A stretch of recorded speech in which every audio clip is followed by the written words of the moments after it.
Morning, everybody. Just need a few more minutes to get all set up for the stream.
Morning, everybody. I just need a few more minutes to get things squared away for today.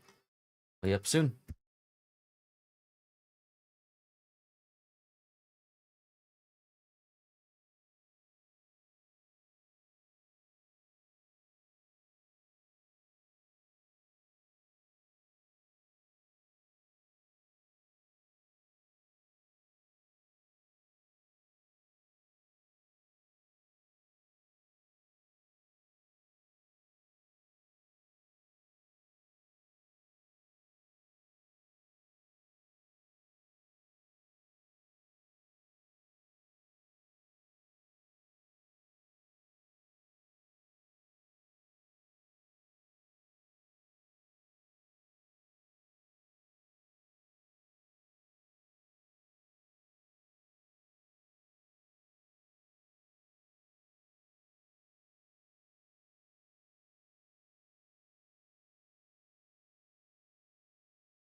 Hello, Taro. Happy Father's Day to you as well. Although in the US, Father's Day is actually next weekend.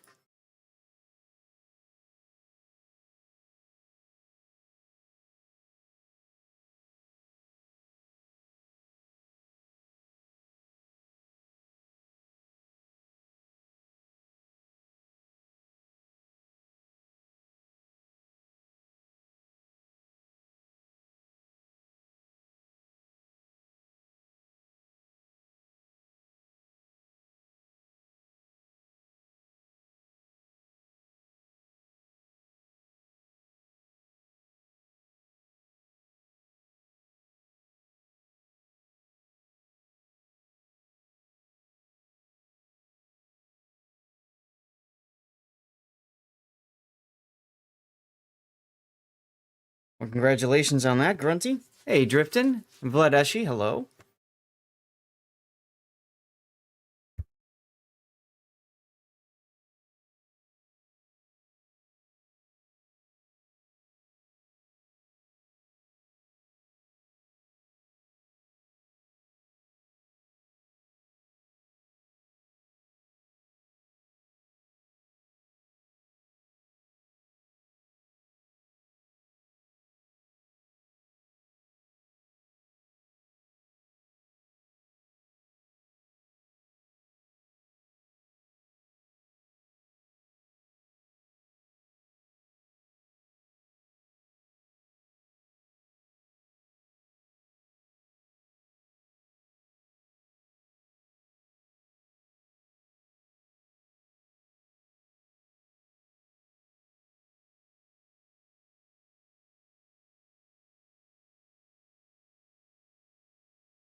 It's fine, whatever.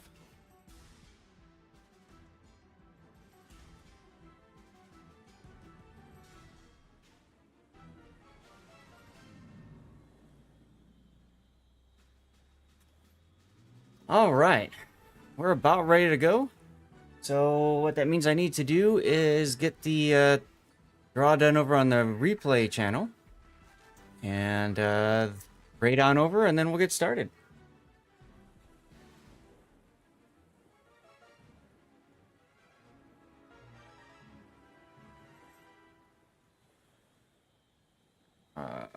I can find it. All right, here we go. Closing giveaway, drawing a winner. And it goes to Truebullet 69. It's Truebullet over on the rerun channel.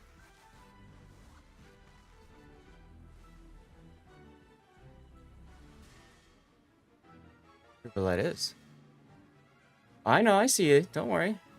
I forgot to charge up my my headphones last night, so I'm trying to get them as charged as possible before we get started. All right, so that's done. We're gonna raid on into my main channel, which also means it's time to take over on Lumia.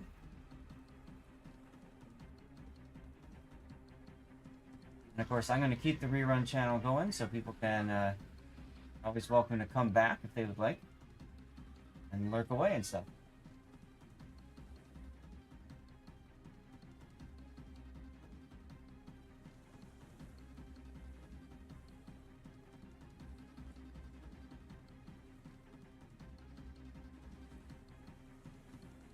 Well, wired, whatever, Big O. I don't have wired right now.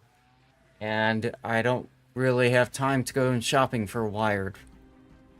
And besides, wired gets annoying because you know what happens with wired, right? Is you get like one or two little things that like it just doesn't connect right, and then you hear like hizzy all the time when you're trying to move it around and get it to the right spot. Then you gotta put tape on it and all that kind of stuff. Hey, Seabear. No thanks. I got plenty of wireless devices at the ready, so if my headphones were to die, which I doubt because 6-hour stream is fine. USB wired? I mean, I could look into a USB wired, that is true. USB wired handcuffs? I don't know if they have those. They probably do. See, now you totally ruined my my train of thought here. All right, we gotta get this on. Hello, Priorsis. All right, we got that up just in time.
White Wolf, hey, thank you very much for the raid. I appreciate you, man. Welcome on in. How was your stream? Hope you had a good time.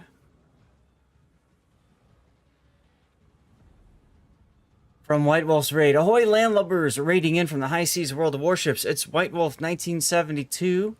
A simple Texan with a heart as big as the ocean. They sail with honor, seeking battles on shippy Sundays. No recent tales in the log, but whispers in the wind tell of a crew so chill and loyal that they're legends in the making. Yo ho ho, will you join their next voyage? Hashtag Sammy. Ah, so you're from that clan, huh?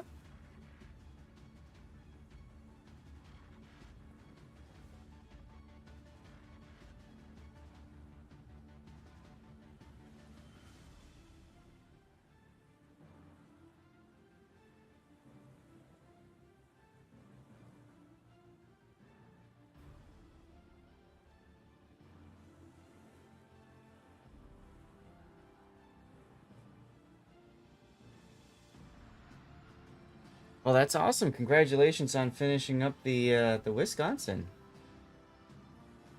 She's a very good ship, very well worth picking up. So I'm proud of you for that. Let's see, today is the 9th. After we finish this up, we should be ready to go.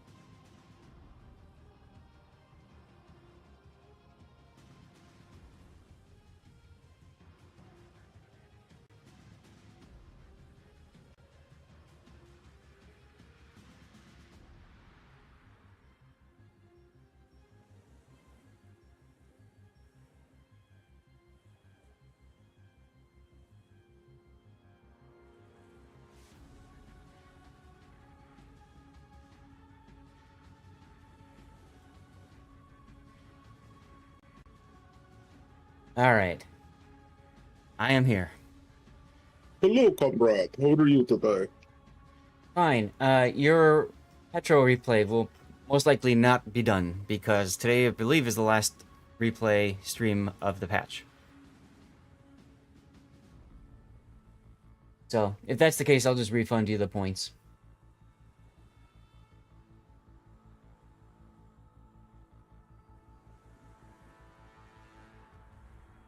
That's what I was gonna start with your replay. Are you telling me you're not here for it? Laysai. Who else do we have? I know Rob is here, so we can always pivot over to Rob's. Is Jam here yet?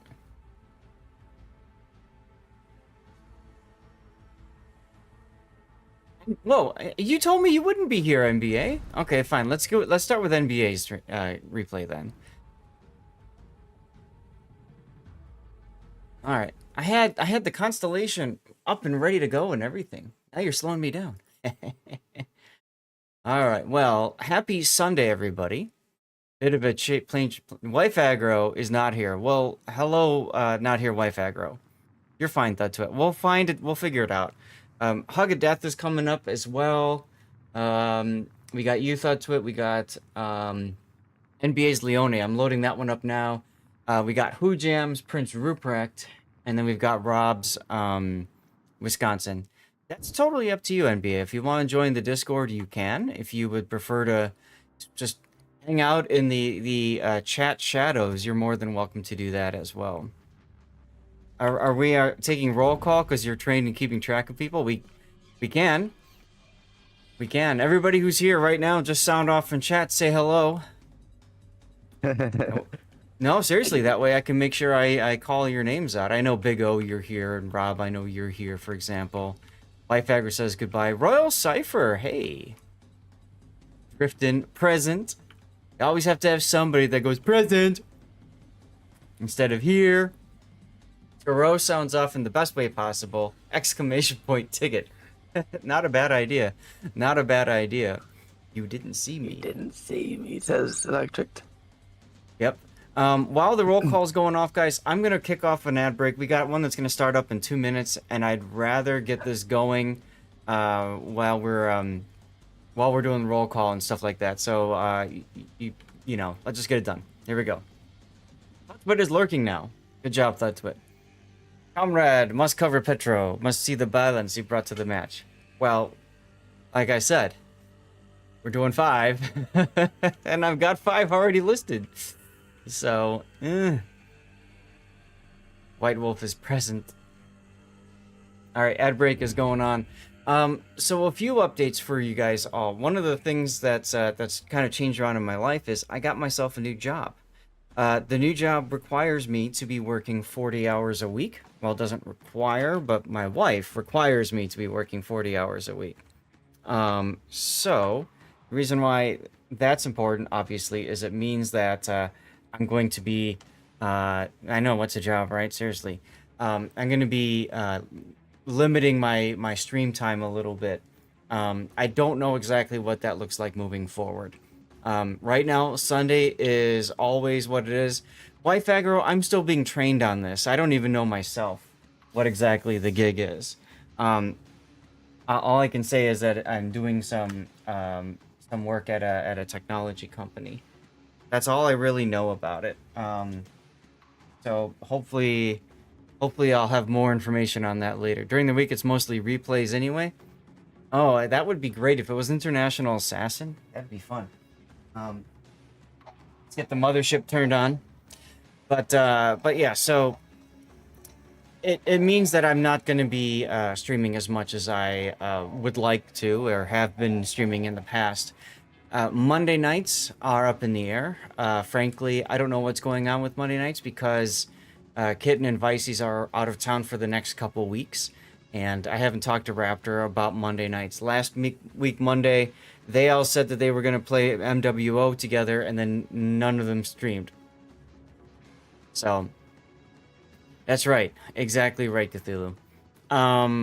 So, anyways, we'll have to see. It's kind of a nice job there, though. Hey, SF. Thank you for subbing. Look at that. 58 months. 58 months. Laser Cannon, says Royal Cypher. There you go. But it's nice. So far, I'm enjoying it. It's very flexible on hours, which means that I can hop on, work for a couple hours, hop off, do other things, hop back on, work for a couple. So what's cool about that is that I can still try to work out streaming like on weeknights or on Friday. But like I said, Sunday is my number one. That's what you all know me for doing. So that's what I'm going to be here for is Sundays, okay? After that, we'll see. Monday nights, like I said, I don't know. I'd love to keep doing Civ, but if Vicey's and Kitten aren't interested, if Raptor's not interested, well, I don't know. We've been doing Homeworld Wednesdays. I'd love to keep that going, but to me, Wednesday is the least important day of the week in terms of viewership and in terms of revenue, in a sense, right? Fridays have been fantastic. However, just about every other week, I will be unable to stream the entire 10 to 6 period because of a meeting on the job. So, what that means is, most likely, if I were to stream Fridays, I would change it to 2 to 6, for example, and just do 4 hours, which isn't a bad thing. Most people are typically hanging out during that time period anyway. So I might just end up doing that. Friday is the end of the work week for this company. So what's nice about that is, assuming I get to my 40 or 35, or I have to negotiate with the wife, but assuming I get to that point, I can stream on Friday. So that's kind of my goal, kind of the way I'm thinking about it. NBA, thank you. Yes, Civ 6 is on sale because they just announced Civ 7. And I love how they announced Civ 7. All they do is they have people holding up 7 fingers, and that's it. It's like, really? That's all you're gonna do? Like, come on. This is Civ. This is a big deal. This is supposed to be special. At least show us a leader. Show us a graphic. Show us a screenshot from the game. They put a screenshot out, and it's literally Civ 6. So what have you told everybody? Okay, we're gonna keep the same game, but we're just gonna tweak it a bit. Like, and here, real talk for a minute. Now that you guys are back from, at least, yeah, exactly. Have Sean Bean say 7 would be great. Sid Meier in a jacket. It said Civ 6 on the side here, and he's holding up 7 fingers. I'm like, dude, your jacket says 6. At least have a jacket that says 7. You know what I mean? Like, hello? So I don't know. Civ 5, the launch of Civ 5 was utter garbage. Absolute utter garbage. Civ 5, when it was released, was a buggy ball of you know what. And I bought 2 copies of it. right? I bought 2 copies of it day one so I could play Civ 6 or Civ 5 with my wife. We were, I think at the time we were dating, and I had gotten her into Civ 4, and we were having a lot of fun playing together. And Civ 5 was coming out, and they were making all these new changes and stuff like that. And Civ 5 was so bugged. It took them a year before Civ 5 multiplayer was fixed. A full freaking year. That's inexcusable in my opinion in terms of video games in the video game realm. That don't fly. So when that happened, aside from having two nice CD-ROMs that were just posters, I talked to my wife and we said we're not going to buy another Civilization game until a year after it's been released, just because of how they treated us. So they released Civ Beyond Earth, which I really believe was supposed to be a standalone DLC or a, you know, like an expansion for Civ 5, because it very much looks like Civ 5. And I said, well, it's beyond a year before I buy that game. And I still haven't bought it. I don't care. I don't have an interest in it. Civ 6 came out, all that kind of stuff. So I'm hoping that Civ 6 will be okay, but who knows? We shall see. Anyway, NBA is here, and we've got some replays to do today, guys. We're going to do 5 replays, and then after that's done, we're going to play some warships and just hang out. So, should be fun. Thank you guys for tuning in. We do have a giveaway going as well. Rob, I set it up already, so you can take care of just drawing it later whenever. Because I'm streaming less, Rob, you and Puddin', I didn't get a chance to talk to you guys about this, but I'd like to advance our giveaways, so we do one about like every hour or something like that, okay? So we'll do more giveaways because I'm streaming less. I think that will cover that. So, all right, give me a sec here. Let's get into the replay. All right, and we're gonna start with NBA's Leone. Now NBA's replay is up here because he subscribed to the channel, so thank you for your sub. As many of you guys know, that means that you do get a replay covered. Unfortunately, because of the fact that the patch cycle is ending this week, all replays are invalidated, which means we have to start over again. So for those of you guys who just recently subbed, if you want to use your sub benefit, just remind me of that during the next patch cycle. Also keep in mind that the replay render bot will be broken for the first week or two. With me doing fewer streams, I could do some replays without the render bot, but there's so much less information available with that. I don't know how I feel about it, so we'll have to take a look and see. Anyway, NBA, are you ready to talk about your Leone game? Yeah, I'm here. All right. So the Leone is one of those ships that, frankly, I never really enjoyed. The guns just feel very anemic. The torpedoes have very long range, but they're very slow. That's about it, right? She's got smoke, she's got engine boost, but that's about it. So, like, it's not even crawling smoke. Yeah, it's not even right. Now, this destroyer was released before the line was released, where it has the crawling smoke. Hey, Abua. That's true. She's got depth charges now. Woo! I mean, those depth charges are pretty good. I mean, Still, generally speaking, I don't play her. So why did you play the Leone? What were you thinking? I just out having fun. It was just a ship, you know. Just picked a ship and went with it. Okay, fair enough. Yes, she was in development hell for ages, Cthulhu, and I think that's because she was tested. The developers, of course, have an idea in their mindset of what they want the ship or the line to look like, and they go and they test it, and they realize it ain't working. And so they kept trying to mess with it, and finally, I think they just kind of said, to hell with it, let's just release it and be done with it. So, there you go, that's what happened. Alright, sorry, apologies, I'm just getting Stream Raiders ready to go for those of you guys that play. Most of you know that I do Stream Raiders off-stream as well. Okay, so let's take a look at your build then, with the understanding that this ship is rather frustrating to play. So, it is. Is this a standard captain, or is it Sansonite? Yeah, no, I'm working on Sansonite. No, it's standard. Okay. So my first question for you is gonna. Well, we'll get to commanders in a second. Your ship setup here. You've got main armaments mod 1, engine and protection good, aiming systems mod, and propulsion. That's perfectly fine. Everything there is fine. You can see that your rudder shift time is 3.4 seconds. Whatever. There's nothing else better, I would say, for that.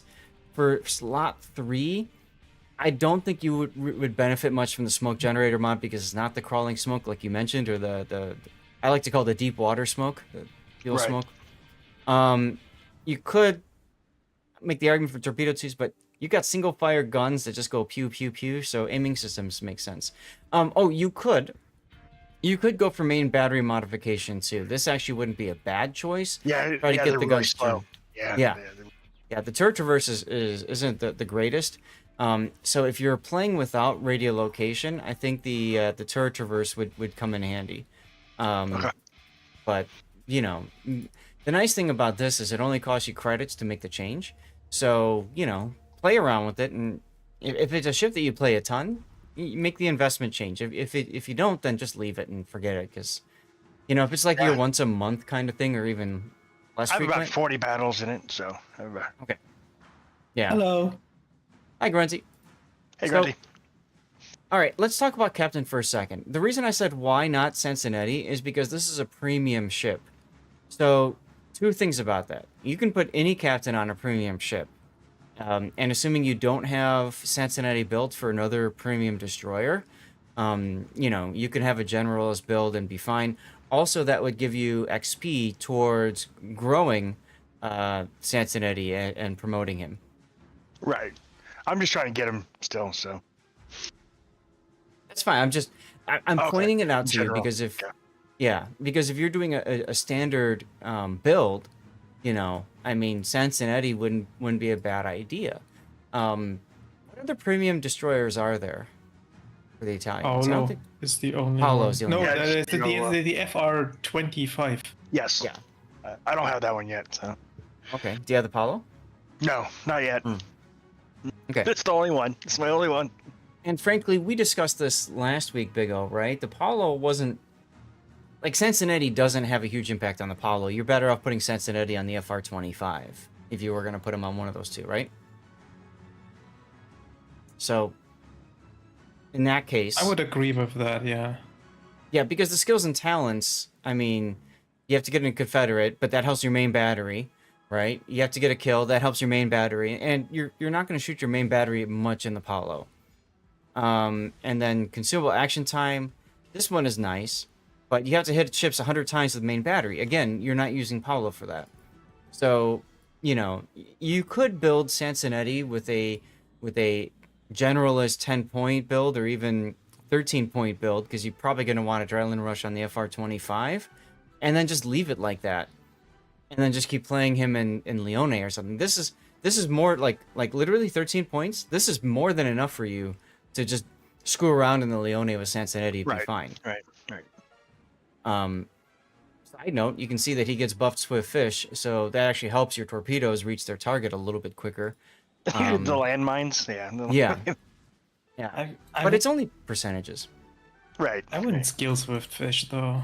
I wouldn't either. So let's take a look at your setup. So you've got the core build plus adrenaline rush. I like this. So preventative maintenance, last stand, survivability expert, concealment expert, and then adrenaline rush is absolutely where I would start my setup. And then is this commander on a tech tree ship, or is this commander only on Leone? It's my battleship. It's your battleship captain. Okay. The reason I'm asking is because this is going to be a destroyer-specific build for Leone then, essentially. Right. So in that, I can understand the thought of Swiftfish, but personally, I would have held off on that and picked up radiolocation. You know how much of a radiolocation I know enthusiast you I are. am. I know. Yeah. So I would probably have gone for that over Swiftfish. As a matter of fact, honestly, I think you're better off because Swiftfish, let's take a look at the torpedoes here. Let me pop this up here. They're not And let me great. pull up They're the okay. torpedoes. 51 knots. Now, if you put on Swiftfish, oh boy, look at that. You gain 2.5 knots. Like, The problem is like nothing. none of the Italian torpedoes destroyers have good enough torpedoes except for the Paolo Emilio, in Right. which you probably YOLO anyway, so you don't need the torp speed on those. Correct. And all the other ones are already kind of point starved. Yep. And investing 2 points into Swift Fish when there's so many other skills you want and need, Yep. it doesn't So- seem like a good trade-off. I want to Okay. point your attention, direct your attention to the reaction time. You're from 7.3 seconds to 6.95 seconds reaction time. So that means how quickly does somebody who spots the torpedoes have to react to seeing them before they hit the ship?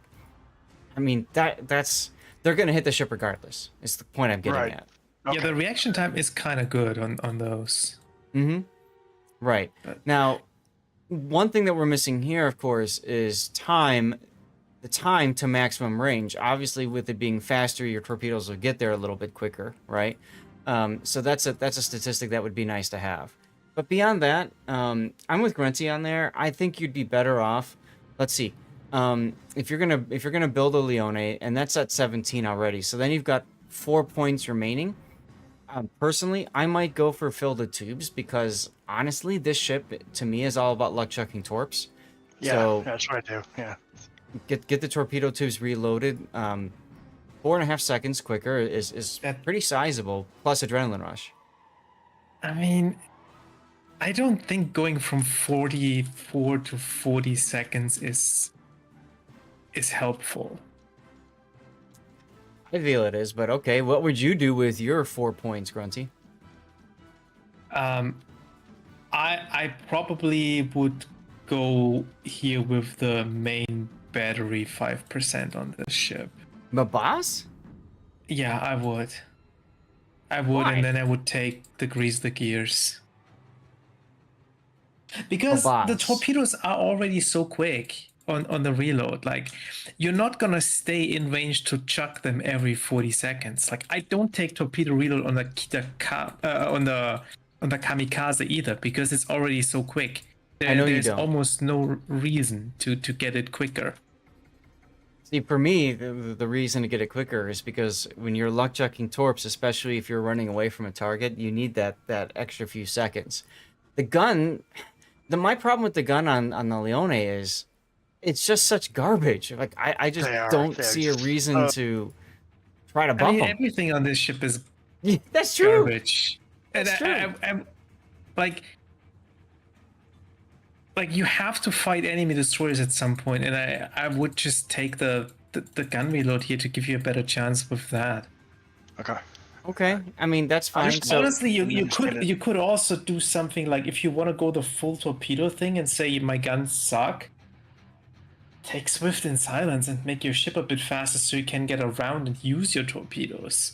I was afraid you were gonna say that. And that's true. I mean that's Yeah, true. What's your yeah. max speed? 34. Ew. It's slow too. Yeah, thanks. Dog. Hell, you could even make an argument for Dazzle on this ship, so you stay alive a bit longer. Yeah. Honestly, I don't know. I'm not a big fan of Mabas, but hey, look, we just gave you a couple of choices. So, Gotcha. Yeah. but that's a long ways away for you anyway. Yeah. Especially Because in if this you- ship. Yeah. Well, here's the thing: if you went Swift Fish, and frankly, I wouldn't spend the doubloons to respec, right? No. Yeah. For this ship. So if you went Swift Fish, and that means your next is probably going to be radio location. So by the time that happens, there will probably be a free respec because they usually do that like once a year, right? So, you know, if you remember, of course, you can always put another captain on Leone from any other ship, any other tech Right. tree ship too. So, you know, what you can do is you can play around with it like this and say, gee, I really wish I had blank, right? It does Iron Meals. So, gee, I really wish my torpedoes reloaded quicker. Or, gee, I really wish my guns reloaded quicker. The point I'm getting at is as you play, you think about to yourself, which would have been better for me. And eventually, when you get that respec, then, okay, cool. Drop that and pick up whichever of these two you feel are more important to you. Okay. And I like Grunty's idea of grease the gears. That would not be a bad idea to go. I was gonna say that or liquidator, but who cares about flooding with this? It's more Yeah, about right. getting your guns turned. However, if you are doing radio location, there's less of a need for grease the gears. So again, you can play it and play around, see. I mean, the one thing the ship has going for it has the 8 guns, so the alpha per salvo is pretty good. Like the Right. DPM is not, but it does have the alpha. Mm-hmm. So if you have a chance to take the pot shot, you probably want to take it and get the guns on them. Is really a good idea. Right, exactly. That's why I was saying if you've got radio location, in theory, your gun's already pointed at the nearest target, which will probably be a destroyer, which will then show up in your concealment, which is 6.28. And then, you shoot them. 6.2. It's As bad as it sounds, 6.2 at tier 6 is actually not that bad. I know, I agree. It's okay. And if I remember right, isn't this American smoke? I do believe so. I could be wrong. I can't remember off the top of my head. Anyway. I think it's It's decent smoke, but Yeah. It's okay. you gotta sit in it. Yeah, you gotta sit in. Mm-hmm. All right, well, let's get to your replay then. And let's see what goes on. Chat, we're going to see an ad break in just about a moment here. And your commander skills is like putting a lipstick on it. It's still gonna be a pig. It's still big. Yeah.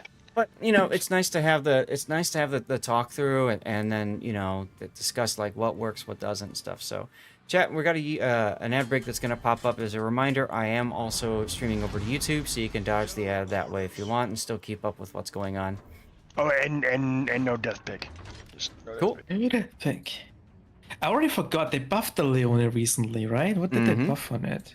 Like apart from the death charges, there was something else I think they did. I don't remember.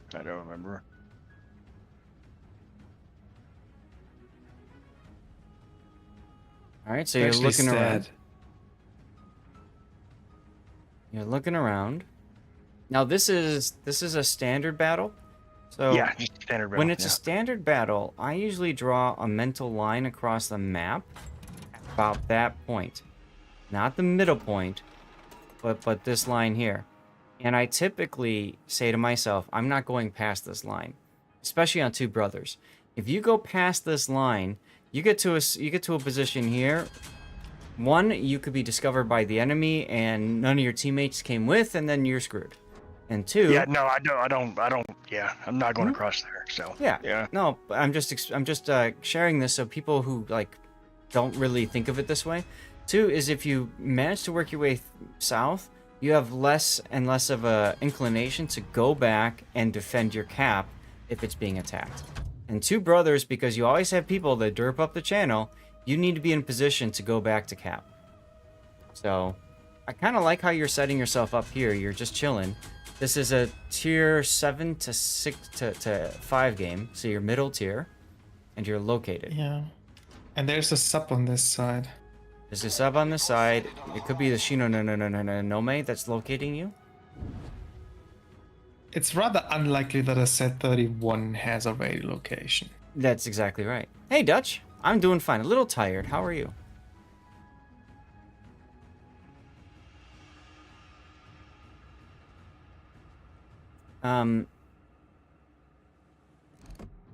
You just have your guns on. I might have my torps on so I can just track the Dunkirk a little bit. Because I want to know, is he going to stop and reverse, or is he going to, start moving? And if he's going to start moving, which way is he moving? And drifting, exactly. Shino is more likely to have a 21-point captain. But hey, look, is that 31? Now you look like you're about to open up with your guns. I would not do that. I would just fire the torpedoes. Now, if you want to open up with your guns, he's turning away and running. Never mind. I wouldn't open up with guns at all there. I didn't. Yep. I think these ballistics are not great if I remember correctly. No. They're not great. I usually treat this ship very much like an American destroyer. I want the enemy as close to me as possible, so that I can start opening up with my guns. Even then, it's just bleh. Doing good. Done with current D-Day chain. Oh, good. Congratulations. Relaxing stream watching. Awesome. Okay, now, you need to be thinking, I don't know if you are, because you're still at full speed, you need to be thinking about using your smoke to smoke up and not be detected. You've got a Furutaka that's coming straight at you at 6.5. I would have been thinking about this at about 7-kilometer range, saying I need to slow down to half, so that when you need to smoke, I would be smoking here at 6.5 and go down to a quarter speed at that point. Okay, so start decelerating earlier. Be thinking about when do I need to smoke. Smoke generator started. Because you see, you smoked and then you slowed down. So plan ahead a little bit more around using that smoke, and then go up to 1/4. Once you've gotten into the smoke, move up to a quarter, because you know what typically happens is people will torpedo the smoke. Now, I don't like that you are leaving the smoke. I want to point this out for you guys that maybe many people don't know this, but there's an arrow right here by your speed. That arrow is telling you that you need to be below that speed to be able to pop your smoke circles and stay within that smoke screen. If you go faster than that, you will leave your smoke and possibly be spotted. So what you do is, that's why I said I go to a half when I'm prepping to smoke. And then when I smoke, I let it sit at a quarter, especially until you're up maybe like 5 seconds left of smoke action time. And then I'll go ahead and stop and all that kind of stuff.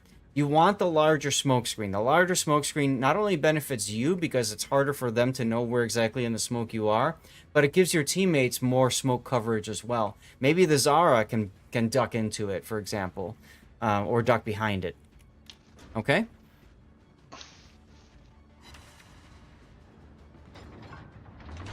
All right, sub is over there too. Shino's on the other side, so you're not really located anymore. I think the Z-31 actually had it. Interesting. All right, what are those torpedoes aimed at? The Rook? Yes. Yeah. Okay, so you're hoping he's either going to turn in, beach, broadside, or turn out and slow down. Just looks like that's what he's doing. In other words, you probably have I would say it's a low probability of landing the torps. Yeah. I mean, but he's gonna keep him honest, though. He's not gonna. Mm-hmm. Not gonna just sit there and farm us. So. Right. Well, and take a look. You've already got torps coming up pretty soon again. So.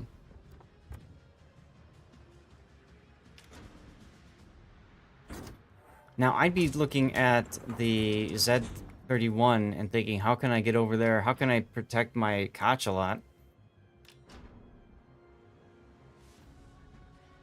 I might use my engine boost here.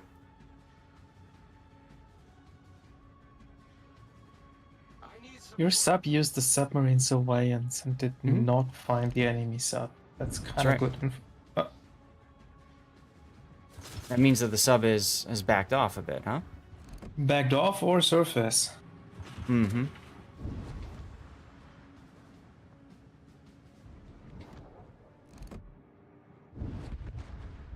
Alright, well, the Shino's dead over there, so that's good. He took out your hideout, which is oof. I would not shoot here. Go to the Z-31.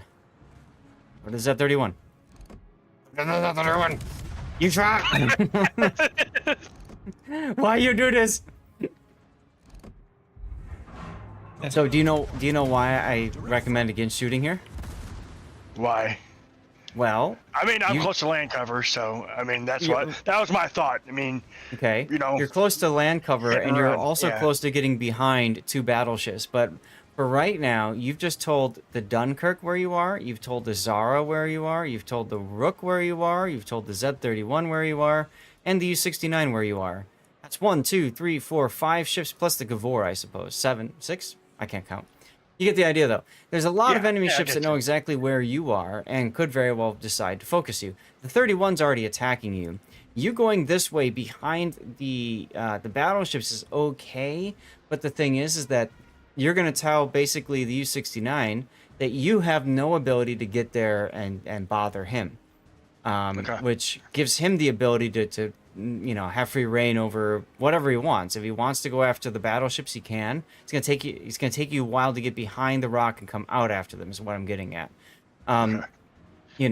So when I look at this, the last thing you want to do is open up because you tell the enemy exactly where you are. If you kept guns silent, they've got no clue, and so they have to play a little bit more cautiously.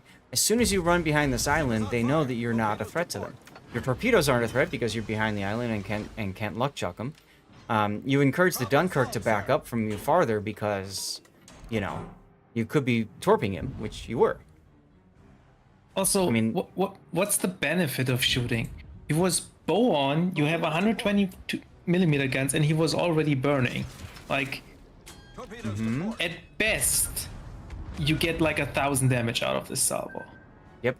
And here's the other part of it too. You're seeing this at a good time, but you choosing to go behind the battleships means essentially that you're putting yourself in torpedo alley. Now you don't know where to go. So you could have actually surprised the Z-31 if you had made it to that corner without shooting. Now you're kind of dependent on him to sit there and be dumb. It might happen.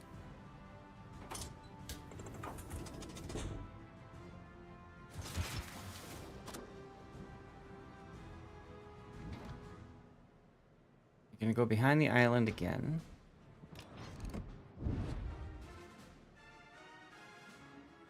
Why haven't you used engine boost yet, by the way? I have no idea. Okay. Now you're shooting, so if he's paying attention, he sees those shells and thinks torpedoes might come his way and decides not to keep backing up. So you might have just warned him about your own torpedoes. Okay. Like, don't go there.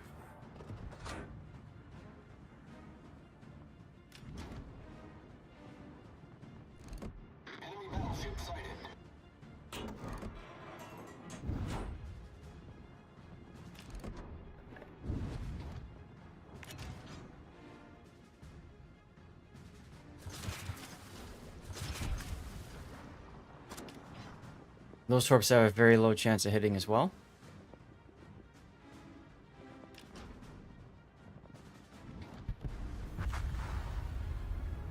And 31 gets an easy kill on the Numex, partly because you aren't a threat.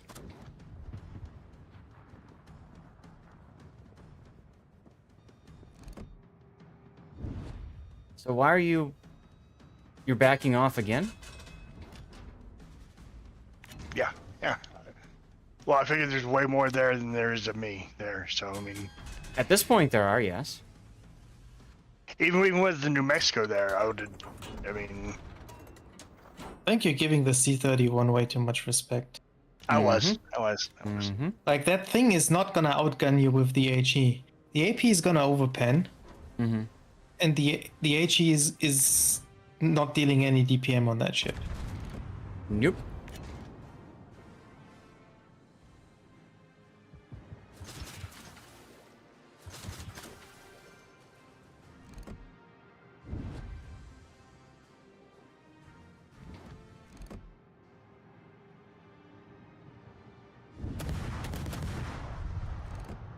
Okay, you're shooting behind cover. Yes, warriors. If you look at it, your patch just preloaded. If you open up Warship, Wargaming client, WGC Game Center, whatever, it should have downloaded the upcoming patch already. So that should tell you it's this week. Whichever server you're on, the usual day for that. So another Unless easy way to something goes tell. horribly wrong. Yeah, another easy way to tell is you look at the event pass, and whenever the event pass expires, that's generally speaking when the patch is going to hit. You forgot what's supposed to drop with the next patch? I don't remember. 2 new So they- sets of D-Day operations. Right.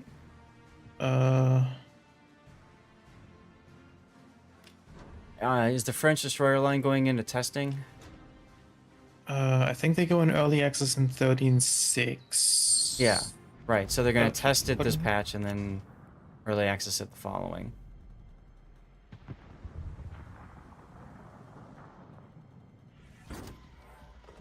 Hey, that's fine. If there's like a patch that's not much, then there you go.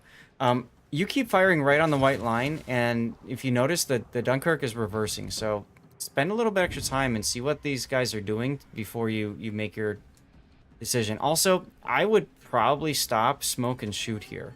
And I would stop, smoke, and shoot the Cavor, not the Dunkirk. Because you got Torps coming in on him. I would stop, smoke, and shoot the Cavor here.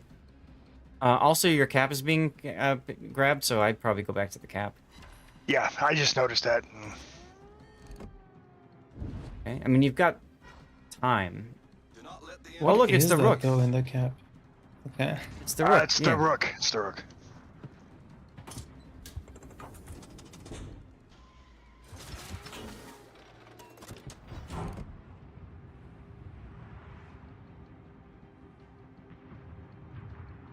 Now, if God, you those open up turrets are so guns slow. here, opening up guns here tells him to continue backing up so you don't, have a torpedo angle on him.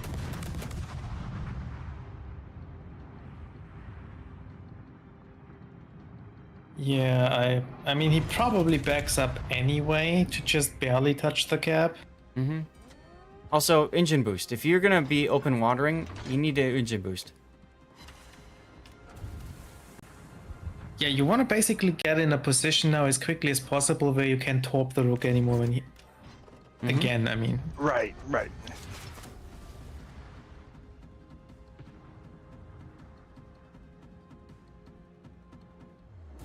That's what I'm doing. I mean, that's where I'm going. Yeah, but you're not going as fast as you could be. Right. Now, you're probably gonna win this simply because your team is sitting in their cap. And we'll have to see. It looks like they're all turning south, so this actually might not be a win, depending on how things go. I'm just gonna say it's really close. I'm just gonna say, Yeah, the issue here is that their whole team is gonna be able to reset your team, so I'm not Yes. sure if that cap is actually going to be successful. Yep. Hey, look, Also, you if engine you boosted. if you wanna top the Rook, you do not enter this cap. Don't tell him Nope. you're here. Correct.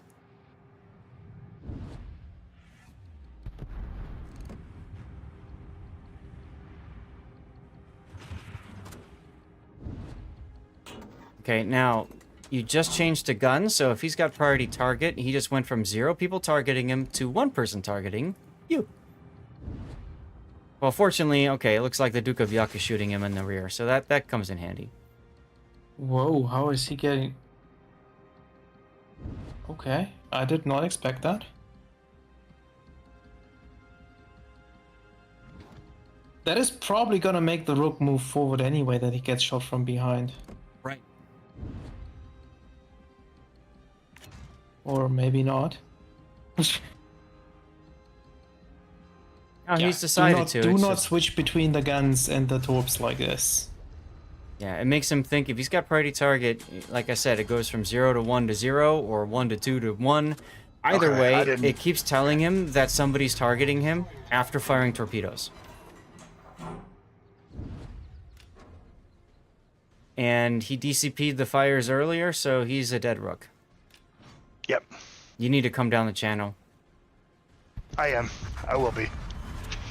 Yeah, but you should be heading that way now already, like... Little delayed reaction. And, I mean... Could be seconds, in this match. A matter, so... This time to taunt them in all chat, like... You're still That losing. could come back to bite you. Yeah, exactly.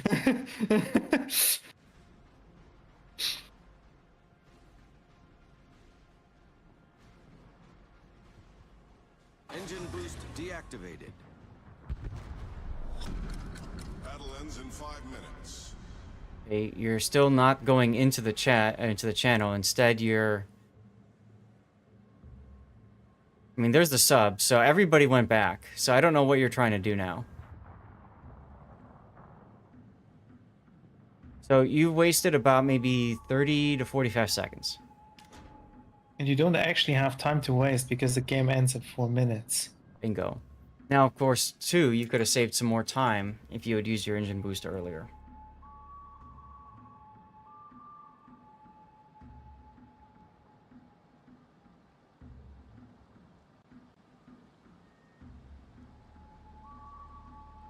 Ooh, Yeah. that kill is big. That kill is absolutely huge. Leon goes down.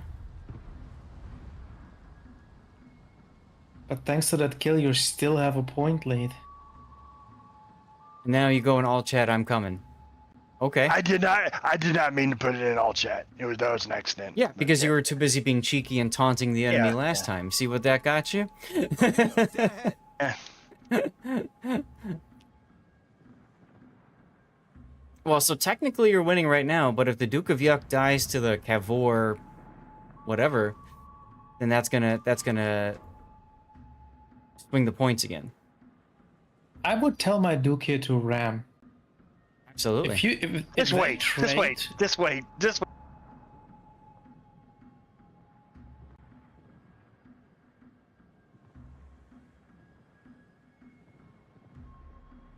I don't know. I mean, I know they trade. They do trade. So. Okay, Zed revealed himself too. Yep. So you might as well shoot him. Okay, now I want to point something out right now. He's turning, he's looking at you, and he's shooting his guns. If you see a pause in him and his firing, then that tells you he's torpedoed you. So keep that in mind. Right. AP? It was an accident. That was Fat fingered it. I just. Did you fat finger zooming out? Does already have the 25mm plate? I don't know. The AP is Okay. probably not the worst. Forget the here. torps. Forget the torps. I'm glad I didn't forget the torps. No. Forget your torps. Your torps don't matter. Guns. Like, you're giving him free damage here. Also, his Exactly. smoke firing penalty is worse than yours. You could smoke here and kill him. He would not see you. You could shoot. Hey, you got the kill. I would say at that range, widespread would have been a better choice, but I think you would have done better with that kill if you just stayed on guns and just focused on one thing only, which is just hitting him with the guns until he's dead. Okay.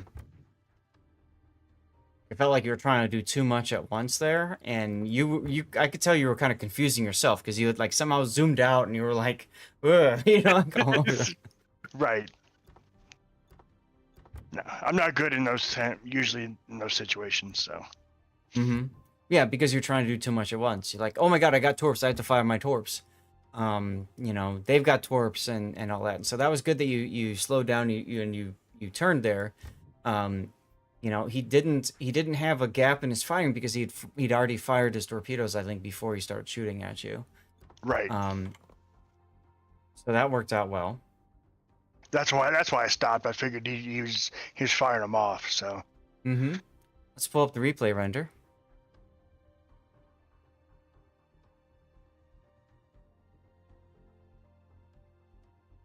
I was actually super surprised that that SID-31 was in that cap there at the end.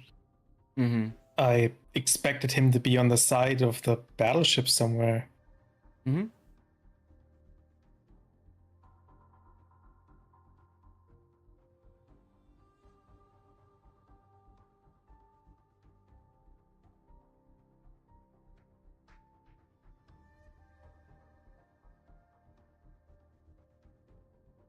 See.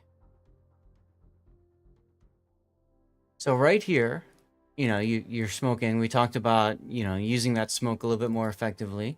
Right.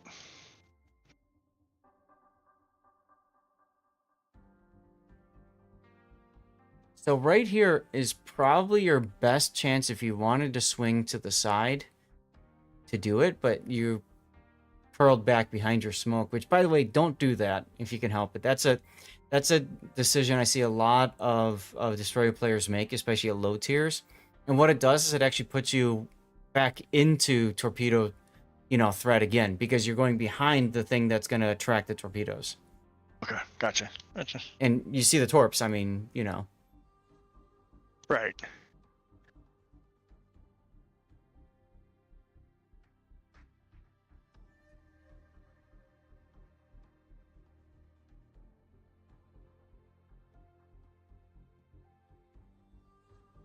So here's the part where you opened up.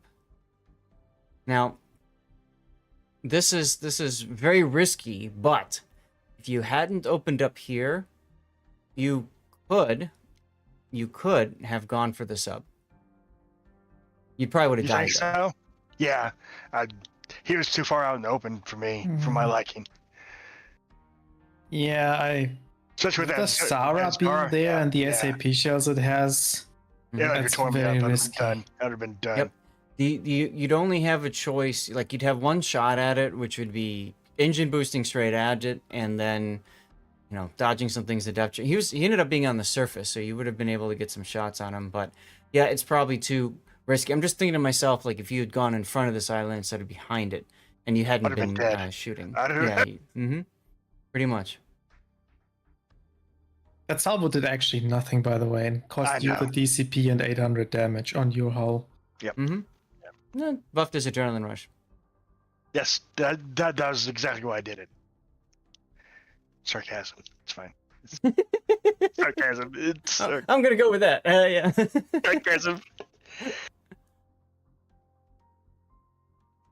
I think it's hilarious though that how many times we remarked about going after that Z31, and then he ended up being the final boss. Right. You know what? That's gonna be the title for your replay, Okay. unless you guys think of a better one. But I think final boss makes sense. Yeah.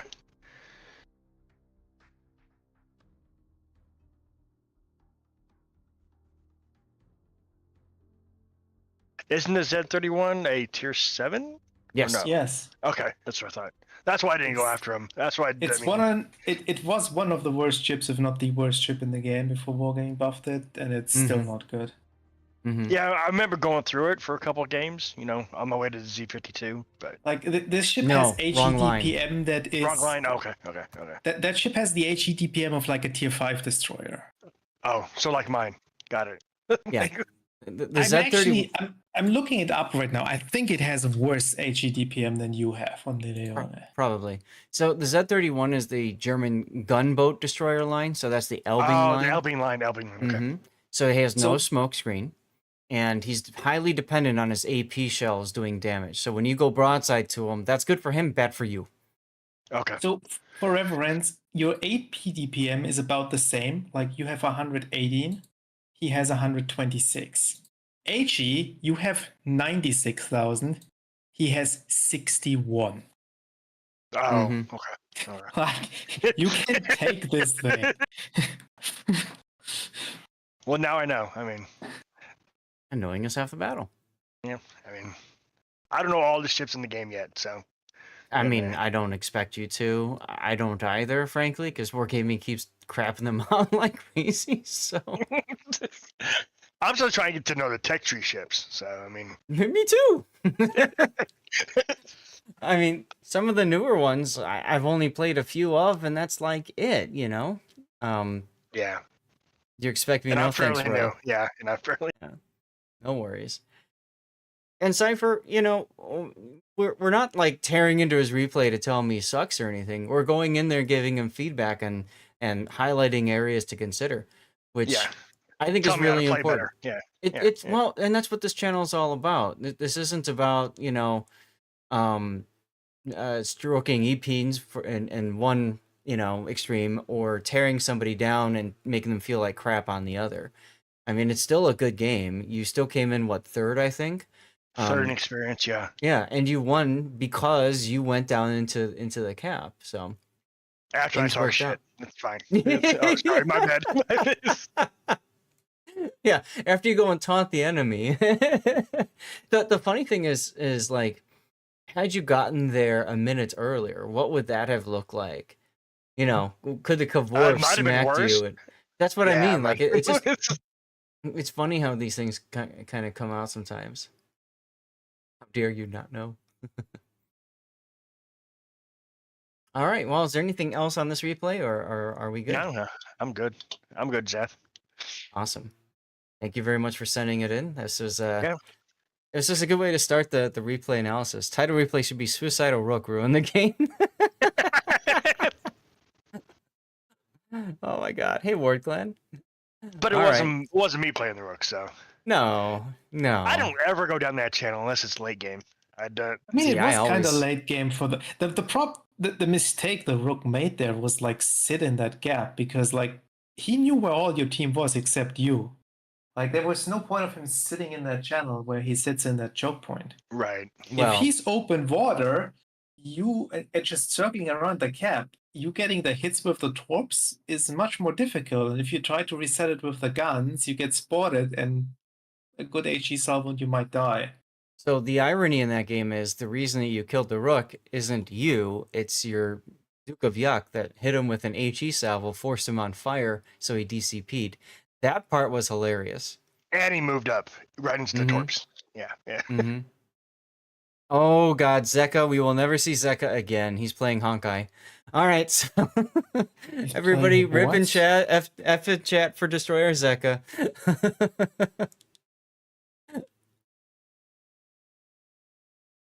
I know, that's why I said. That's why I said F in chat. You found the gotcha love. He was way more useful anywhere else except where he was.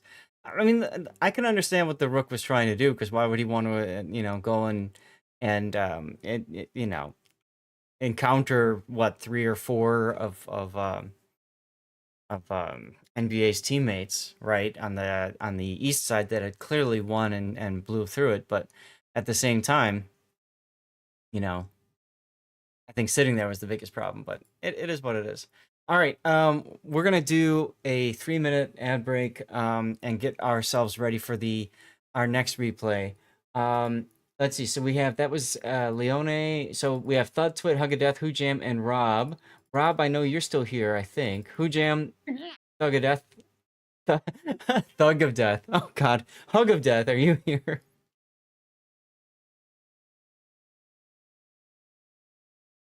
Please don't anybody tell her I called her Thug of Death. So Thud, Twit, Hug of Death, or Who Jam.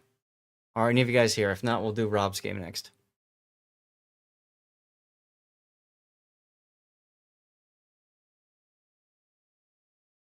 Nice one, Driftin. You have Honkai on one monitor and the stream on the other. Perfect. Well, thank you for multitasking.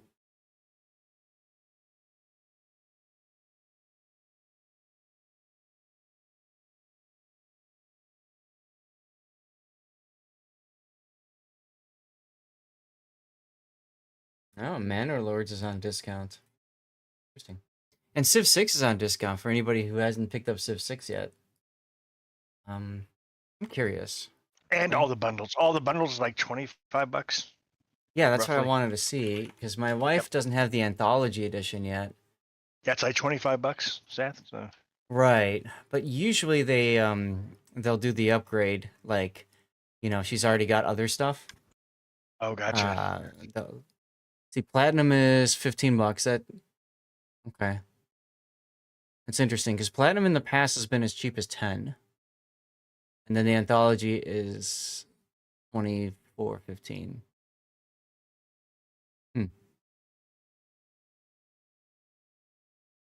Let's see, what do we have with the anthology?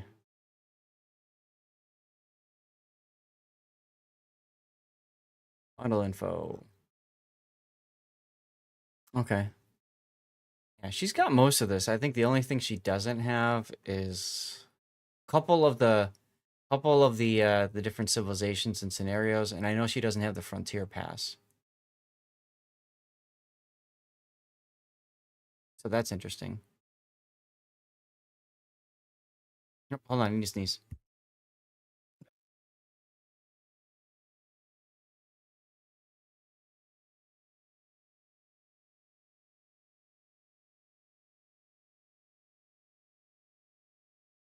Okay, yeah, so Leader Pass is $20, and the Frontier Pass is on sale for $15. What do you get for the Frontier Pass? Maya, Grand Colombia, Ethiopia, Byzantium, Gaul, Babylon, Vietnam, Kublai, Portugal. Okay. And Teddy Roosevelt and Catherine de Medici. Yeah, whatever. Rob, are you here? Yes. Good, because we're gonna do your game because nobody else is here.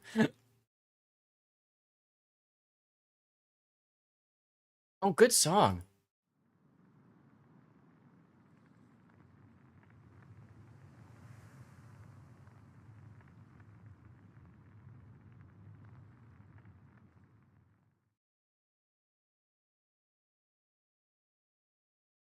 Damn, Drifting. You and Taro and Cypher.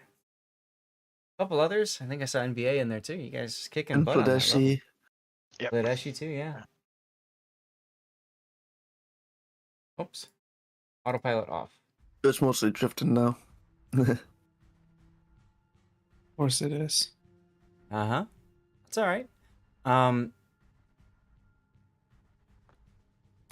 Let's get into the game. Rob, is there a death pick on this one? No. How dare you? Although I do come What did- close. What did you do Why to the did real you send Rob? this in? All right, fair enough. Fair enough. All right. I demand my death pick. Right? Seriously. That's okay. So, the build viewer up, and here we go, ladies and gentlemen. The ship that so Continue many my of you... latest Polo Media match. It's your what? Never mind. Okay. So this is the ship that so many of you guys have thrown your lives away for. The Wisconsin. um, yeah, right. Need ban Rob from having replay for one patch. So this is the dockyard ship. So I know many of you guys have been grinding up the missions and working through them, and rightfully so. She's a great ship. You know, I think it's really cool that Wargaming has finally released a dockyard ship that you can obtain for free, assuming, of course, you have the West Virginia 44 already. So that was kind of cool. When the dockyard mission started, we did a Zath chat, and we talked about how to plan out the missions and stuff like that. Grunty, I know you went through it. The rest of you guys in chat, would you guys say that was kind of spot on? Or because I think Wargaming changed a couple, didn't they? I think the only mission Wargaming changed was the special bonus one in the last stage that was initially listed at 1 achievement and then got changed to a Kraken. Get a Kraken. Yeah. But I don't know if your list was spot on because I don't remember what your SAS chat was in the optimal path. So I mean, we did it like a month and a half ago, right? So it's no, it's I don't fine. think I was even there for it. So I'm. Well, how dare you not watch my content? All right, let's get through the ship then. She's got a funny button which does a few things for her, right? One is it increases her reload so she can pump out another shell quickly, and then the other one is, of course, it speeds up your consumable reload and stuff like that. So she's an Iowa class at tier 10 with an Iowa hull and all that kind of stuff. So keep that in mind with how all of Except this for stuff the armor works. or the Citadel. What about it? She has completely submerged Citadel like the Illinois Okay. and not like the Right. Iowa. So Right. she's actually better protected. Yeah, her Citadel is lower than Iowa's. That is correct. She does still have the same overall armor scheme, though, with the same strengths and weaknesses therein. And Taro, thank you for the 100 bits, dude. Appreciate you. All right, so let's go ahead and take a look. SF, I know you sent in that replay as well. How ridiculous she is.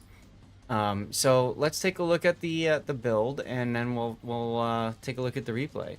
So we've got main armaments mod 1, damage control systems, artillery plotting room, damage control mod 2, concealment, and artillery plotting room 2. You absolutely want to take this. Wisconsin is a ship where you need to be able to be accurate with your shells. Side note, she was a heck of a lot of fun in asymmetric battles, which is no longer here. You've got spotting aircraft, which is fine. All right, Rob, tell me about your captain. It's Halsey. I put Halsey on her. Unless you're Good either choice. a very good player or have way too much time on your hands, it definitely was needed to think through what missions to pick for each week because some of the missions were just stupid. Fair. Fair. And that's why hopefully the chat helped out. All right, so you've got Halsey, which I agree, good choice. And you've got emergency repair specialist, gun feeder, grease the gears, adrenaline rush, emergency repair, and concealment. So where are you going from here? Like, what's the next skill you're gonna pick?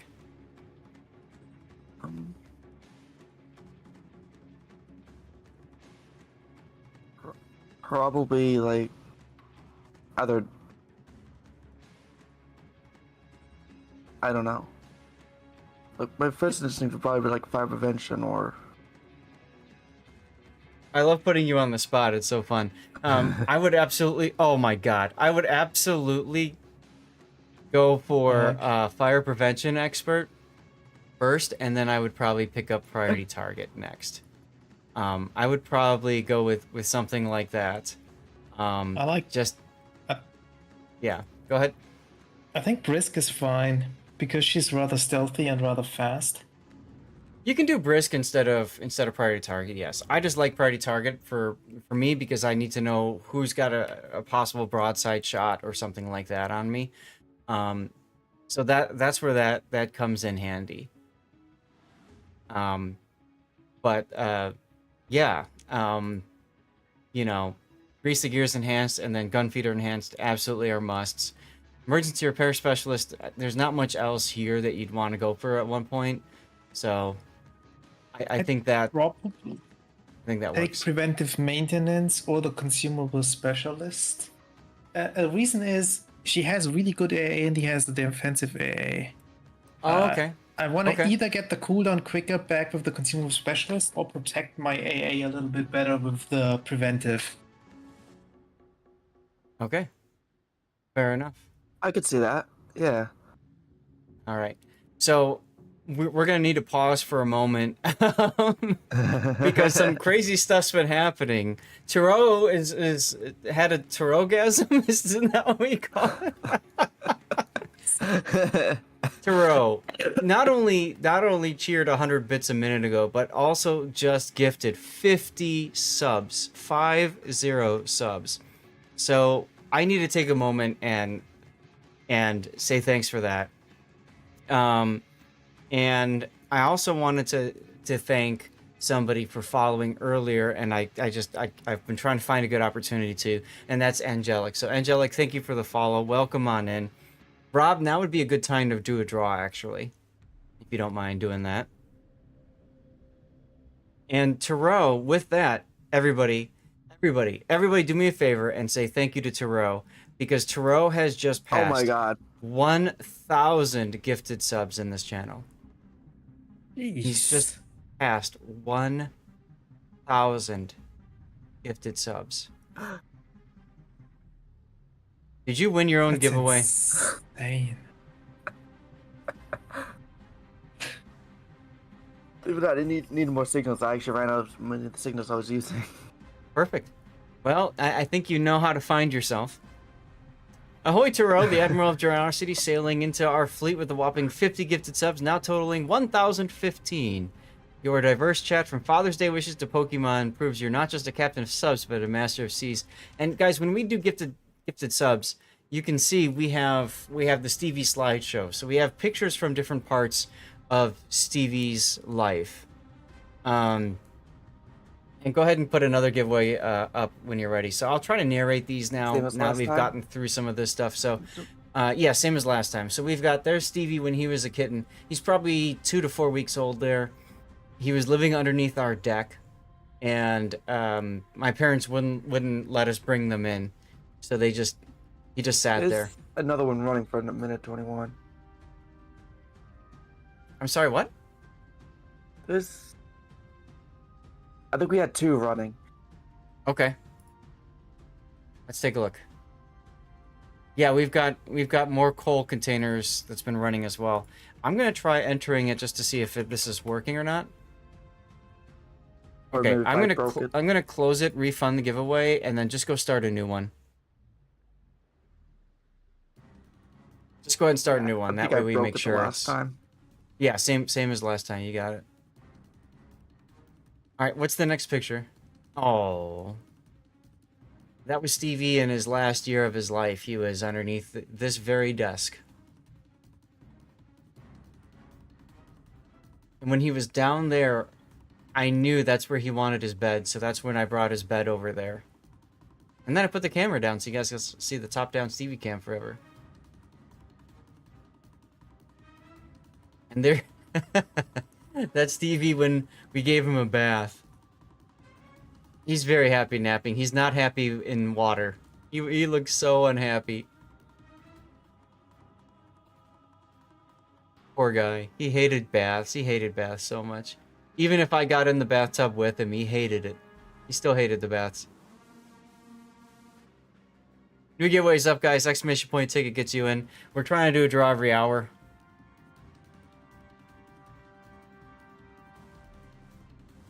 And there's Stevie and Zelda, his first love. And that's in my apartment. My first apartment. And they would jump onto the kitchen countertop, then jump to the top of the fridge, and then from there jump up to the top of the cabinet. And they would just look out from there. And there's Stevie and Zelda the first day they ever met. Look how much bigger he is. He's about 6 months old, and she, I think, was 1 or 2 months old at that point. The first day they met, I was worried they were gonna like hiss and like not like each other and stuff. And then they sniffed each other, and they just started playing immediately. It was the cutest thing ever. Cutest thing ever. And then Stevie went and took a dump in her litter box, and I knew that was it. That's the family. That's Stevie and his 3 brothers all sleeping with his mom outside under the bushes. So cute.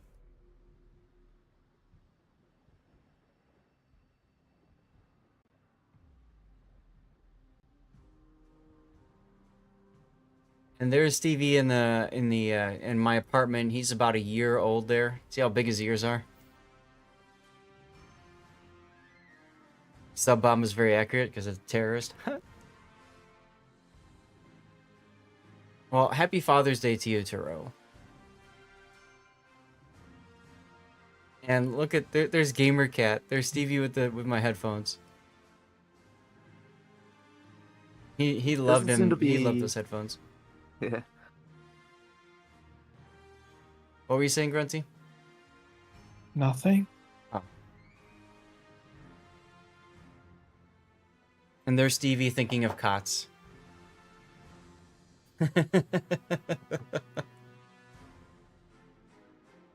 Oh, it's Latin for lionfish. I did not know that. Interesting. Cool. A second refill on my water. Oh. That's him.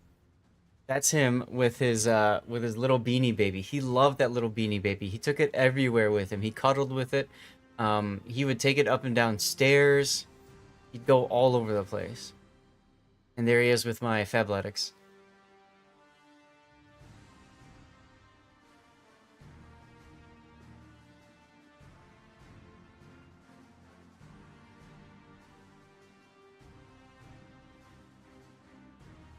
All right, what's next? Ah, the same picture. So, there was one point we used to have Zelda in a separate room, right? Because you don't want them to meet each other right away. So we put Zelda in a separate room, and we'd feed her, we had a litter box and stuff like that in there, and I'd spend time with her. One time she bolted out of the room, saw Stevie, and Stevie hissed at her. And that was the first time they had ever met. So I thought, they're not going to get along. And there's Stevie once we convinced the parents to let us bring them in. And they were in our basement underneath our staircase because they were afraid that they were going to pee and poo and bleed all over the place, which they didn't.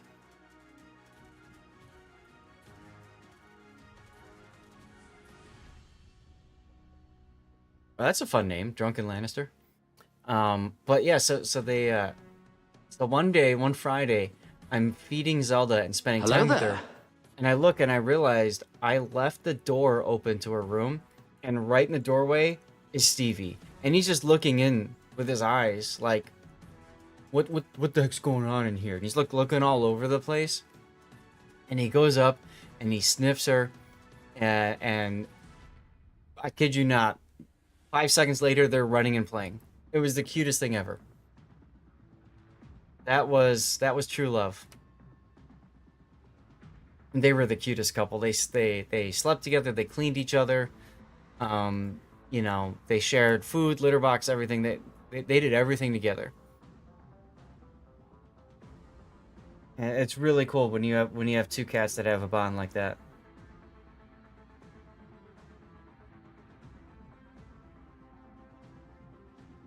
And there's Stevie with my Nintendo Wiimote strap. He loved playing with that strap. He would chew on it, eat it, he'd paw at it, try to grab it with his hands and stuff like that with his paws. He was so cute.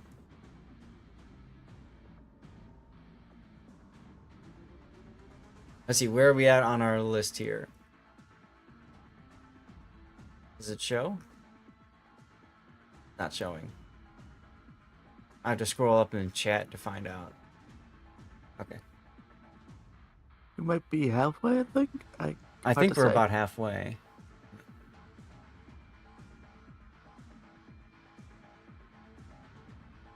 Wonder.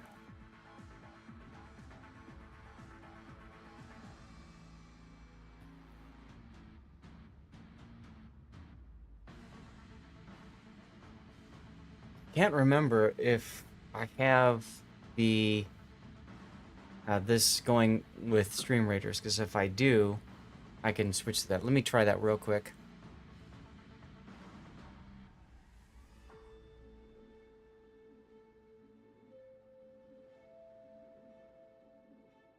Do I? Browser, add existing.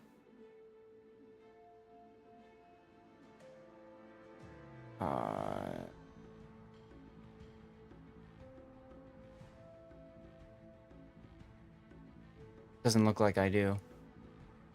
Alright, let me put this back on for right now. Let me see what is this anyways.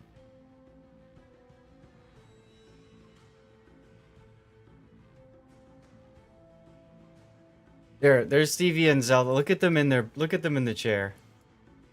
Spooning and just loving life. They were so cute. They were so cute together. Getting Stream Raiders going. Oh, there it is again. So I've got like this roll of like 40 odd pictures that it randomly picks when we have gifted subs. And there's one that has like a 1% chance of showing. We haven't seen it yet. I'll try to highlight it if we catch it. Browser sources. What do I have?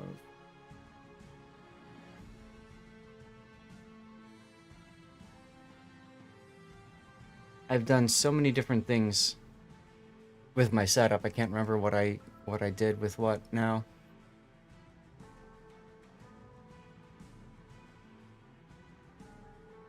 Look at them. Look at them cuddling on the chair, on the couch. They just so cute. Raiders overlay.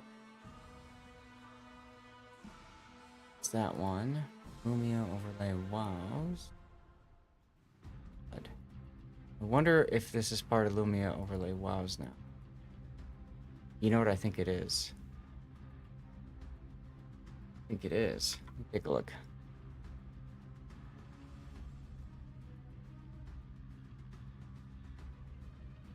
Edit.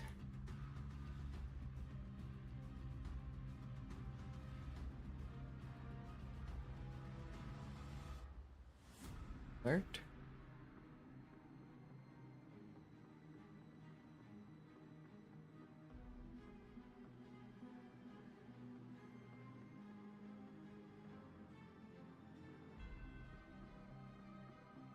Now this should be in my HUD. You know what? I think I can do this quickly here. Let's see.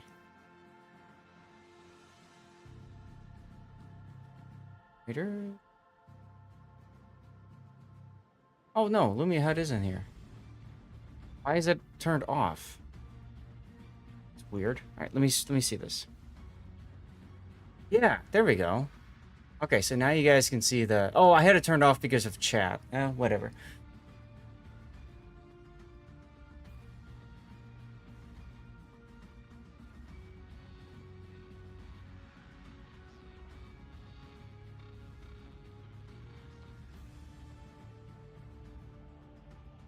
There he is again inside the in bed. All right, where are we at now?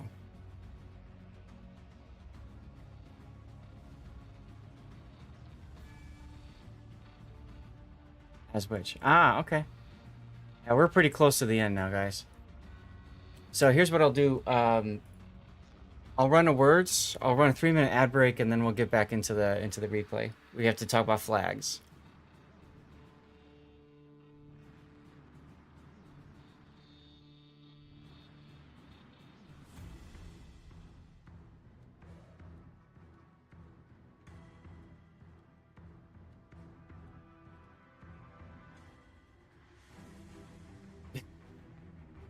Instant Cthulhu jests ban Rob for glory.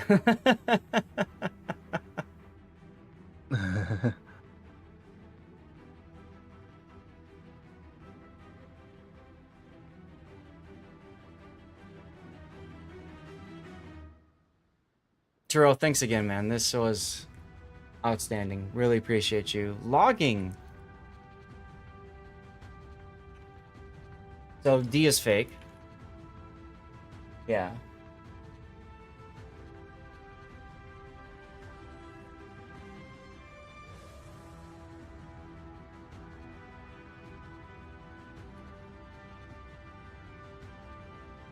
I got going for us.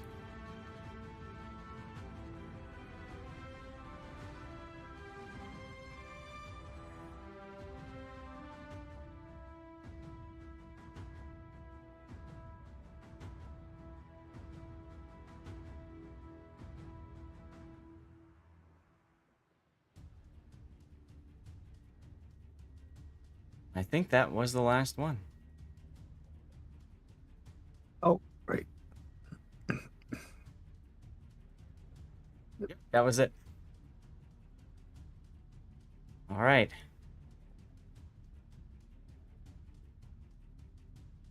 So we'll get back to the replay in a moment as soon as we finish this.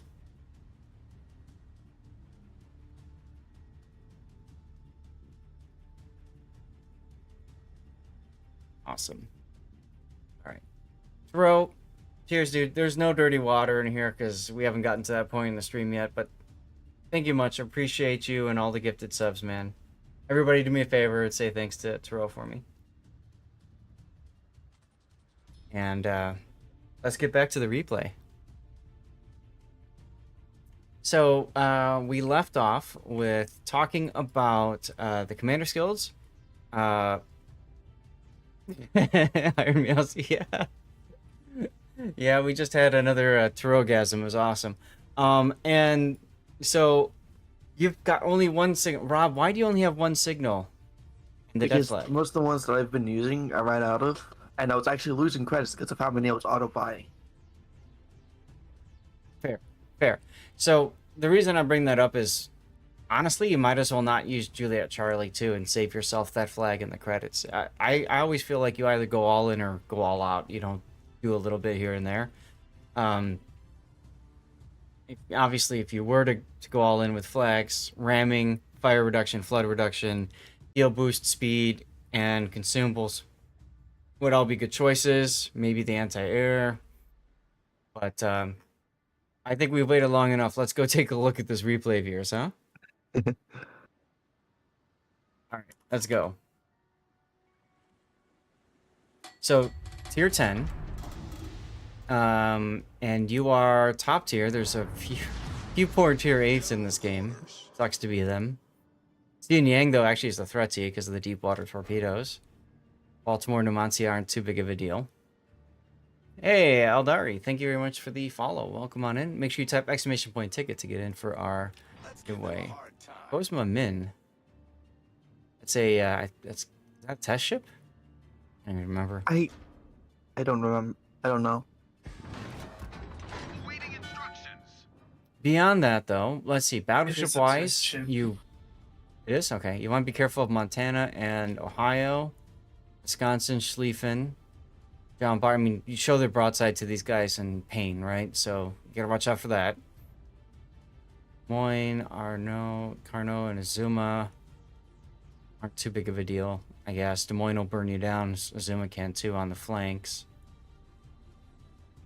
Okay. So once again, standard battle. So if it's standard battle, I don't like to go through the middle section. I might go to about here and then stop.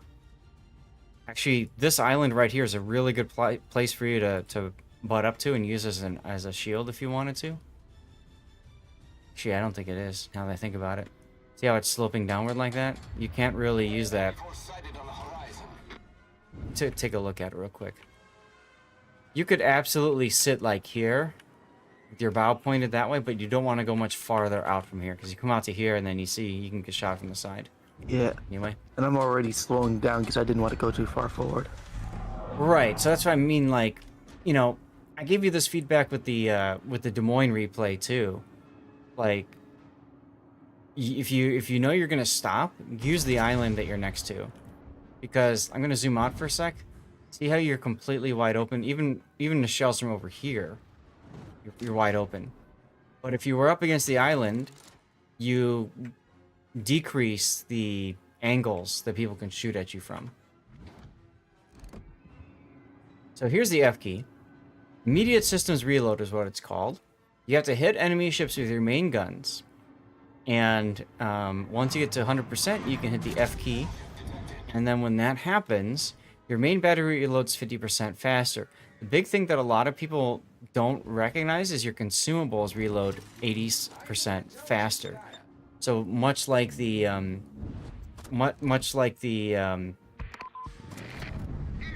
oh my god.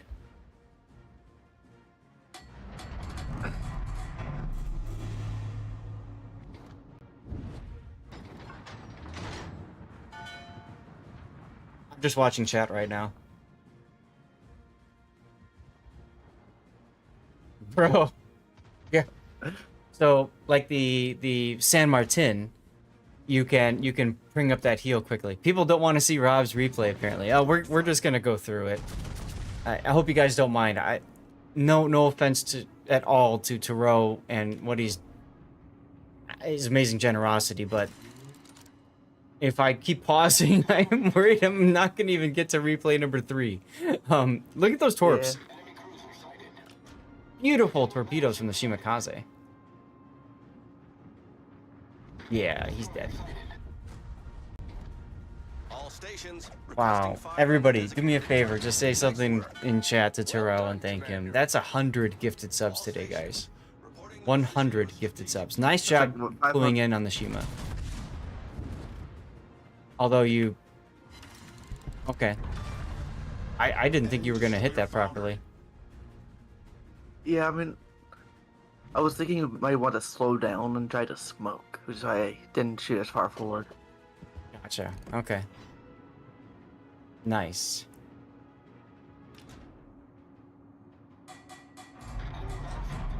Yeah, I mean, outstanding, Terrell. Thank you so much.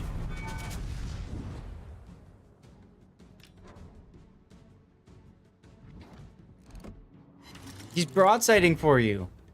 There it is. There. Well, I can see it. You guys see a different picture, I think. I see the picture of Stevie taking a dump in the litter box. It is glorious. Paid actor. Well, he went in front of the island instead of behind it, so that's Yeah, and I do have the paid actor flag on my ship right now. Oh, good. You should. Look at that tight salvo. That's a dead Balti. Or not. Because RNG said nah.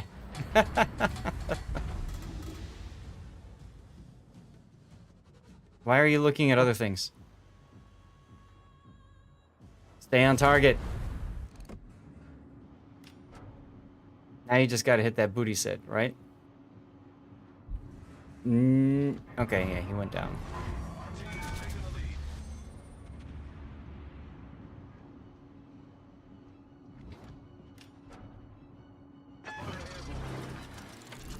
Ah, you noticed a... Okay. Why didn't... I would have hit Rob, the you- island. Yeah, but I would have still taken the shot with your rear turret. What else are you gonna shoot at anyway? I don't know. There's always a chance that it'll hit. But, okay.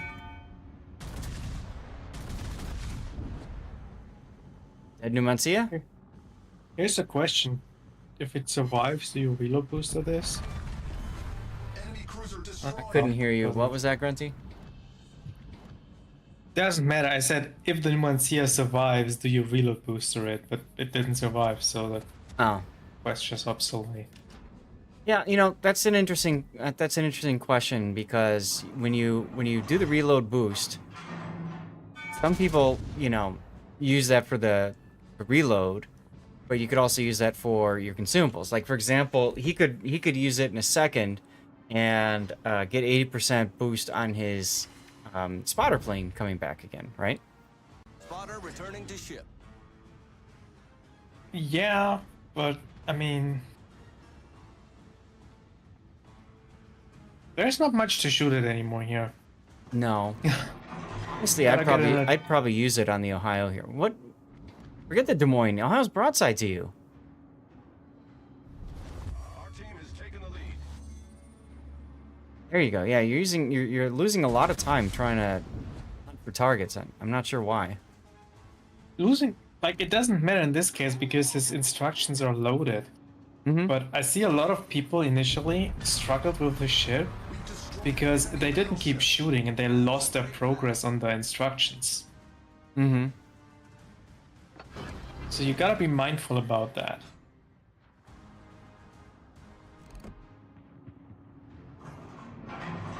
Okay, now this Wisconsin's using his combat instructions. You can see the searchlights on.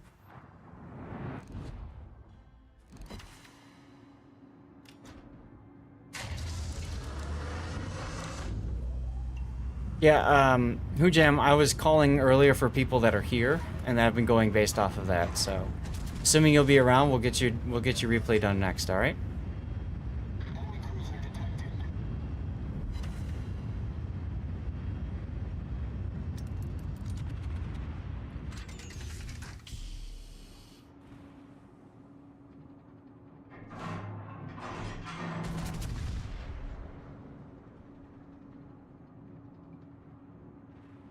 Love seeing those pictures of Stevie. Thank you again, Turo.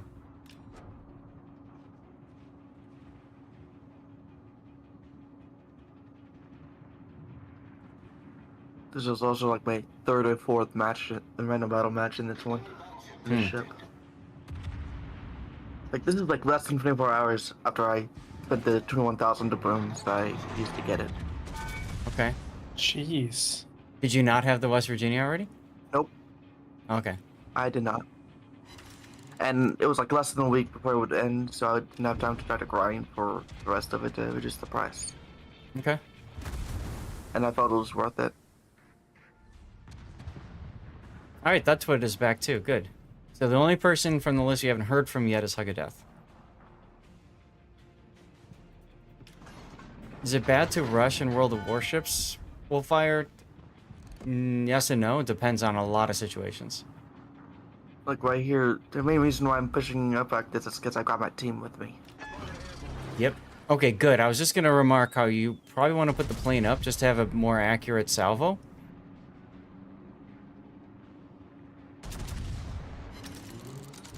Nice.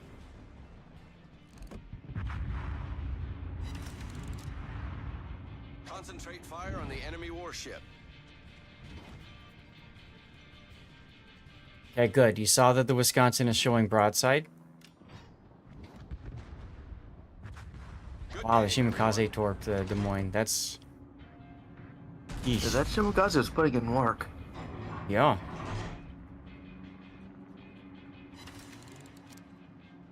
Too early of a shot there. Also, I would hit the C key and bring the view back down. It's just easier to hit things with it that way.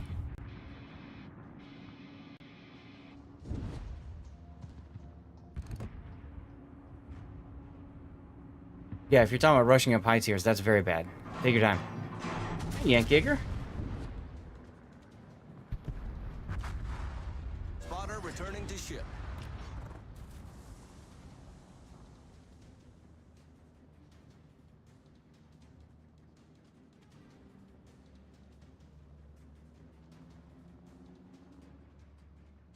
Let's see what we got. Ah, a Stevie and Prue.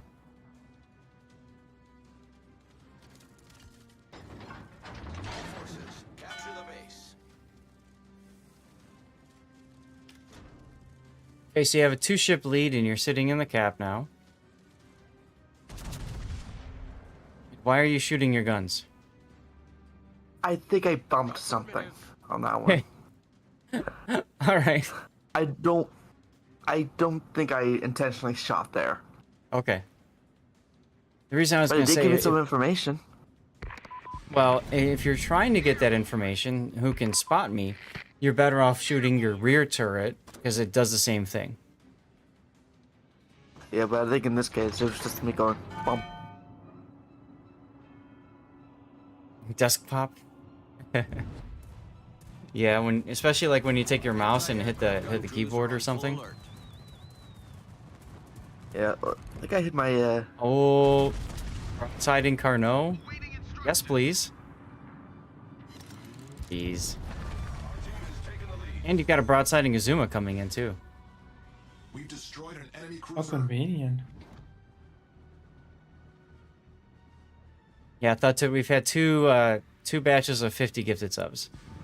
Now, you actually don't want to cap. So hopefully he's going to shoot at you. He will reset you now, and you can kill him. Ship is on fire. Anti-aircraft troops are on normal alert.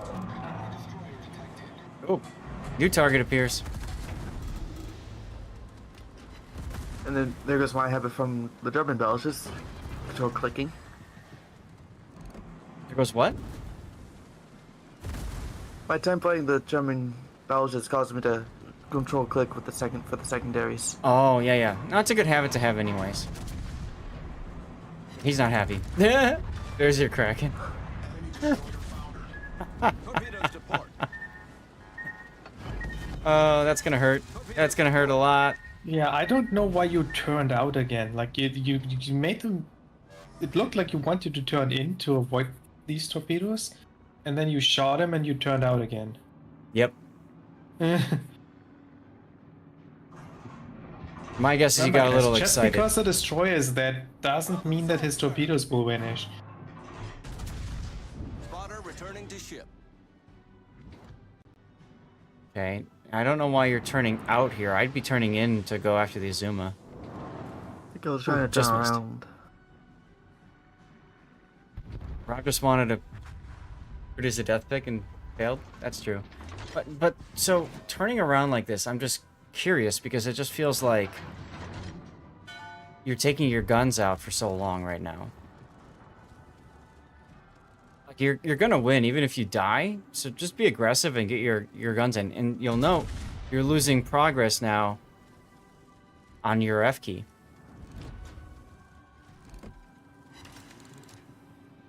Oh, Huggadeath is here. Good. Everybody's here now.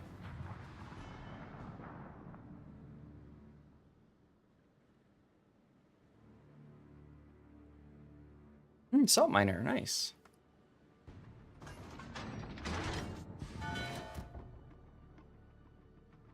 Everybody is here. That's right. That's it. All right. So if we follow the order, then the next would be Thutwit's Constellation, followed by Huggadeath, and then Hujam. That work for everyone? How many gifted subs in between? Wow. Nice. And of course, that was a Citadel at the end there. Well, you gotta have a Pitadel at the end, absolutely, yeah. So,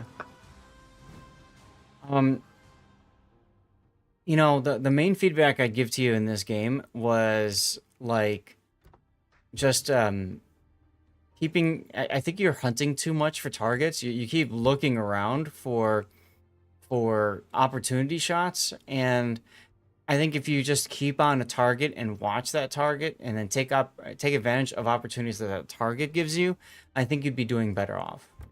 I felt like you wasted some time there trying to look for shots on the Ohio, for example. What was the other one? I don't remember off the top of my head now. And then towards the end, when you know you're gonna win, just go for it. Just hit W, and if you die, who cares? One tip for the combat instructions for the ship in general. Like, if you don't have a good target to shoot at, like nothing broadside or so, and you only have to shoot like an enemy battleship that is angled, Mm-hmm. What you can do is instead of firing salvo, you fire one turret at a time with like a couple of seconds in between. Hmm. That will reduce the time between the salvos and makes you less likely to lose your combat extraction progress. Right. Yeah. Instead of firing Obviously, a full if you have a salvo once. broadside, you want to shoot the salvo, but Mm-hmm. Not a bad idea. All right, so let's take a look at the replay render.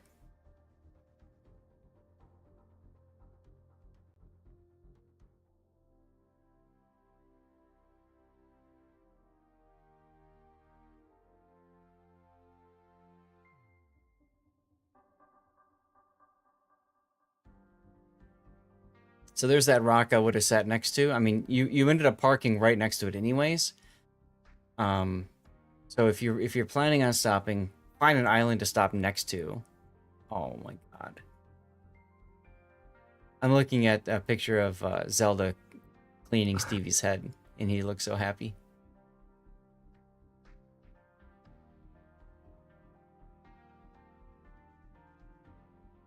Unfortunately, I gotta say, I didn't feel like there was that much to showcase the Wisconsin in this game. Like, you could have been in an Iowa and probably had the same results, or Missouri, right? yeah, there was nothing where combat instructions really mattered, where you Right. get a clutch reload on the consumables or the gun salvo, so It's still a good game.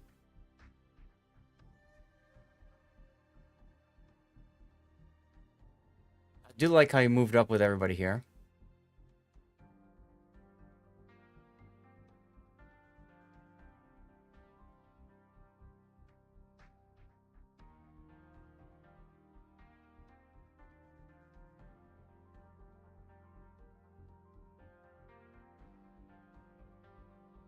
Yeah, 3 Wisconsins in this game.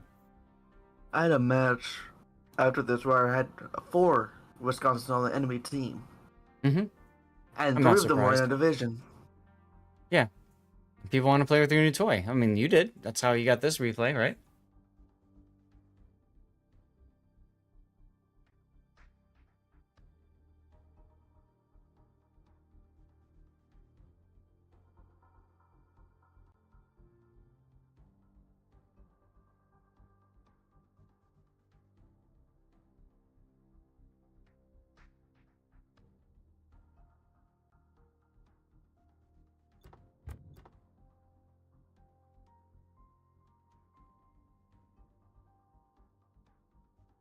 Here's the part where you're about to see the destroyer.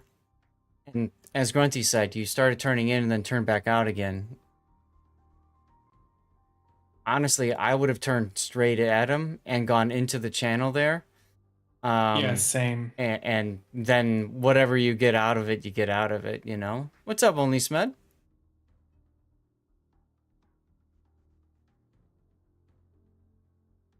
Just point the nose straight at the gap.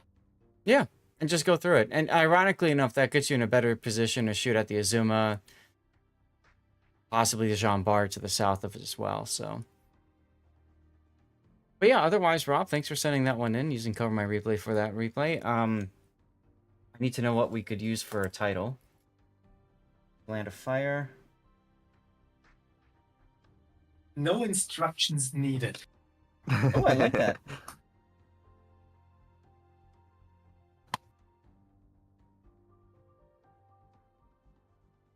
You're good? Stop by for another lesson? Fair enough, fair enough. All right, cool. No instructions needed. Unless anybody else has a better idea, then we'll go ahead and do that one. Thank you, Rob, for sending that replay in. We're going to exit out of Z-Game. And we're going to go from there. We'll move into our next replay, which I believe is Stud Twit's Constellation game. I'm going to go to Stream Raiders, though. We're going to run an ad break. Those of you guys that jumped in on Smed's raid, welcome on in, everybody. I'm Lord Zath, the North American community contributor. We are in the process of doing replay analysis today on our Sunday. We do that as our kind of our main content. We got through 2 replays so far, and I've got 3 left to do.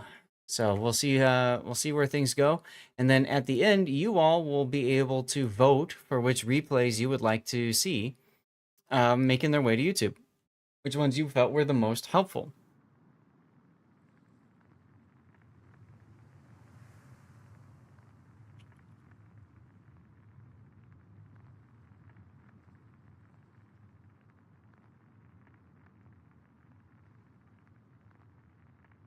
This one's a rough one. You can tell it's rough because Driftin hasn't found the big word yet.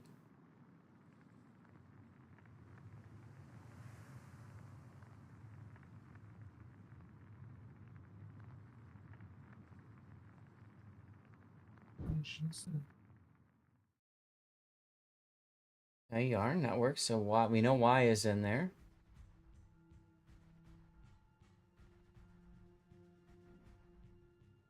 Oh.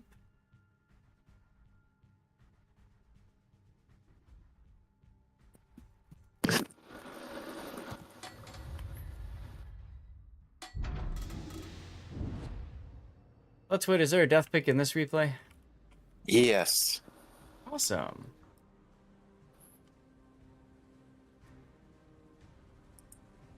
Good, our first catch of the day. Oh, it's a D.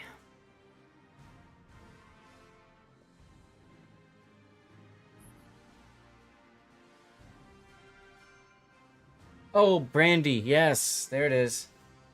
So Brand, somebody do Brand. It's too late, doesn't matter. All right, we'll do an ad break now, and we'll get the next one started. That'll give me a chance to go grab a quick snack.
I love it. I walk downstairs, grab a snack, and then Gaelic with the raid. Thank you, Gaelic.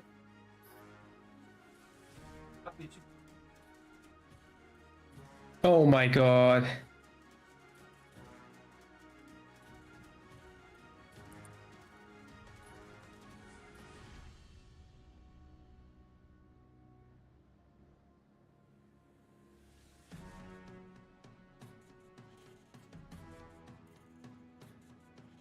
Oh no, did we get another Tarogasm?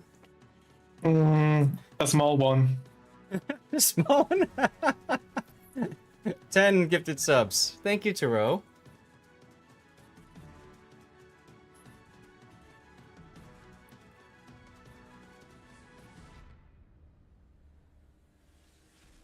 My goodness. Tristan says, again? Oh my god.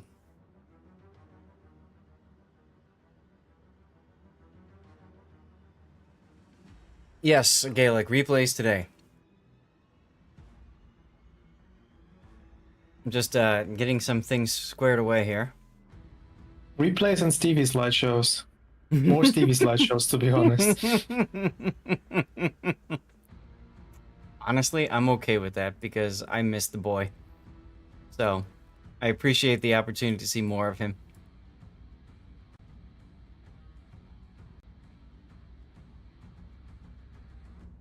All right. Rob, did you do a shout out for Gaelic by chance?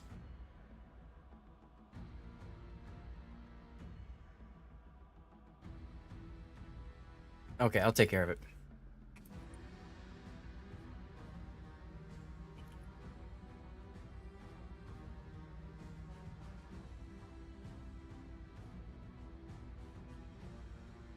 All right, so throw the lionfish of Genera. Look at that.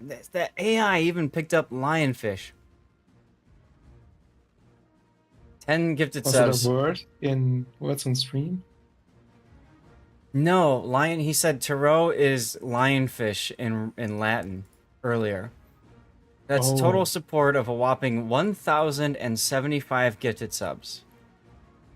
Oh my god, you're 25 away from 1,100. Your Father's Day spirit and community love are truly unmatched. That is, yes. And our fleet is sailing on the waves of your kindness. Right, very much so. And ahoy me hearty, set sail with Gaelic Knight, the scurvy dog of the high seas and World of Warships. They became a true buccaneer at the helm, dodging cannonballs and plundering ships with their deep rumble in the belly voice. If you be looking for Palia or Diablo 2 action, keep a weather eye on the horizon for this crazy old Scot. Batten down the hatches and join the crew before they make ye walk the plank. That needs a couple hours of co-op.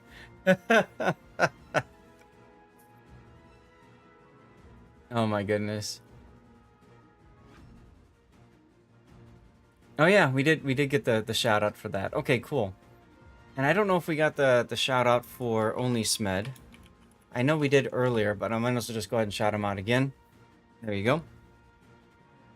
Guys, welcome on in. Those of you that were part of the raid or whatnot, you're here. It's Sunday. It's our big replay analysis day. So far, we've gone through a whopping 2 replays, partly because of Tarot being Tarot. I mean, what you guys don't know probably is that in addition to the gifted subs today, he actually gifted 10 subs over on my rerun channel on Friday. I mean, thank you. That's all I can say to that, Tarot. So with that, let's get into our next replay. This is Thud Twit in the Constellation, which is a ship we haven't seen a lot of. It's actually, I was really excited. Side note, I was really excited for the ship when it was announced because the Constellation is supposed to be what the Lexington, which was a battle cruiser originally, was supposed to be. Right? The Lexington in U.S. naval history was laid down to be a battle cruiser along with the Saratoga in the 1920s, early 1920s, or late teens. I can't remember the exact date that the keel was laid. But with the Washington Naval Treaty, she was converted into a aircraft carrier, and so she and the Saratoga became the first 2 aircraft carriers, fleet aircraft carriers for the United States Navy following the Langley. So their designations are CV2 and CV3. After that came Enterprise, Hornet, and Yorktown, which were purpose-built carriers, like designed from the ground up to be carriers. So Lexington and Saratoga, in my opinion, were the most Beautiful carriers because they had the nicest lines. They were very long. They had good armor plating, and they had tons of storage room inside, partly because the hulls were so big. Now, the Constellation in this game is a what if. What if the Lexington was modernized? So these were the original guns. These are Colorado guns.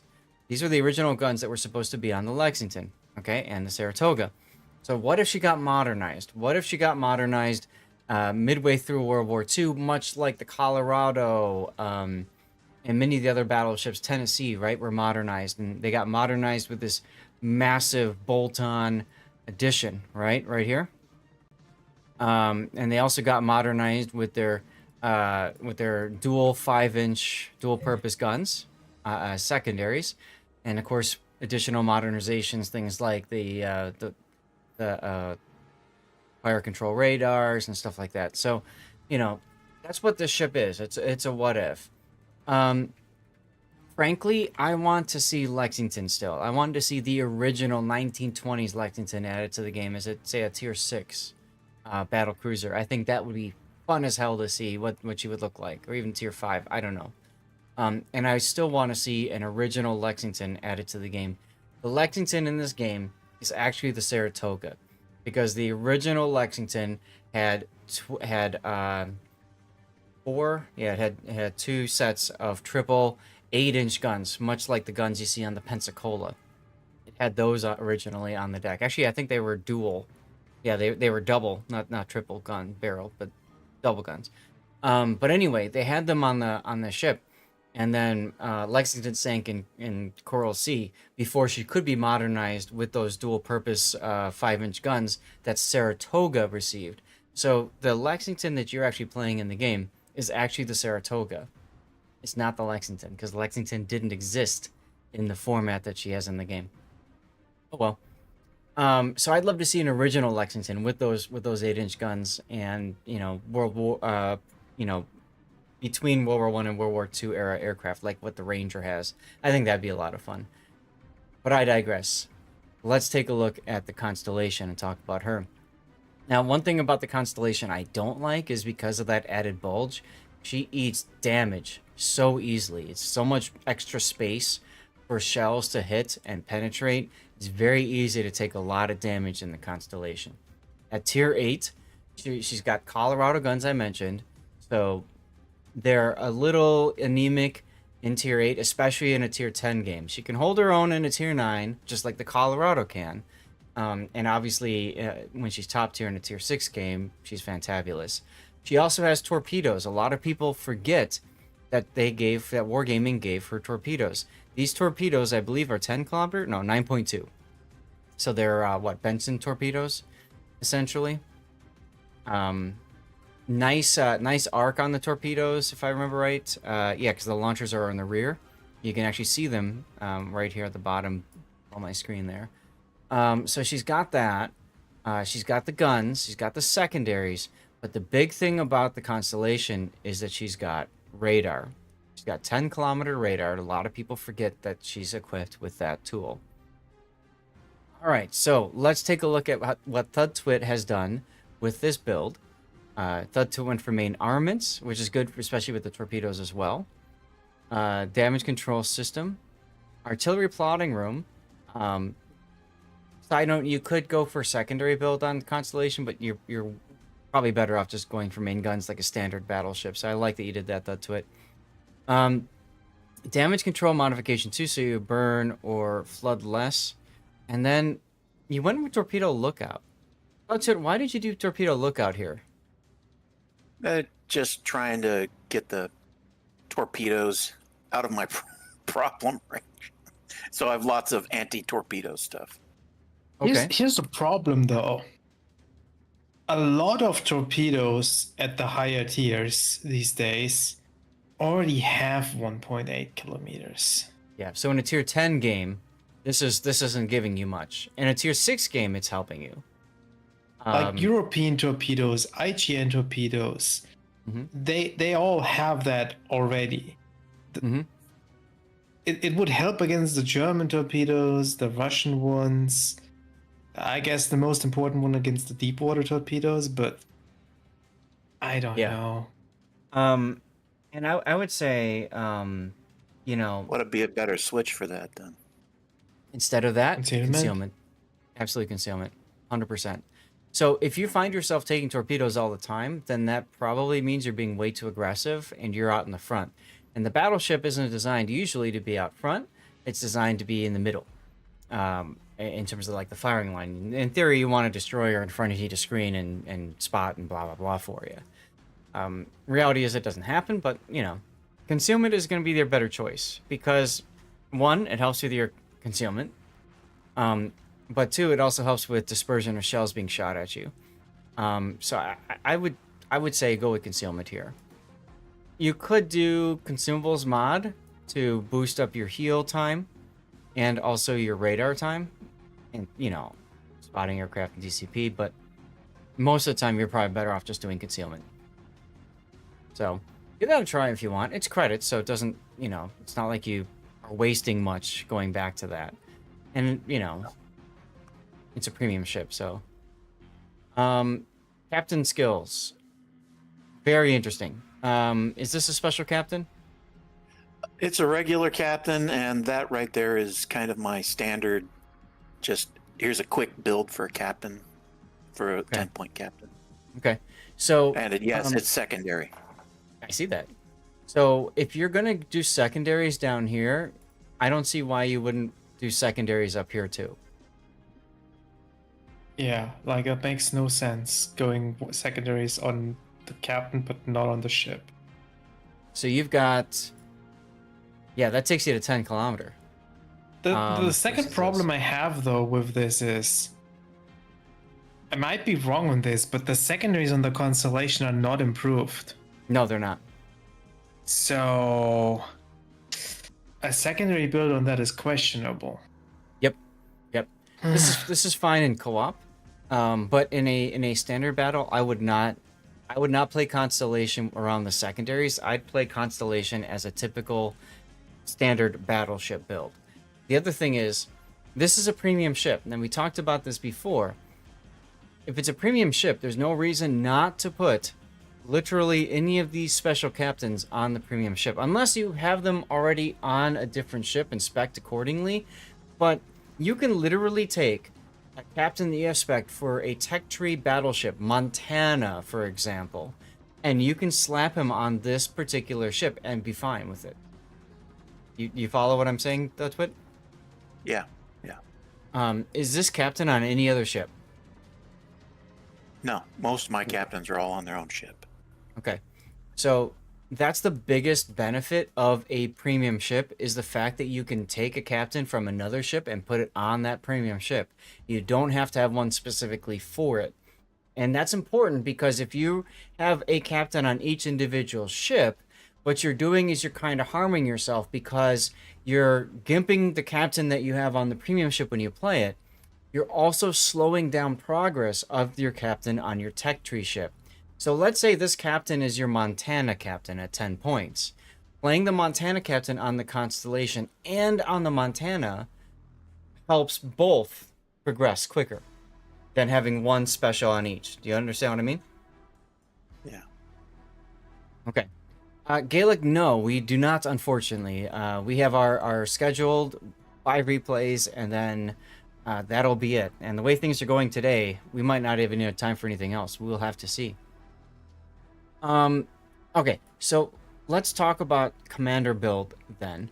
And I'm gonna put up here my build document, and this is, I always like to talk about this as a good starting point, but it doesn't have to be like the end all be all. Okay, so I pulled up the document and I searched for Constellation. It says if you're using this build in Constellation, use range mod in slot 3. So this is a suggested build. It doesn't have to be, but this is a suggested build. And you'll note It's a standard tank build. it's basically. exactly, it's your standard battleship build. So what I would recommend, especially because this is a premium ship, is you take your battleship commander, slap it on into this, and see what it does, and give it a try. But you can see that they say for constellations, you put in the range mod in 3 because it helps with your accuracy. Because at tier 8, you don't have access to the plotting room upgrade in slot 6, okay? So, this is just your standard battleship build. Does it matter? I don't know, but that's how I'd probably build that. Oh, wait, hold on. We didn't talk about flags. So you did preventative maintenance, so you're trying to protect the secondaries and the torps. You did vigilance, which, by the way, vigilance does help with hydro. Does that also? I can't remember if it also stacks on this or not. It Lookout stacks on system. the torpedo lookout. I think the flat one comes first and then 25 extra, so Okay. It does stack. but Okay. still like So I mean that can help when you were talking about before, but yeah, it is a lot. Let's see here. Let me just do this. We're gonna clear this out for a sec, though, to it, and let's talk about like if you were. Do you switch ammo types a lot? No, not really, but I play Okay. co-op mainly too. Yeah. So the reason I'm asking is because if you don't, then gunfeeder is useless, and in that case, you know, you could always say preventative maintenance to keep your torpedoes up, or if it's a standard battleship line, emergency repair specialist or even consumable specialist is okay-ish. But anyways, the reason I bring that up is look at your concealment now, 12-kilometer concealment. Now for the Constellation, remember her radar is at 10. So 12-kilometer gets you a lot closer to being able to spot something with that radar than 15 or so, which you had before. And then signal flags, you've got all in on signals, anti-det, ramming, fire reduction, flood reduction, heal, secondaries, ship speed, and consumables. This is fine. Everything here is good. If you're doing this build up here, I might still run secondaries, or instead of that, you could always run anti-air. Either one of those works fine. concealment also helps you getting dark because I think the Constellation doesn't have the best armor, if I remember correctly. Correct, yes. That's what I mentioned earlier. So yeah, concealment helps you go dark and disengage if you need to. And you can see the maximum speed is almost 35 with the flag.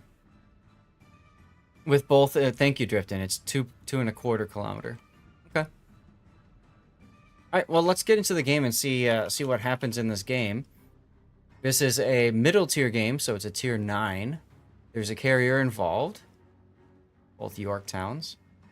So, if you communicate with your carrier player, you could always say, "Hey, can you smoke me up the channel? Because I'm secondary build, and memes can ensue."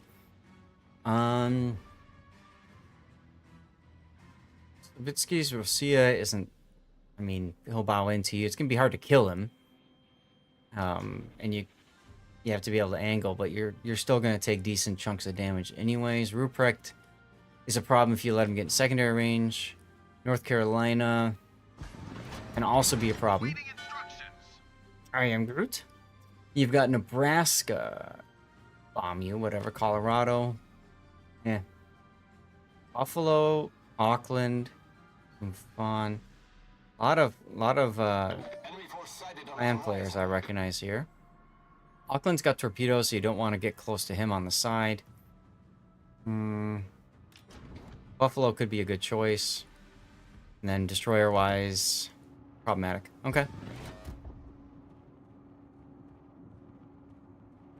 So, you got detected by planes. And you're making it look like you're heading towards the channel. Actually, no, it looks like you're heading towards the D cap.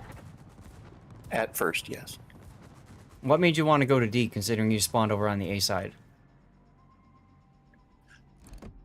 Well, I felt like I kind of spawned in the middle, honestly. So Yeah, but I mean, you... Go ahead. No, I was basically just turning to put my guns that direction to see what was going to come this way and heading towards the other side. So.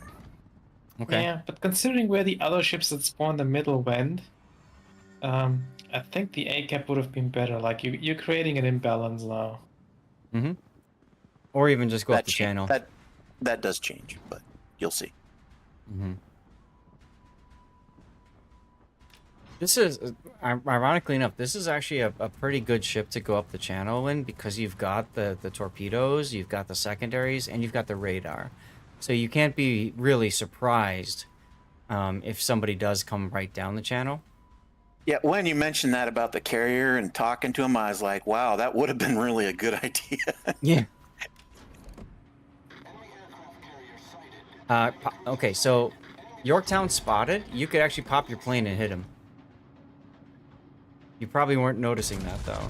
Yeah, you're looking at No, the I was looking at the ships coming around the corner, and the ones that I had a broadside shot on. So that Fair. was kind of my aim. And well, they never come out. I do not like this turn here. There's two reasons for it. Okay. Well, I didn't want to be a real big target, and I was thinking I'm going to go back and support potentially the Seattle in case they're going up the channel. Mm-hmm. And so I'm still trying to take a shot. And like I said, they never came out. And so I was like, okay. Okay. I mean, that's fine. You don't want to give you don't want to just come out in front of the Rosia. He's just going to sit there. By the way, Yorktown and Buffalo are both good choices for you right now. Looks like you see the Yorktown.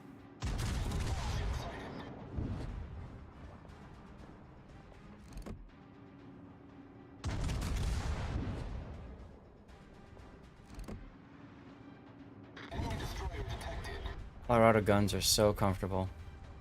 Oh, Paulo Amelia just nuked the Nebraska. Look at him over there. That's right, Hujam. You see carrier, you shoot carrier. Easy peasy.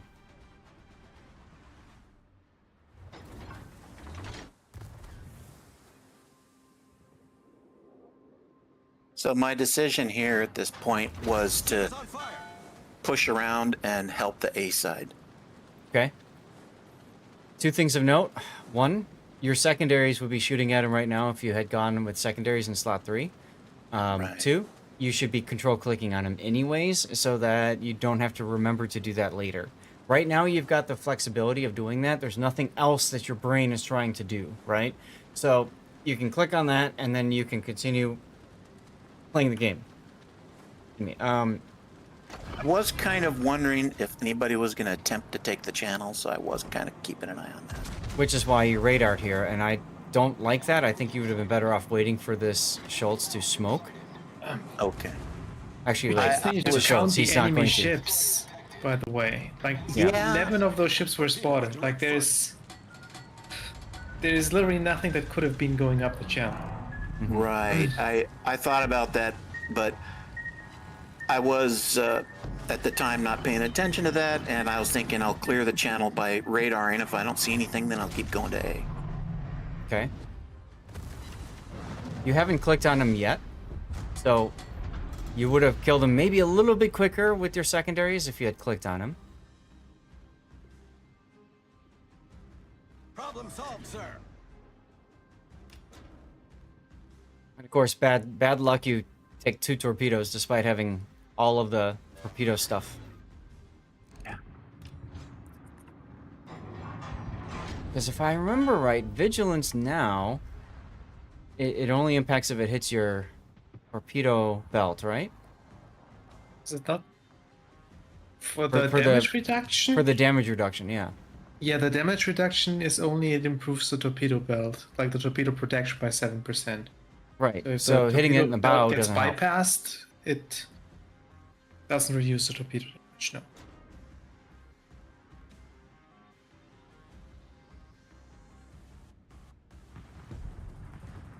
Well, it looks like you have the ability to just jump on into the A-cap now, huh? Yeah, that was my goal at that point.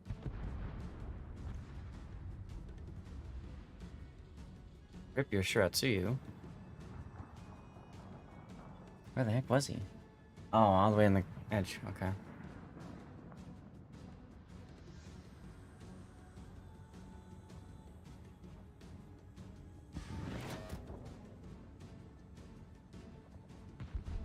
So what's your plan after you get into A and you cap it? Looking at where they were, I decided to do a hard push all the way around. So I was literally going to just push as hard as I could. Okay. I mean, you're secondary build, so you've got the build for that kind of thing. I'm concerned about the Rosia. He's already starting to turn to... He's probably going to just show up right here. He's going to be very difficult to take out. Unless you can get on him with your torps. Alright, click on the Colorado. Nice citadel there on the North Carolina. That radar did not need to happen. And that's Apollo because took out... I wasn't counting ships, so I didn't. I was concerned that somebody might be hiding back there. Mm-hmm. Because your two DDs were way on the other side, and I was wondering where there was a DD. Well, there's only two, and their last known were way over here on the 10 line. Exactly, but they were kind of stacked on each other, so I thought there was only one over there, and I thought there was one hidden. Okay. Are you watching... Is your minimap like this? When you play? Yeah, a little bigger, but yeah, it's a little bigger. Okay. You can see the difference of minimap size telling you that information. Like, if you get in the habit of making that minimap bigger, I would. Because right now, you could have radared the Chumfan and shot him. Yeah, I was focusing on him, and I was looking at this board position, and I decided to go full YOLO at this point. Your secondaries, you haven't clicked again. Nope, Unless I was there's a fixing to replay say bug. that. Keep shooting the Chumfan. You've got torpedoes if the Rosia is gonna... You... Okay. He's gonna try to ram you. Actually, well, that.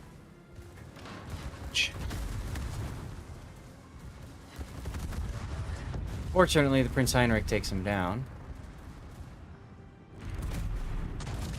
Problem solved, sir.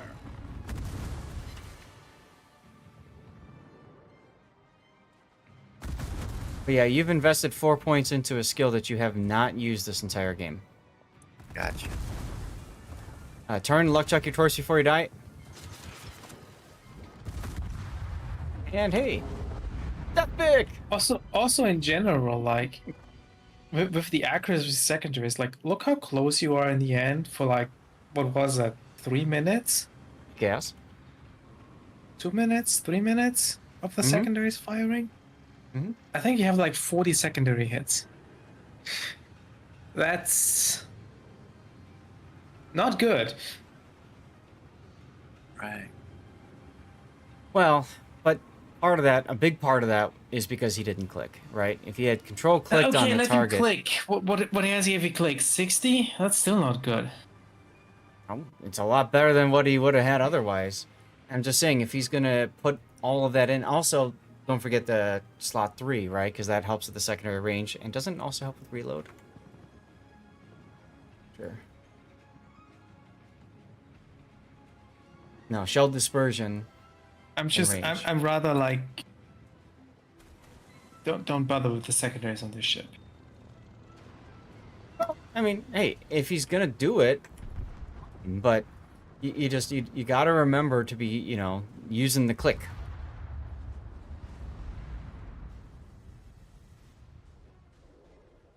Yeah, if you want to keep the build, you gotta click. It's true. And change that slot 3 to the secondary. I think that would have helped you quite a bit with a bunch more hits too. Nice hit on the North Carolina. Got him to flood. Cruise control. I think that's how it's pronounced. Welcome. Thanks for the follow.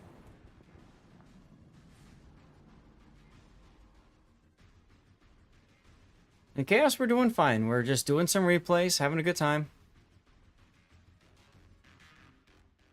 So, Thutwit, do you have any other questions? Anything else you want to talk about from this replay? So as a ship build, I should probably pull away from the secondary build concept on the Constellation then. I would say I would you go can have away. you can have two different builds. You can have one build for co-op, even asymmetric would be fine for a secondary build. And you can have a random battle build, which would be your standard battleship. Like I said, because this is a premium ship, the nice thing is you can have both of those, right? Very easily. Just whatever tech tree American battleship you're on, throw him and that build onto your Constellation. Play the Constellation in randoms. And then if you want to keep this build for co-op or asymmetric, fine. Don't spend the doubloons to change it. There's no need to, because you've probably got a plethora of American captains you can just slap on this ship, right? Oh yeah. Yeah. I mean, you can put a destroyer captain on and play with a different build and try it and see how it works, you know? So I'm sure you've got American tech tree ships, though, right? You can do that. I would just, like, if you want to play a secondary battleship at tier 8, I would just play a different battleship. Like, go. Well, sure. Like, I don't know if you have a Massachusetts, but that would be probably one of the better choices. Mm-hmm. You Right. could go Bismarck, you could go Seaton, you could go, like, Atlantico if you have it or something. Like, I wouldn't do it on a Constellation. Oh, Yep. Yeah, I have Yep. those. So yeah, if you want your secondary fix, right, do a different ship. As a base ship for just plain random, which one would you suggest it for a battleship at tier 8? Well, For I mean, secondaries at tier 8 in a random battle? Just in general. I mean, In general, you're probably going to be better off with the Massachusetts just due to how fast it gets its DCP and all that stuff back. yeah, Right. like... if we're talking tech tree ships, North Carolina's fine. I'm a Bismarck. fan. Yeah, right. Okay. North Carolina for a standard battleship build, and then Bismarck for a secondary build. There you go. Now, don't fall into the trap that the North Carolina is a sniper. It is not. Nope. It's Everything is a sniper if you stay far enough away. right, even a first, and then I get laughed at. But All right. Hold on. I forgot. We gotta look at your screens. So you were actually killed by the Chumfan. That's interesting. Yeah. There you are in the middle. And let's take a look at your secondaries. So your ship fired off 2,970 secondaries and only 41 hit. Right. Wait, that's a bug. There's no way it fired 2,900 shells. Oh, no, wait, sorry. That's damage. That's a This damage. is shells fired. 172. It's been a long day. Anyway, that's still like Grunty said, that's pretty abysmal. They were shooting at a destroyer, and then they were shooting at a couple of battleships towards the end there. But Yeah, The- like the not, secondary not module only is control it clicking would've abysmal on helped. the hit rate, the conversion from the hits to the damage is even worse. well, that's why I thought that was number of shells fired. But anyways, yeah, I mean, it's just use the click. Now let's take Hey, a I look got at 2 Colbert strapped to my Constellation. right? Let's take a look at the damage received. The Sovietsky Rossiya, because you went and turned broadside to try to hit him, and by the way, I think you'd have been better off turning the opposite direction, turning right, so you can get your port torpedoes off on him, because then you're not showing him broadside to get those torps off. But he hit you 6 times for 21,000 damage. Ouch. And compare that to everything else that smacked you. That's right, that's only 70 odd damage per hit, right. Because most of the shell hits, if they weren't on the destroyer, if they were on the battleship, they were probably hitting armor, whatever, so not going to pen. Yeah, those are 127mm guns, I think, so the penetration is 21mm. So Yeah. gotta hit the superstructure or Right, and that's the some other light thing. cruiser. That's the other thing about the control click that helps, is that the control click gets it more on center, better chance of hitting superstructure, although also technically better chance of hitting the armor belt and stuff too. So that's the problem of secondaries. So it'd be nice if you could say, go hit the center and then up a little bit, but the game doesn't let you do that. Right. Wargaming just needs to like I think they should do this in general. I can't believe I'm even saying it. The auto aim point for the secondaries should just be moved up. Yeah, I agree. That would I fix don't it. know if it would make some secondary ships too good and broken, but Well, you can't have that.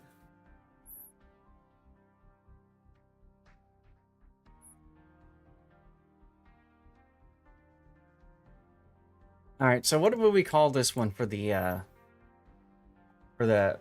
title? I'm thinking just click. like We could call it Puddin' was late again. Sure. wait, Puddin is here? No click, no boom. I like I that. like that one. No click. No boom. Okay, no click, no clue. Clickbait. Clickbait is good. All your titles need to be clickbaity. I'm sorry. It's just it has to be clickbaity. Welcome back, Seabear.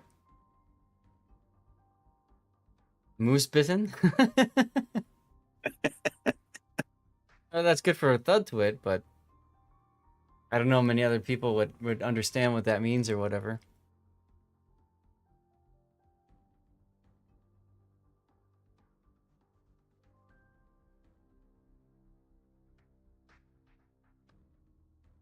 Yeah, exactly.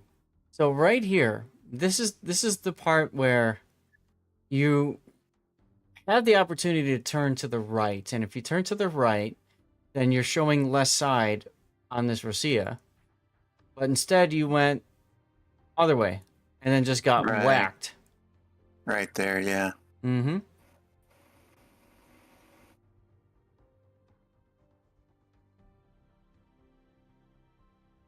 And you still got a torpedo head in North Carolina, so that was funny. He would have gotten one in the Sovietsky too if the Heinrich didn't kill it. Mm-hmm. I saw Yeah. it hit the hull or the wreck. Yep. All right. Well, anything else that's it, or are we good? No, that's real good. Awesome. All right. Well, as always, thank you for sending in the replay and supporting the channel and all that good stuff. Also, if you're buying the Massachusetts, thank you for keeping the game free to play for me. I thought you can't buy it Why? anymore. Christmas greats. Oh, okay. Yeah, I have the Massachusetts and the Massachusetts B, so I'll probably play with both of them. Fine drifting. All right. What's our next one gonna be? That should be Hug of Death in the Shimakaze. Shimmy. So we'll Love get me that some one ready to shimmy. go.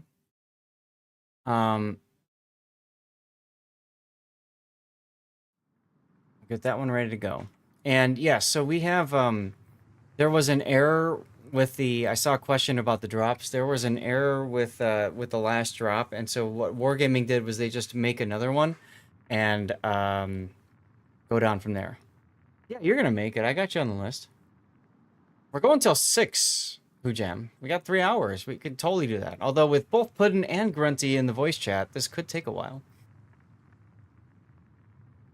What are you trying to Look. say? You like we aren't half as bad as Taro, okay? Like Oh, okay. I'm pretty sure Zach just snowballed both of us there, Grunty, to make this one replay last 3 hours. I did. look, I did. You missed the 3-hour replay of Rob's game earlier. That was not 3 hours. It was close. Nah. Love you, Rob. Love you, Rob. Sea bear. Nice. All right, chat. We're gonna do a quick ad break here. I'm gonna go check in on the wife. She just got back from doing the grass. See how things are going with her, and I want to get some more ad-free time for you guys when we do the replay itself. So what I'll do is I'll get the next thing started, and then we'll get the ad break. Remember, I'm also streaming over on YouTube. If you want to dodge the ad breaks, or you don't like the music, or whatever. Unlawful is the big word. See you guys in just a few. I'll see you in a bit, Zeth. Thanks. I'm going to jump off. All right, sounds good. Hi. And thanks, Puddin' and Granny. That helps. But I didn't do anything. Yeah, that's probably what helped. You didn't do anything this time. Oh, Puddin', can you do the draw, please? What do I pay Rob for? I don't know. You can have him do it. Also, somebody ping Hug of Death so she knows that we're...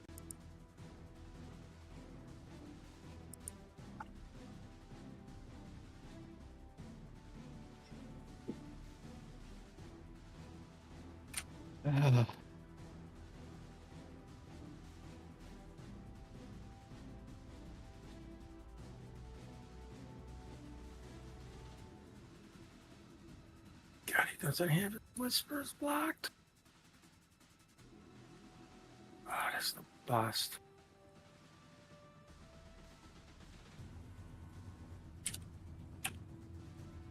Where's was blocked? Now, see, I do it different than everyone else. If you Of course actually you do. type just enough to where I can find you in the community tab, you just get the code. Because, we do let them go for so long. And most people are playing the game while listening, so I don't want to get somebody killed. It makes my life easier too, because we don't have to draw 15 times. Agreed. I mean, that way you can actually poop and still win. Like, the only person who poops and you lose is me. That's because nobody's getting drawn. But now with That's Rob true. here, literally everybody can poop and still win, except for Rob. Except for Rob. Yeah, I'm trying to do a little bit more frequent giveaways now, putting like every hour or something. Okay. So, just because I'm not going to be streaming as much.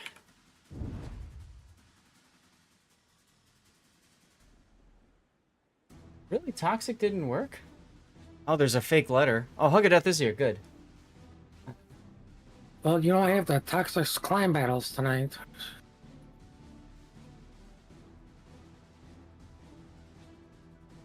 Is that clan battle season with the gimmicks already over? Yeah. Have Cool. you seen this on the dev blog? That they're bringing these gimmicks back in another game mode? Like shuffle or something, they said, didn't it? Yeah. Okay. Just, I mean, the only really nice thing about this season was 0 restrictions. Mm-hmm. Because you don't have to sit there and be like, okay, somebody bust out the chart. Okay, who's got the college degree in chart reading to figure this all out? So I heard Stats blog talk about this on their clan battle season. They actually had 2 callers where one's job is solely to keep track of the team consumables. Yeah, you need it. Yeah, you need it. It feels so stupid.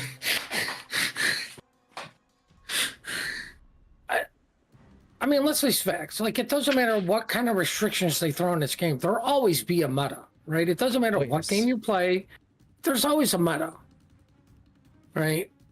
What makes this season, I think, toxic is you just bring a ledge mod Petro, right? And everyone's thinking, oh, but I lose a heal. No, you have 5 or 6 others that also act as a DCP. So why is anybody even going to shoot HE? I actually told people, just shoot AP. I don't care if it's bowing. What's the AG gonna do? Set them on fire? Right? And then you're gonna spend another 4 weeks trying to get it on fire while they're burning through heals. Anyway, we have a replay to do. Hog of Death, you Why are... couldn't I bring a clan battle one in for us so we can bitch? I forgot to turn off the autopilot. Sure. So, Hug It Up, it's up to you what you want to do. If you want to ask questions directly in chat, you're welcome to come into the Discord and hang out with us on voice. It's really up to you. I promise Grunty and me won't bite. This is a clan battle between, looks like, Sammy and AODA. Okay. You're already in the Discord. Right? Did we, We're in a voice chat. go over her? Did we go over her build? No, you guys were too busy yakking about clan battles and something and something and something in DCP and... Yeah. That's what we do here. That's extreme of blaming the others. Well, yeah, because that's what was happening. All right. So, anyways, Hug, we're in the general voice chat right there. You should be able to see us, and you should be able to just hop right. Hey, there you are. Now you might need to mute the stream because the stream and you'll hear me twice and everybody else twice. It's up to you.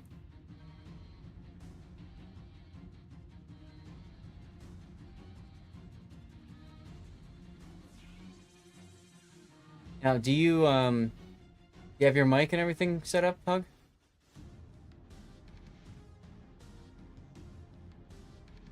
Oh, I think I had it muted. Can you hear me now? Yes. Okay, sorry, I was muted. So I do pretty terrible in this match, but my whole team kind of wanted this replayed because we had a couple questions. So I died pretty much out the door. But we were doing terrible this night, and in clan battles, we were just doing awful. And most of us are new players. Uh-huh. And this was supposed to be our last match of the night, and it was supposed to be a meme match, and we didn't really have calls. They just kind of were like, go out there and give them hell, basically, is kind of what they said. And we don't understand quite how this worked because we wrecked them. We went out there and we just wrecked this entire game. We do awesome. And so we were wanting it replayed so you could kind of do an analysis of why this worked so wonderfully for us. Okay. I mean, so like, first let's take a look at the opposing team, right? 2 Schlieffens, a Marseille, 2 Napolis, a Hargumo, and a Gearing. I mean, this is like a hardcore try-hard setup. Oh, wait, hold on. What was your guys' first initial reaction to seeing this lineup, Hug It Up? Well,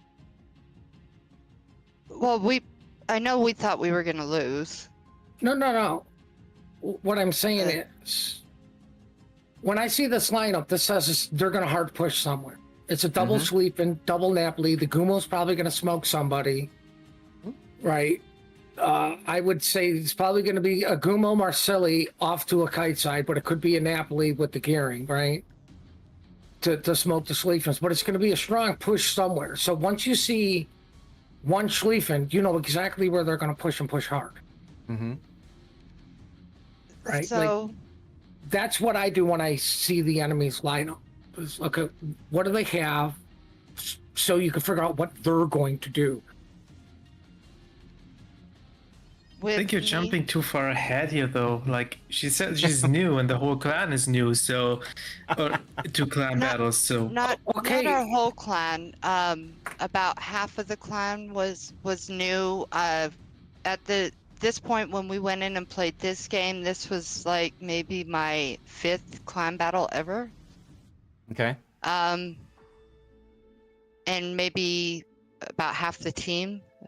Well, maybe a quarter of the team, it was about their 5th as well. But the rest of the team are veterans to clan battles. Okay, so was But, anybody saying like what Puddin said, or no? They didn't to us. Like I said, we were doing terrible, and it was supposed to be a meme. So they didn't to us say anything. They were just like, go in and give them hell, is all they Okay. really said at the beginning. So what's the meme on your side? Because I don't, looking at your lineup, I don't see a meme really.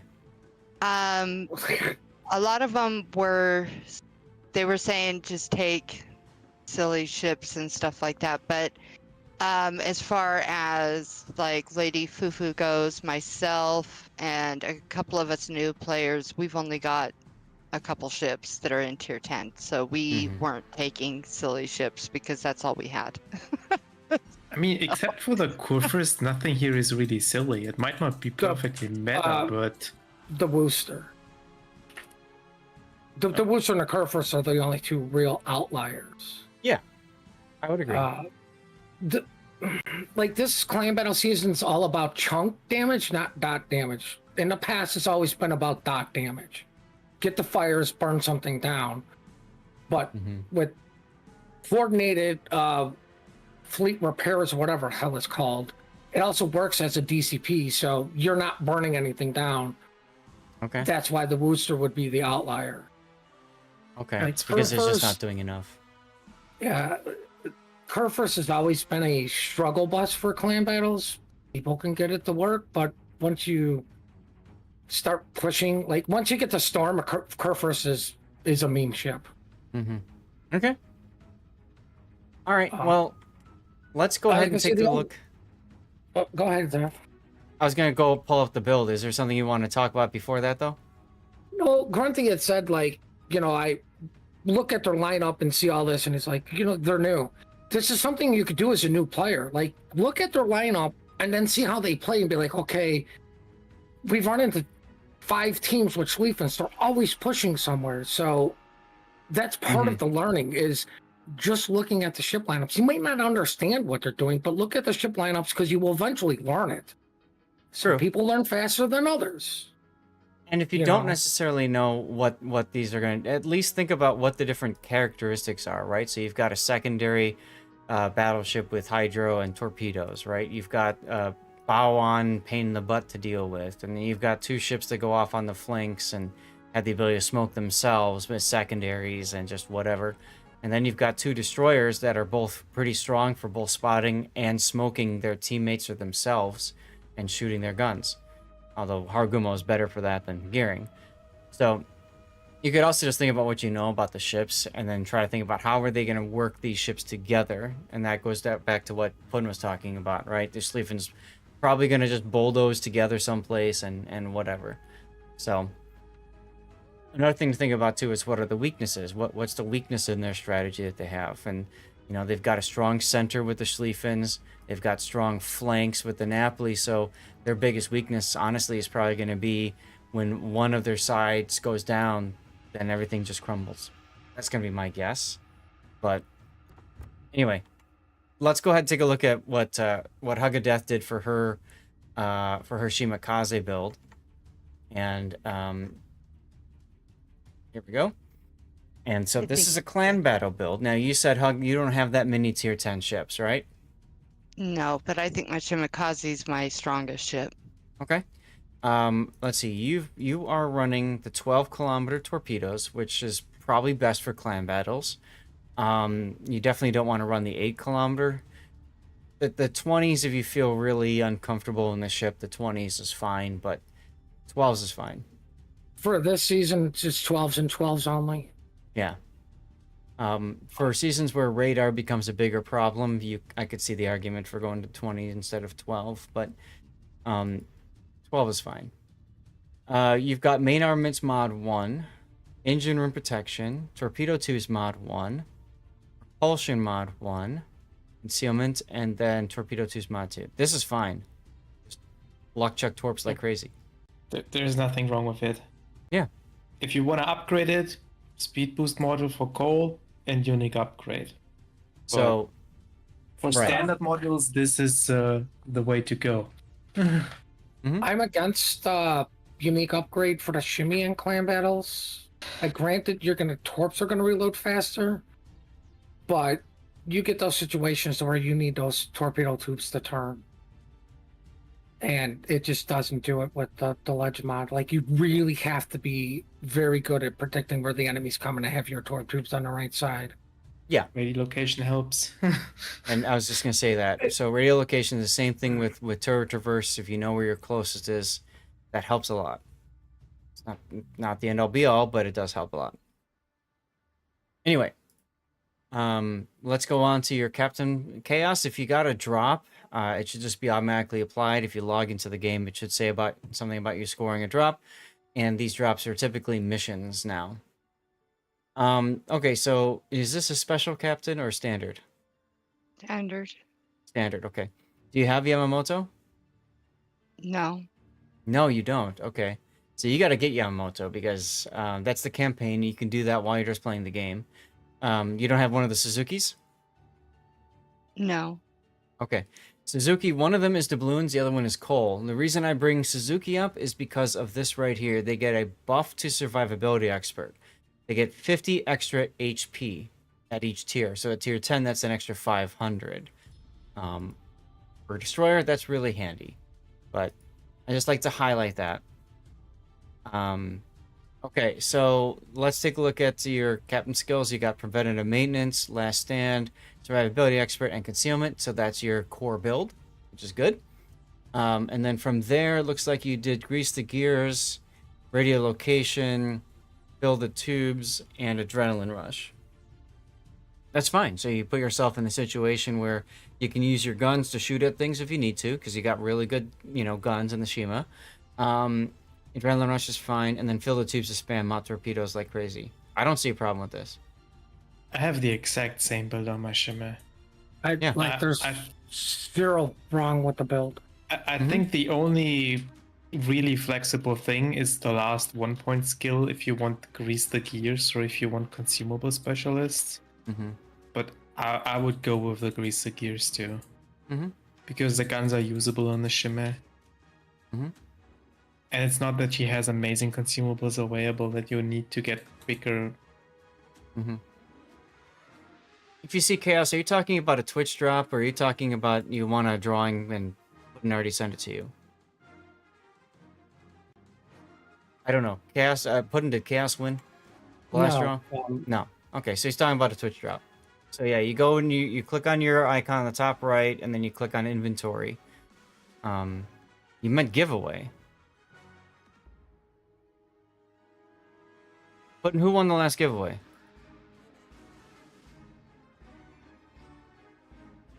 Where's the sheet? Oh, Chaos.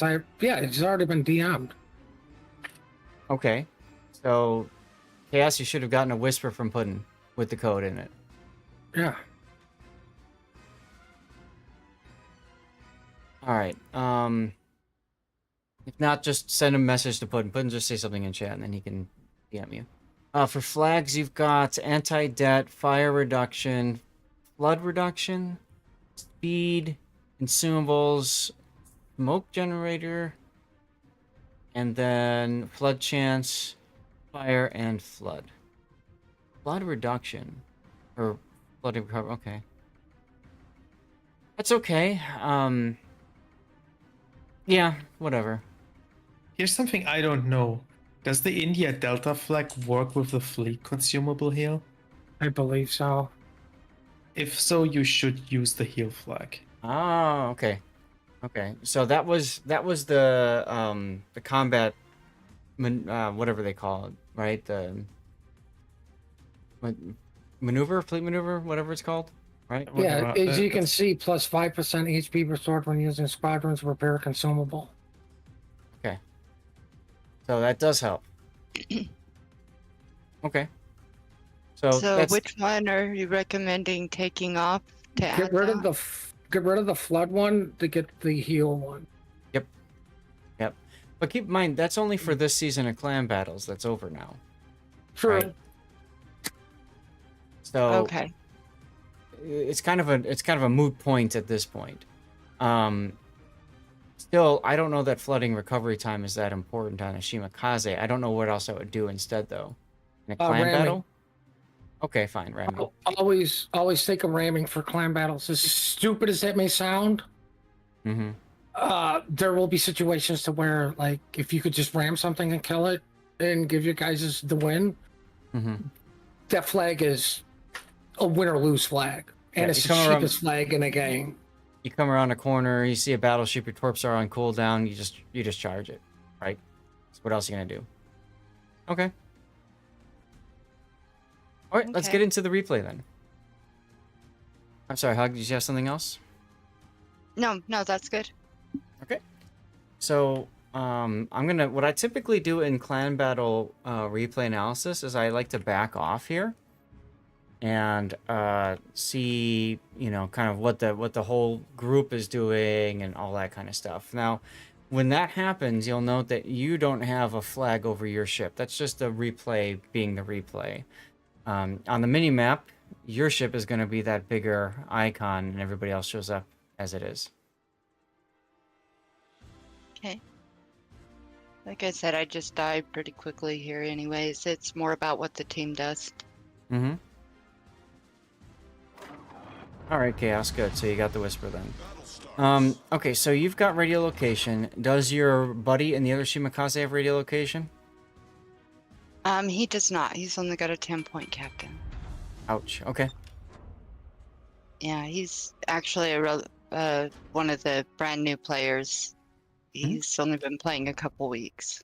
It's fine. The reason I bring that up is because then you can follow your cone, and then he can follow his cone, and you can triangulate where the nearest is or something. But if you don't have that ability, that's okay. You can do this if one of your cruisers has the relocation too, like the Wooster, for example. You just need 2 of them. Well, I'm a slave to RPF. Literally, I believe everybody should be running it if you can, especially for competitive. And it really boils down to, once you start losing ships, you start losing the ability to actually pinpoint instead of like he's in this area. Yep. Like, you still need to know that. Mm-hmm. All right, so Yoshimikaze is shooting his guns. Alright, you just went to map view and you dropped mines over by sea. Not a bad idea. Not a bad idea, actually. I like that play. And it looks like your Shimakaze buddy put a minefield out over here too. Might have been a little bit too aggressive, but we'll have to see what happens. One of the shimmies should be running the speed boost, not the mines. Like, I've never had an issue with mines. Okay, so instead drop... What's the speed boost do? Everybody gets faster speed. Okay. Like, if you're chasing something down, it really helps your team, or if somebody needs to get away. Like, I've taken a Kremlin and just W'd straight through a minefield, and it did nothing to me. Okay. Now, you've got your Ohio and Kurfürst that are just YOLOing straight to the middle? Joey, congratulations on your first 21-pointer. Takes a while to get to that first, then it speeds up afterwards.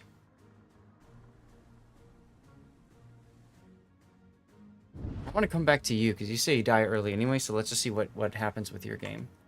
I'm going to call it out. It's going to be a Schleifen, because you could see all the bombs coming.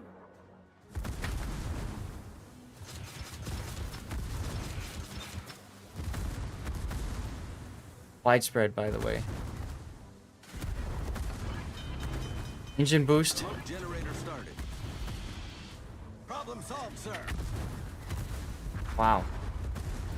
Okay, I expected that Haragumo to gun you down, but that didn't happen.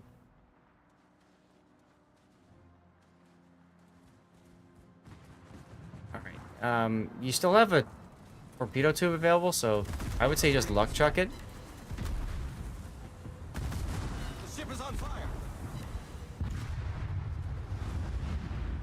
Yeah, maybe pause here for a second. Okay. Like, Yes, in continue. general, like, the reason you died is, like, it's too aggressive in the cap, and the island basically blocks the approach, so you never get the chance to outspot the enemy destroyer, which you usually can in a shimmer. because you're just too close to each other. Yep. You're kind of lucky that your torpedoes killed him because he didn't respect you either and tried to get an angle away or something and just kept going. So I'm really this surprised is you more killed or less that. a delayed mutual destruction, which in that case is the best possible outcome for you. Yep. But in general, it's way too aggressive getting in this cap like this, and then like if you want to do this, you gotta park behind the island and stay safe. Mm-hmm. If you get out of the island in the open like that, you're pretty much guaranteed dead. If she goes to the island, she's dead. Right. Probably. The reason I say that is because you put your minefield down. There were 4 Schlieffen ASW drops. So you know the Schlieffens are pushing. Granted, I don't know if you guys caught the DD or not, but once you see that long linear smoke cloud to push something up into, going to the cap equals death. Granted, it was an equal trade, but just by watching who's dropping ASW, you know what's there. It's the same thing with the minefields, if people don't know. If you see the planes dropping the minefield, it will tell you what ship dropped them. So, like, that's something you need to be aware of. Like, just let them get the cap, because it's not who gets the cap first, it's who holds them the longest. The other thing is you turn back in while you're smoking. Just drive straight away. Just drive straight away from them with your smoke as fast as humanly possible. The turn in is what got you killed. Yeah, it's like they put in like 5 ships through that cap here, right? So you can let them have the cap because they need to get out of this cap again. If not, they're just stuck there with 5 ships. And then you can use your torpedoes on the way out and torp them over and over again. Like, I mean, like the other thing, you're up to 5 mine hits and like nobody's seriously like they've got scratches on their ships. Which is usually what we do is the guy on the push side is running the fleet maneuvers, I believe it's called, aka more speed. And the kite side destroyers running mines. That makes sense. Because then you're mining up whatever is charging after you, and the other destroyer doesn't need to use the mines. Right. Okay. All right. Well, I had a feeling I had enough time, and thanks. You guys took up 2 minutes and 20 seconds, so I was able to go get dirty water. Cheers, everybody. You're welcome. We can take up more time if you want. Nah, it's okay. Yeah, as Sus said, like to use the last set of torpedoes before you die. Like, there's... You already hit something else with the torpedoes, so might as well fish again. You've got nothing to lose, and they're so bunched up on each other. You might get somebody else again. Yep. Now your Des Moines is in a really good position. FBB is set to just punish, and Smed is on the other side in the Napoli. He's going to try to back off. He's pretty much going to die. Let's take a look at the rest of your team. The battleships also have both broadsides. That's what I was just about to point out. You got it. The Kurfürst and the Ohio both are obviously looking at the sea cap. And they have their pick. Do they shoot the Napolis? Do they shoot the Schlieffens? Up to them. Napoli and Schlieffen, by the way, the reason you're seeing them together is because you can put the Napoli in fuel smoke. You can put a plane up in spot, or you got the Schlieffen with its hydro to spot, and they just W at something. These two guys screwed up because they're not close together. Probably because of a mine or torpedo or something causing one of the ships to dodge. On the other flank, you see the Marseille. And you would imagine that the gearing is over on this flank too. So you'd think it's just the gearing and the Marseille. You've got a Worcester and a Shimakaze. And frankly, that's really not bad to deal with this flank. But the core is going to be getting this group at sea just whittled down to nothingness. So, Hug, you were saying you don't understand how you guys won this so handily. Let's take a look. If that gearing did not rotate back to the mid to deal with these two battleships, there's your game. Mm-hmm. Yep. Now you keep switching cameras, so I'm kind of fighting you to go back to the overall area here. But Smed, luck chucked some torpedoes at the Napoli. When you've got a Schlieffen that's pushing with its Hydra going, you know they're not going to necessarily hit, but you fire them off anyways, because it might work, it might not. You force them to do something. Slow down, turn. Right. And what you want to do is what's happening with the Schlieffen and Napoli here. You want to break them up. They work together well, but broken up, they're easier to be dealt with. So there goes Smed. All right, now Schlieffen is the only thing left. Hey, Cat Monitor, I did. So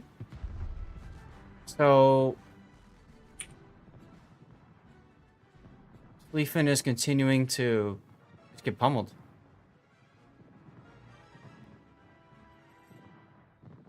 Thanks for doing the shout out there, Puddin. I don't like this by both teams. That it's all 1v1s. You want like 1v2s. Granted, FBB can help with the other Schlieffen. Well, here comes Fufu. Good use of Hydro by Fufu.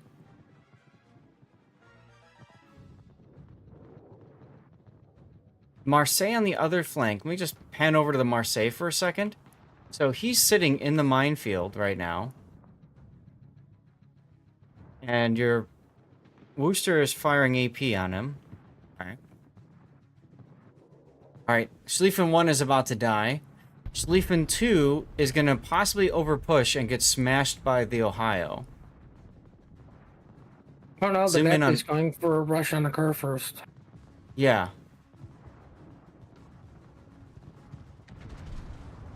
Who is shooting HE? I'd have AP loaded and be looking at the Napoli. What I don't understand is these torpedoes have been detected and Fufu hasn't even tried to dodge them.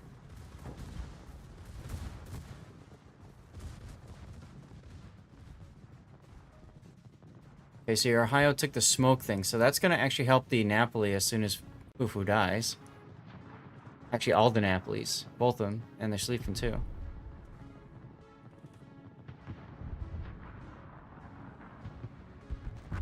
Okay. One gets nice free from behind though. Yeah, Des Moines doing a nice job there.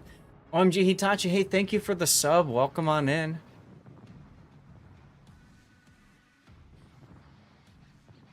Hope you're having a good Sunday. So I believe at this point in the game, we were all thinking we were losing. I mean, I don't disagree with that. The only thing is, all of the Napolis are together, you can see, and Chemkiller just smashed one of them through the, look like the bow.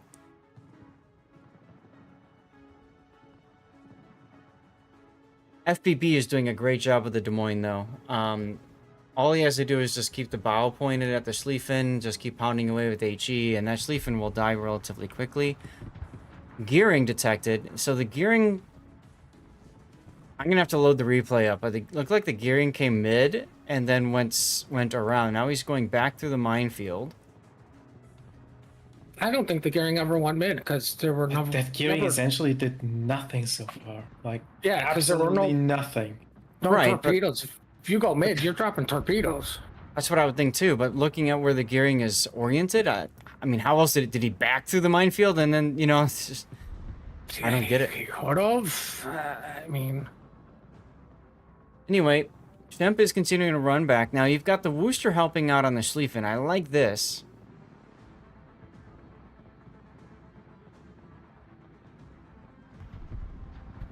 Alright, Napoli's gonna probably kill the Ohio. No. The Napoli sacrificed everything and failed. This is the part Putin was talking about right here. If the Napoli would have just rammed Chemkiller with ramming flag, that's it. Done. It's a trade. 1-1. Instead, he tried to get greedy, go for the torpedo kill, and paid for it with his life. And will probably lose because of that. That's probably why you won right there. Yeah. You won because of two reasons. The Ohio lived, and the gearing like is On an off on adventure. adventures. Yeah. Like, Quite frankly, that push from the red team was they were Very too disjointed. split up. They were too far away, allowing you to single out targets. I think they were too excited as soon as Hug of Death went down, because after that happened, you saw them go like super aggressive. They didn't respect FBB and his position up here in the Des Moines, right? And they just kept pushing through. But the second group, I was talking about the second group being disjointed, and I think that's really the part that screwed them, because they all got broken up. Yeah, your battleships also. I don't know which ones. Probably mostly the Ohio.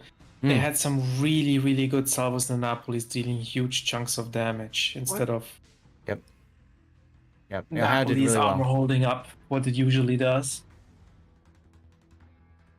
Now Shemp's down to a quarter health, and he goes and kills everybody, if I remember correctly. Grim Killer, the Ohio? Yeah. Well, I mean, that's also the like- thing. You can't allow a ship like that to live because it's got the heal, and it's a pretty quick reload on that heal. So you got to take him down, and again, that faults the Napoli for just going in there and trying to get greedy instead of just ramming and getting the kill. We were basically talking about the gearing doing nothing, but quite honestly, that Marseille also did nada. I think they were too mean, busy watching their team on the other side and expecting them to just win. the Marseille was shooting over at sea. And the other thing is he is on the kite side, so his job is not to worry and win sea. His job is to protect the kite side. Right.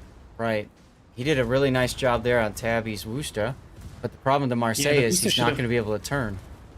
Booster should have went for the ram here, honestly. I agree completely. A ram would have been a better choice.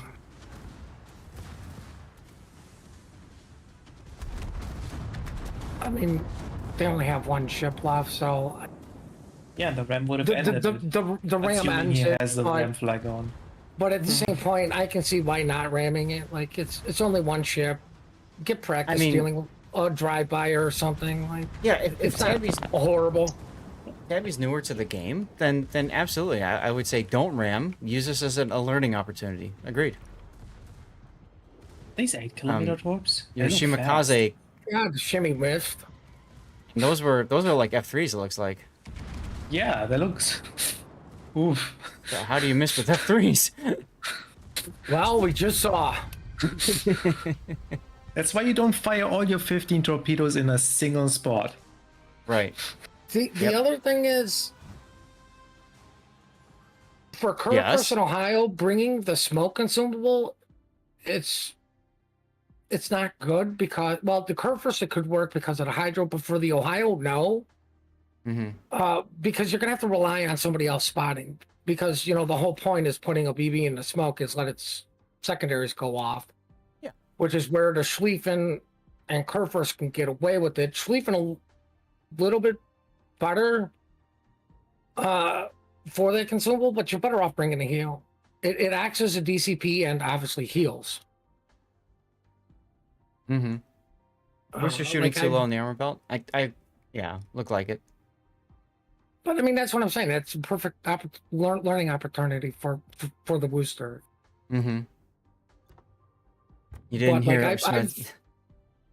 I've had that fleet heal literally saved my life from like 2 clubs rushing me. Yep.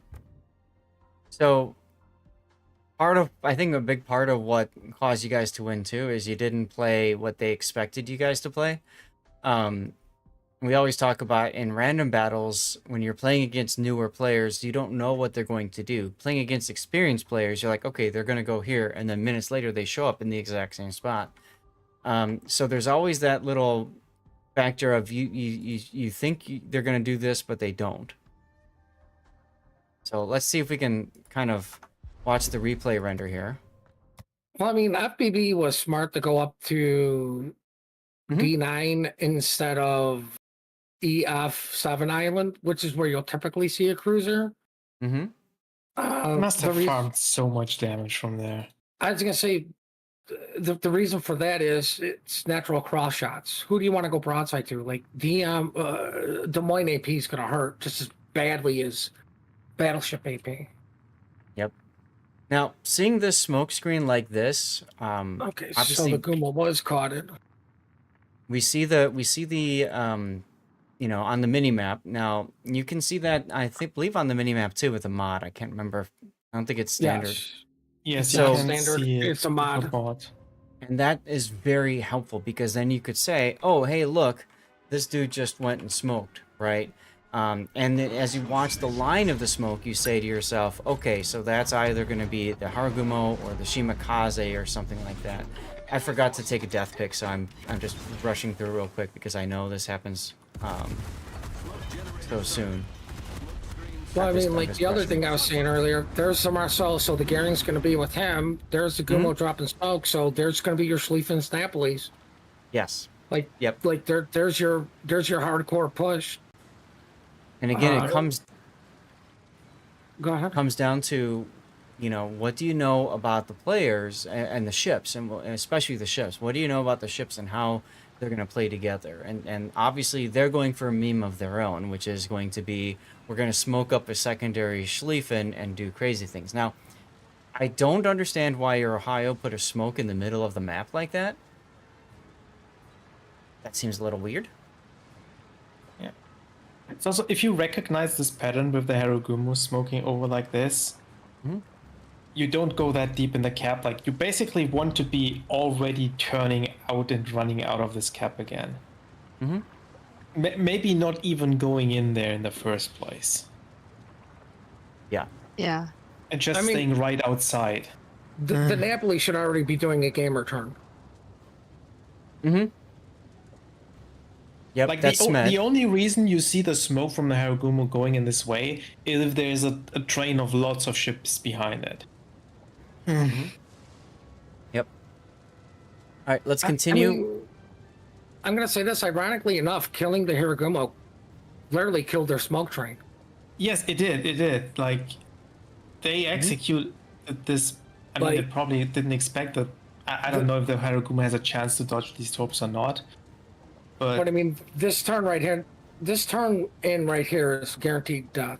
You should have just sailed Just away kept going. and just wave at the Napoli saying, good luck, I'm out of here. Yep. Slap him on the rear. Get in. Go get him, Tiger. And just leave. And, you know, the thing is, you're probably panicking right now because you're on hydro, you're detected and stuff like that. But yeah, if you went due south, and I don't think you'd even used your engine boost by this point. If you had used your engine boost and just went due south, you probably would have come away with your hull intact.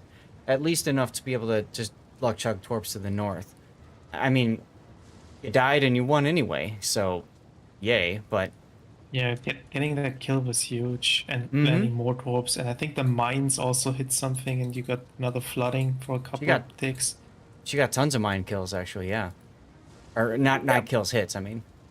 Yeah. Like look at it. Like, you're basically the weak side here. And if you Yes. get a 1-for-1 trade on the weak side, that's good for you. See, this isn't the weak side. This is both teams' strong side. So Just because you have two battleships in the middle, their guns are looking at sea. This is your strong side. You just outposition, like, ironically, by memeing, you outposition their meme. that's right. If you look at the way that their ships are set up, they want to go through and just assassinate whatever they come across and then keep going through. But the problem that they face is when they have things on the flank shooting at them. And if you look at this mini map right now, you've got about 90 degrees of shots between the Des Moines and the Ohio on anything in the center. They walked into their own trap. Is essentially what happened. Nice. I mean, Right? ironically, you guys sacrificed a Shimmy and a Napoli for a Hiragumo kill, but you sacrificed them for, like, Win. having them push through still, like, for the win.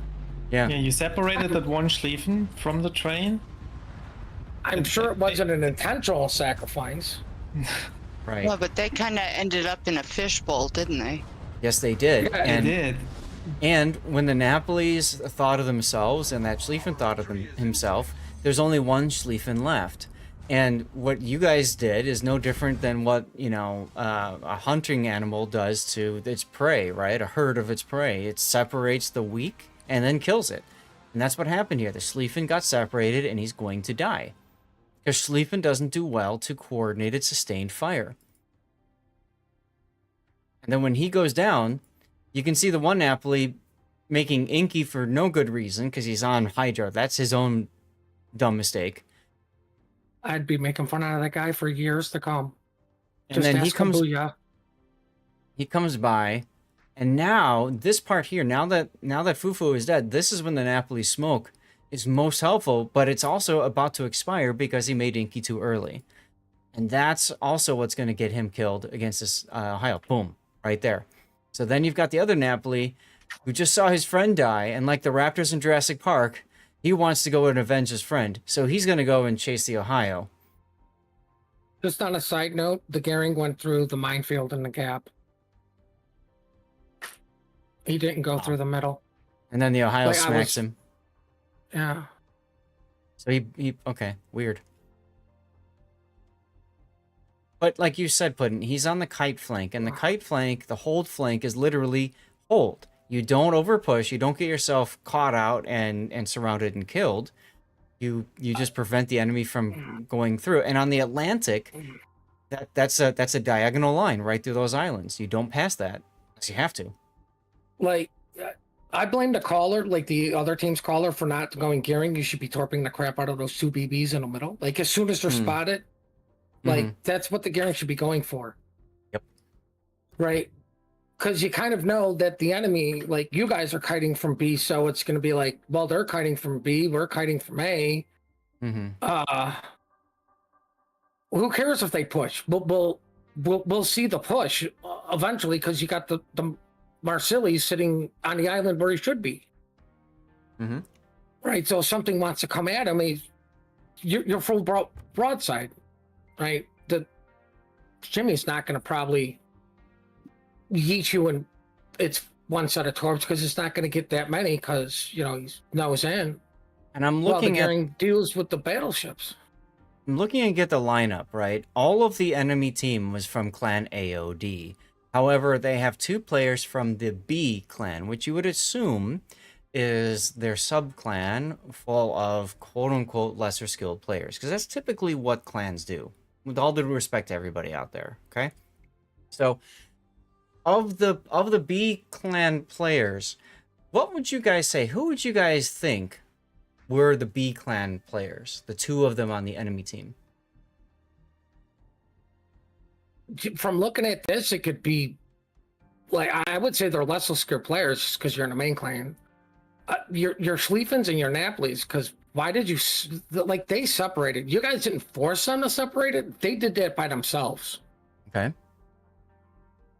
So you're partially correct. One of the Schlieffen that went north would probably be one, but the Napoli should have been smart enough to go, okay, that guy's dead. We need to protect our one and only Schlieffen that we're going to have left, the one that's continuing with the game plan. But the Napolis didn't do that either. I think one of them was a Haragumo, wasn't it? Yes. Yes. And maybe the Gehring? No. Not And the that's why- Gehring? Not the Gehring. And that's why I'm putting that out there. It's very possible that there was some confusion amongst the lines and what the Gehring was supposed to be doing. But you're absolutely right. Putting right here, the Gehring should be torping these battleships.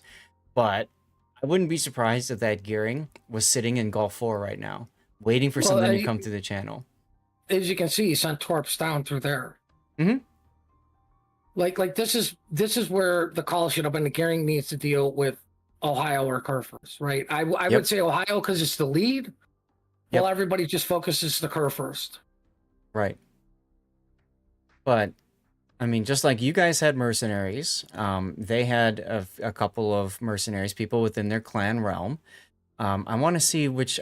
one of the two Schlieffens is the other one from the B clan, and I think it's the one that went to the north. Let's see. No, that's the A. Interesting. So the Schlieffen that went into the middle and torped Fufu, that's the other B clan person. So Argumo made a mistake at the early phase and bought it. That fine. That happens. And the Marsilli screwed up by going nose in to deal with those guys instead of turning around earlier to help with the battleships in the middle. Like the Yeah. only reason I said the Gumo is because it's kind of the rookie mistake to try to sit broadside here while shooting the shimmer and not going bow in. And you caught And that I'd one. expect the A clan to do better. I mean, we don't know how the clan politics works and all that kind of stuff. And so again, this is with Fair, every piece of respect, deserved for these clans. We're not sitting here trying to call one person a crappy player or anything like that. We just don't know. And I'm not going to sit here and look up stats because that's BS. Ooh, can I get Sachin next? Okay.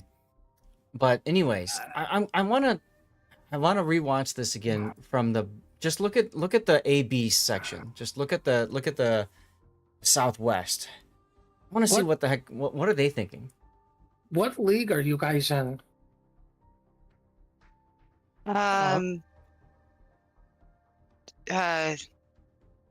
Storm, I think. Okay. Storm? Yeah. Here's a tip for you guys. If you're having a bad night, it's not going well, switch to the different rating. Right, because you're still going to get reps. You're still going to get the reps in for the people that need clan battle reps. You're also not going to be facing quote unquote better teams than you, right? Like once you start having that bad night, you're kind of punching above yourself, or you're just literally having a bad night. And it's not a bad thing to be punching above your weight, because you're going to learn more by losing, But like mood really can affect the team's win or loss. Like you're going to lose some games you should have won just based on mood. It's a lot like golf. A different rating. Yeah, you get into a bad mood and that ruins the rest of the night. So yes, but sorry, you said this was the last game of the night. Excuse me, I paused the replay for a sec here because I want to point something out. The B cap is only half flipped and A just got flipped. That should have been information for you guys too. That something speed boosted to A. As a matter of fact, two things speed boosted to A. We know later that's going to be the Marseille and the gearing. I just bring that up because that's something else that you like to look for at the beginning of the battle. Is what's what could be getting to that point and stuff. Because I mean, your Shimakaze kind of didn't go straight in, also didn't use engine boost, and so you can see the result there. Ironically, because they've got the cap, it forces you to do something. Like they could have slow played this push because technically they're in the lead. The Gumo should have just turned out. Literally should have turned out here. All right. Well, that fight's going on. We're going to keep looking. There's the torch right there. So the gearing did go to the channel. Luck chucked some torpedoes through the channel. And then the question is, where's the gearing going next? From the enemy team's perspective, if the B cap is a slow cap, they might be thinking that you've got a large force going on the flank to the south. So they might have sent their gearing to Gulf 2 to go and scout. I mean, that's what I would have done. But like the second these battleships are spotted, it's pull back. This is when I would call for the Marseille to turn its guns around and start getting on these battleships. Well, and he's going to do that, but it's going to take him so long to do it. But he also knows he pushes through. Yeah, and this is when he's going to stop and do that. Like, the curve first could have been dead so much faster, which meant that then the Ohio dies and you potentially save a ship. Right? Like, it's the rain of battle mentality of, I need to get my guns into play. It's, or I need to do damage. It's, see, there's the Gehring. Gehring clearly went through the spot. Yeah, he did. Like I said, why? I'm not going to worry about the kite side. Like, if the Worcester comes up and does decide to take a fight with the Marseille, I don't care. I'm going to tell the Marseille, focus the battleships, right? Focus all that stuff. I will sacrifice that Marseille to get more damage on the other things to keep my push side alive, because a Worcester is just not going to hold up to, like, even if it's a Napoli and a Schlieffen that survive. Worcester Mhm. doesn't hold up to it. No. So I want to go back to, I think, a key part. And so, Hugadeth, I think hopefully what you're kind of noticing here is that part of this victory is on you and your team, but the other part of it is on the opponent and their misplays, right? Like both factors came into play. There's a part when the Marseille ducks his face into that his neck into the channel. And I want to pause it when I get to that for a sec, because when I get there, I want to see who's been detected on your side. Because I know he saw the Wooster, because he's radared here. Got his hydro on. He sees the torpedoes.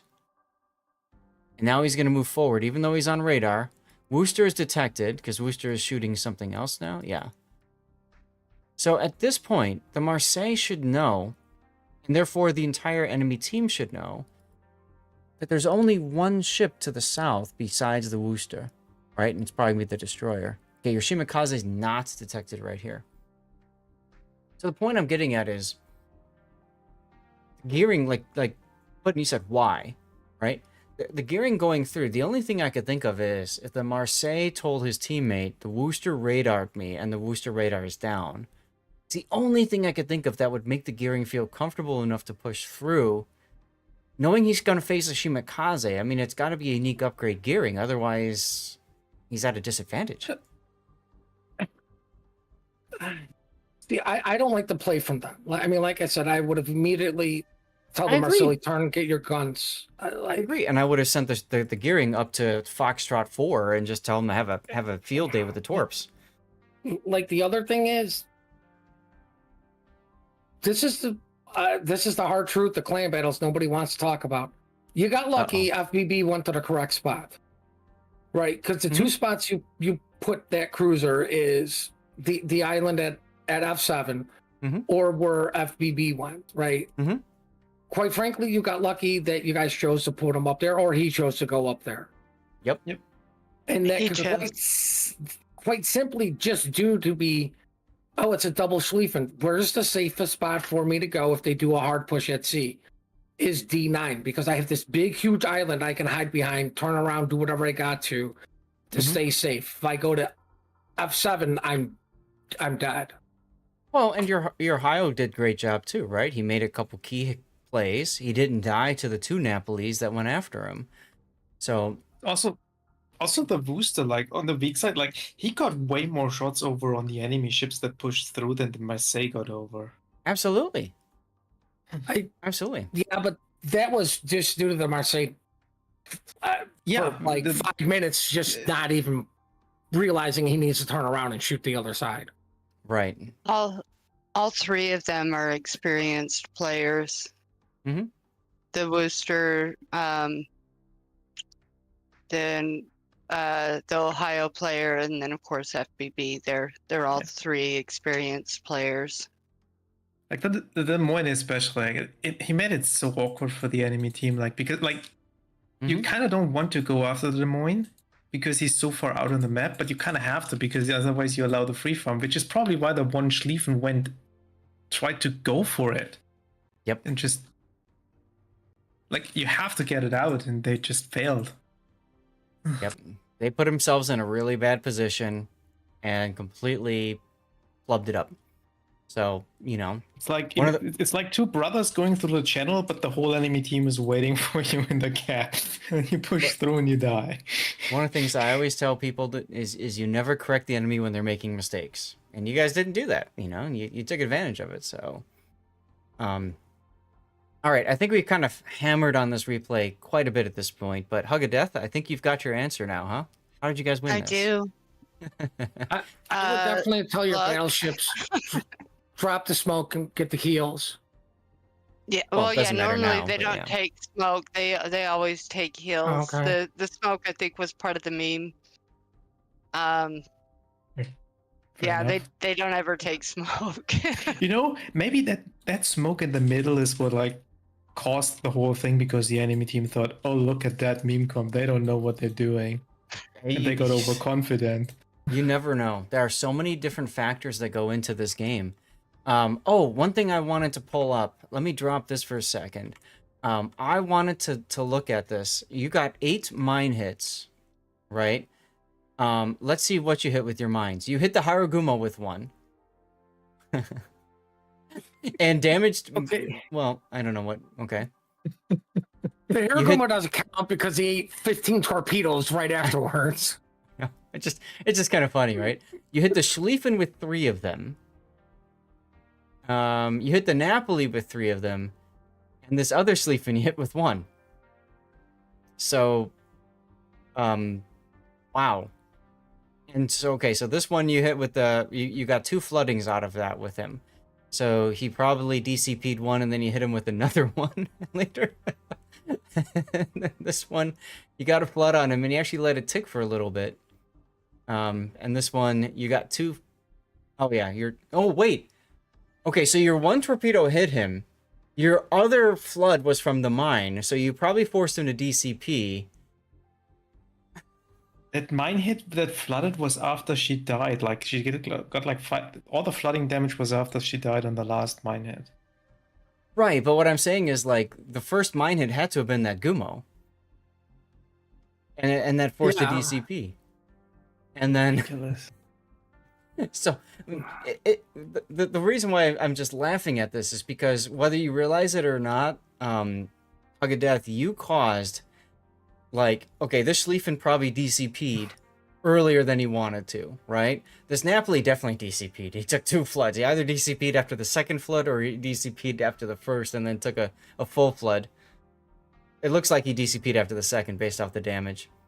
DCP stands for Damage Control Party. In other words, it wipes away the flooding, the fire, the engine break, and stuff like that. It's an instant repair for your ship. They So had 5 ships over there, including a destroyer with depth charges. Like yeah, and like they didn't care. how? They just went right through it. Well, I mean, the funny thing is, if you look earlier, like, granted, like you say, I don't know what the Gumo did, but nobody's dropping their ASW on the path they wanted to go. They just randomly dropped it. Like, whenever we see those, like, usually Everybody it's a goes. club going into a cap. The club's dropping its depth charges. And I'm constantly telling people, drop it in front of the club. Give him an escape route. Right? And that's what we do. I mean, for me, this damage, what, 10K, 15K, it's just, it's minimal if everybody's running the fleet heal thing, whatever. She got 40K out of those mines. 40. Yeah, but it's 40K distributed across how many ships? The damage isn't so important. To me, the bigger thing is that she obviously tripped him up, right? She tripped him up with DCP. She probably tripped him up too with fleet cohesion. I'm willing to bet that that's why that one Schlieffen that ended up to the north there ended up that way. It was he tried to get out of the minefield or something. So I don't know, but it's just fun to look at afterwards, right? Hug, you said you didn't do much, but in reality, you might have done a lot more than you realize. I mean, we know you killed the Harugumo. Technically, Smed did, but you hit him with the torp and stuff, right? But you know, this is an example of you did more than what you thought, and you didn't know how much more because you didn't look at the replay, and obviously you didn't see it from the enemy team's perspective, right? Like all the other stuff you did. So, well, thank you. It's hilarious. It's hilarious. It's great stuff. Yeah, the minefield was great value. I mean, how do you beat a smoke comp? Mine the crap Up the out smoke. of where they're going. You either kill the thing that's smoking or kill the stuff going into the smoke. So you killed the thing that was smoking for them. Like, for me, that minefield, you got some value out of it, but for me, it was value. You just don't have to get the mines the new meta. Those mines were awesome. Just like they just screwed up so badly, and you guys didn't screw up as bad. Like there were still mistakes on both sides. Of course, they just made more. Yeah, they did. Some of them were epic. So, all right. Thanks for sending this replay in. we've got one more to do, and then we're gonna be doing the vote. And at some point, I might actually be able to play the game. We'll see. No. Nope. Lol. You're not gonna All play right. the game. Let's move to the Also, Stream Raider this- screen then. This What? this replay is gonna be titled Mines. Mines? Thank you guys. You're welcome. Stop taking an hour per replay. I mean, that's not my fault. That's Puddin' and Grunty. Anytime they come in, that's an extra 20 minutes per replay. Yeah, but you know what? Clan battles is a little bit more important for people to learn. I don't disagree. That was a joke. All right. That was a joke. No, we can make it longer. Look, let Puddin last that long for once. It doesn't happen often to him. Oh, he went there. I'm not there for her pleasure. I'm there for mine. All right. Chat, we're going to do a quick ad break here while we get this going. I need to hit the head for a moment. And then we're going to do our toast, and then we're going to load up the next replay. So if you have a drink of choice, go get it. And doesn't matter what it is, alcoholic or non. Raining said, imagine complaining when the replay theater streamer reviews and discusses replays. Yeah, Steven says, mines are on a certain ship type. Yeah, so even Stevens, that was, did I not hit the button? That was clan battles, and they had mines added in clan battles as a added bonus for people. You think we're ready for subs on console? No, you're not ready for subs on console. Don't ever say you're ready for subs on console. I Enterprise is can't coming on wait. console. You don't know what you wish for. I don't play console. I want them to enjoy our misery. There you go. Is this another clan battle? No, this is a ranked battle.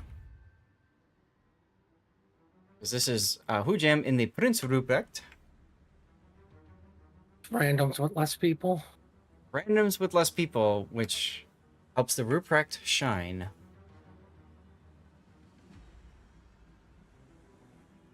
I don't think the Ruprecht needs less people to shine. She's okay. Well, less people shooting at it means it shines because it can concentrate, right? You mean survive? Because it's just. Oh, and do a draw if you don't mind. I already did. Listen, I know each replay takes us about an hour, so.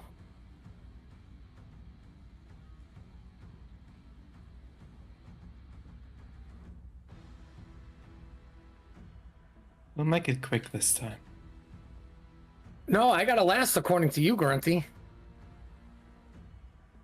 I didn't say you had to last.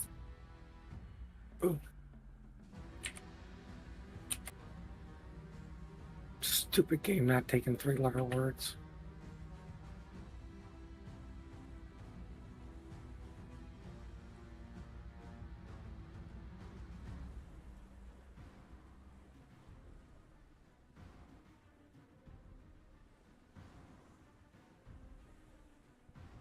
Okay. About a minute left.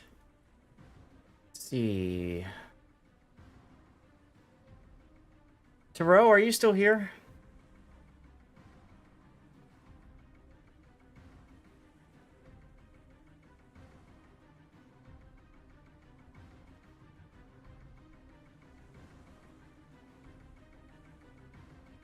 Paging Mr. Taro.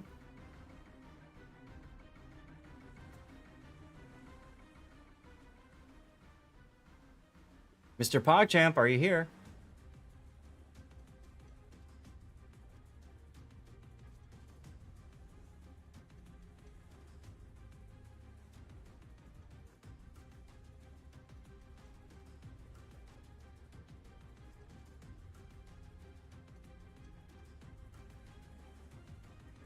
I'll be right back.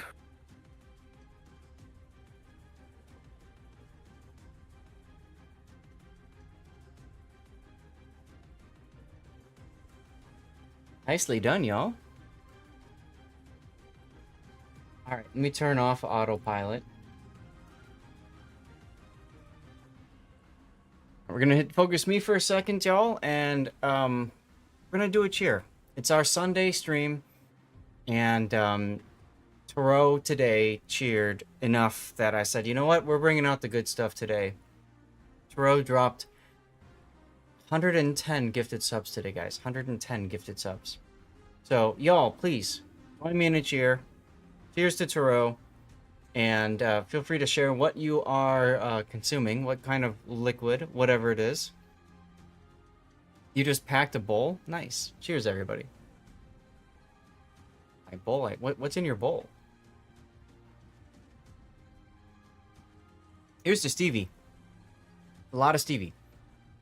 Prior cyst, cold water, nothing wrong with that. By the way, I saw your posting in the Discord. Welcome on in. So that was for Taro. This one's for Stevie. All right. Feel free to share what you guys are all drinking, by the way.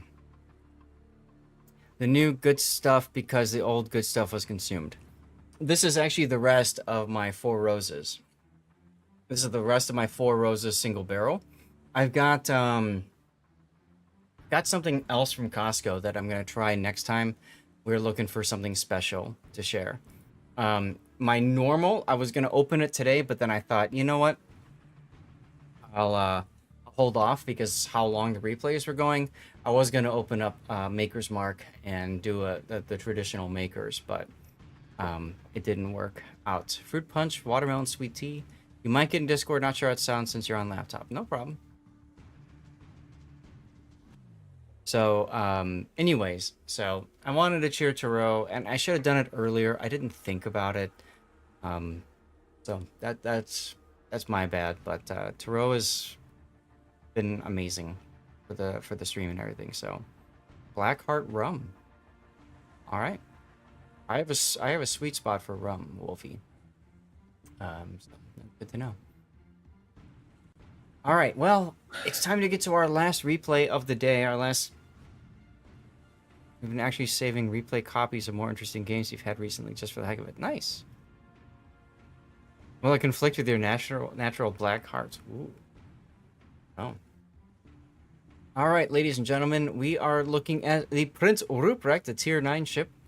Hujam said there was an issue with possibly him jumping into Discord. That's fine. You're welcome to do whatever. You're using the last of your homemade cider.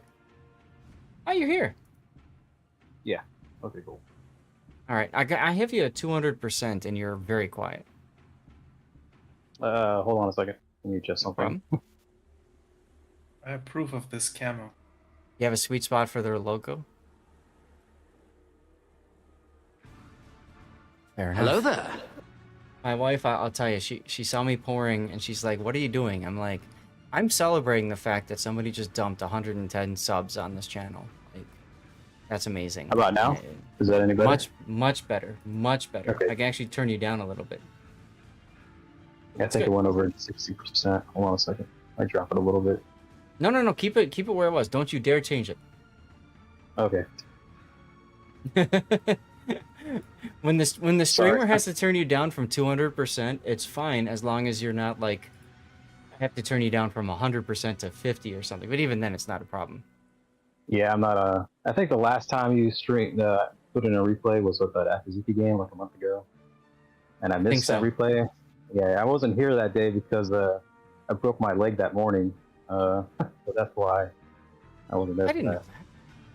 Oh, I didn't. I mean, I didn't get a chance to get back on. I can get back to my lab or my computer. It's in the basement, so yeah, that's why I'm on a laptop right now.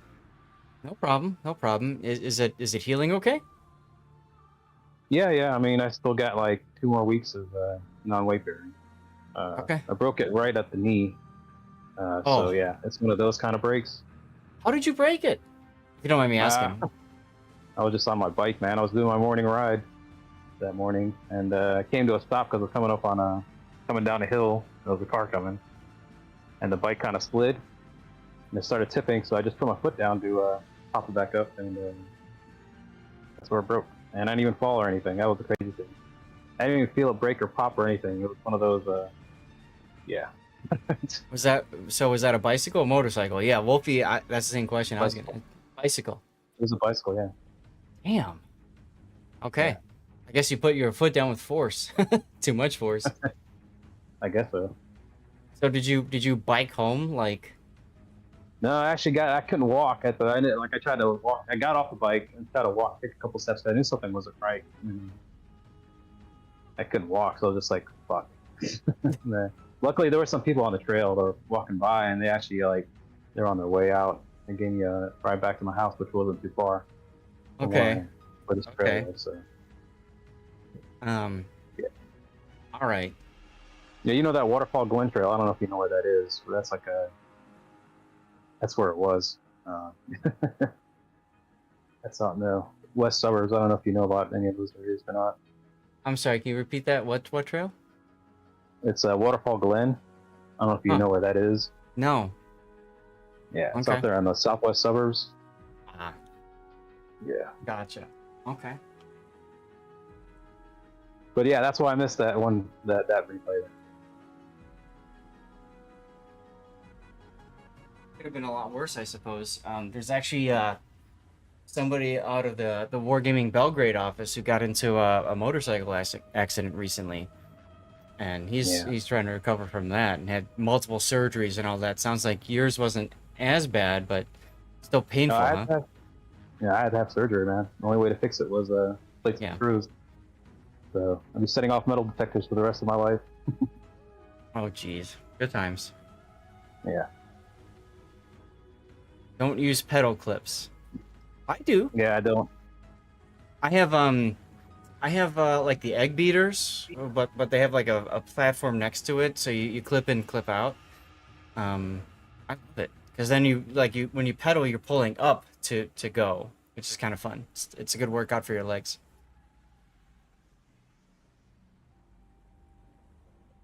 Wait. The Mongoose, you had a problem too? Did I miss something in chat? No, it's not really staring. Yeah, man, it's a very weird, very rare injury. No, I mean for this to happen, but I've heard of other people having the same thing where they just when the bike starts tipping, it's kind of like a natural instinct, you just want to put the foot down just to rebalance. I've been doing it since I was 10 or 12 years old when I was first riding a bike. But I guess that natural instinct finally caught up to me. I had to fight that instinct hard once. And by the way, I actually pulled myself to a fall once with my clip, which is embarrassing because it was outside of my high school. But we had a dirt track around a landfill area that I'd go out with, and we'd have the kids and stuff out there and stuff, and they've got bikes, and so I went out there. And there's one time I was going really fast, and I'm used to my bike, which doesn't have any springs on the front forks. It's just a carbon fork. So, when you hit a bump and stuff, I'm used to, putting my weight on that front fork. So I did that, and the front fork launched me up into the air, and I came back down, and I landed right in a divot. So it, pulled my front wheel right out from underneath me. And your initial thought is, I'm gonna put my hand down, right? And I didn't do that. I just death gripped my bars, and I went down like this. And so I had scrapes and bruises and cuts all along my body, like the whole left side of my body. And then really bad, I had a really bad dash right here. See that? Right there? Yeah. Honestly, if you would have stopped yourself, you would have broken your wrist. Almost guaranteed. Exactly. Yeah. If I would have put my hand down, but because I did this and I went down like this, my entire body absorbed the weight of that instead of just my wrist. So yeah, it's crazy. It's crazy. Got to learn how to fall. Anyway, I think it's time to get into replay. You stop writing if your friend's nearly decapitated. Oh my god. Yeesh.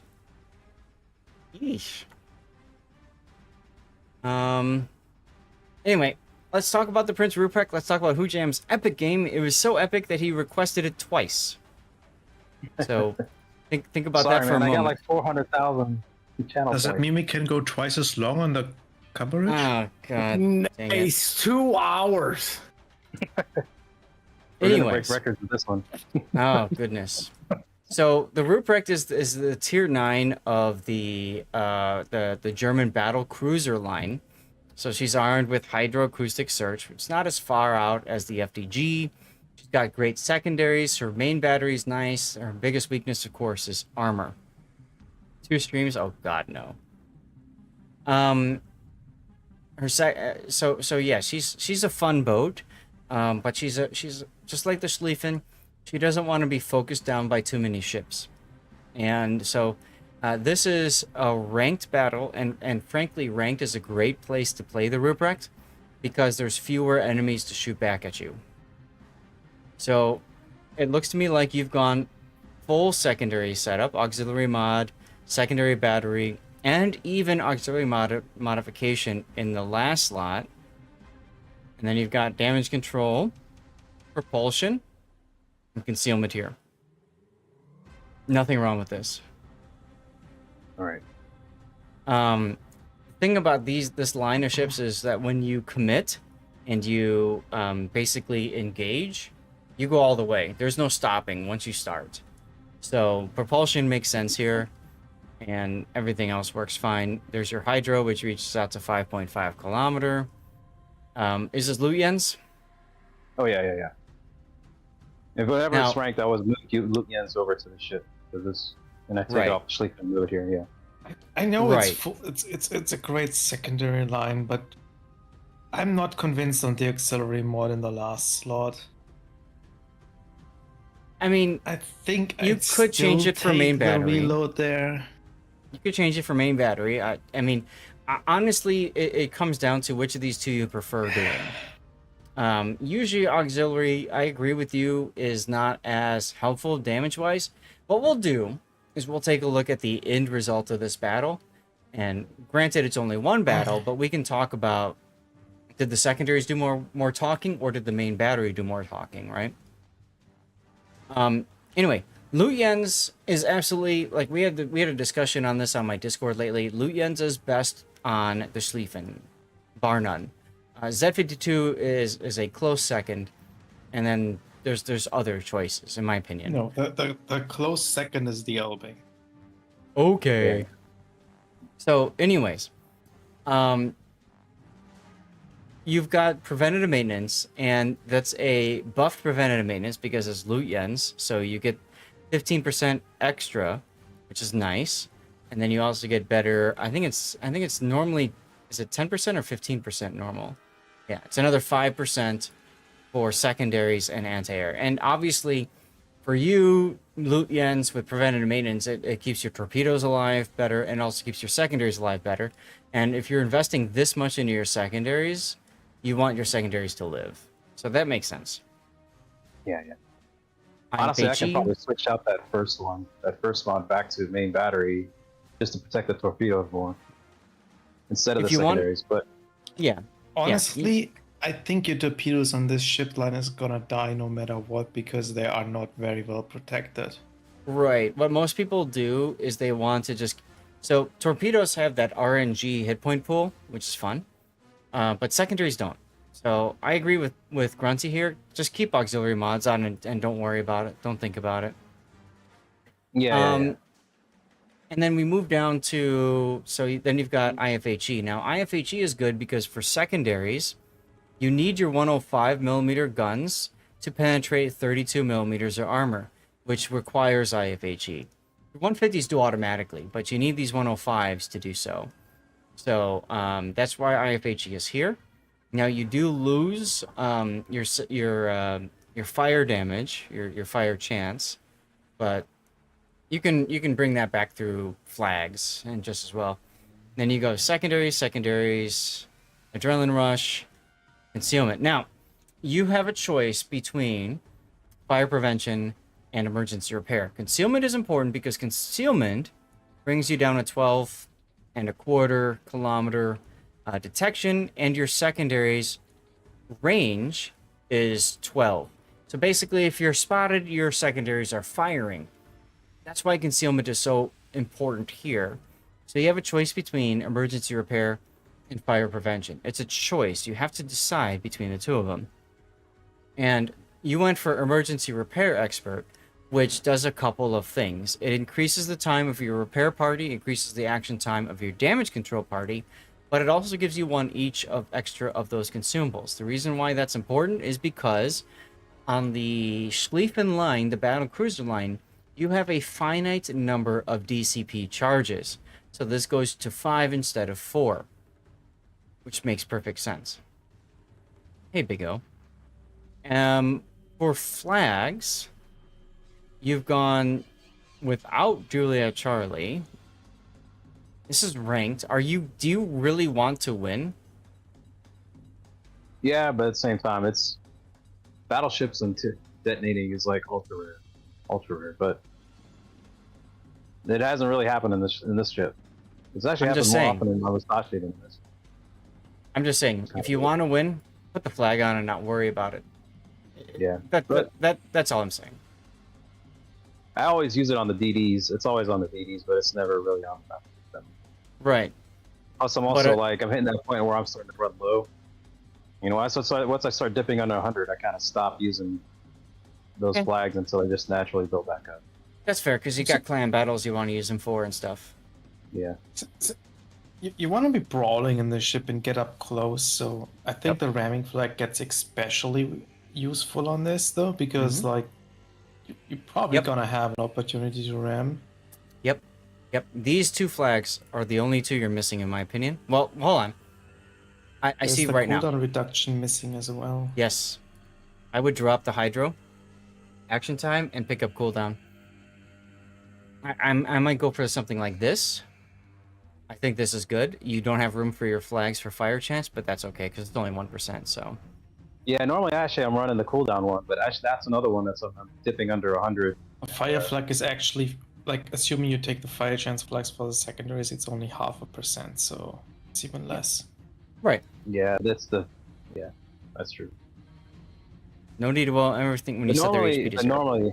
Normally I do run the consumable reduction one.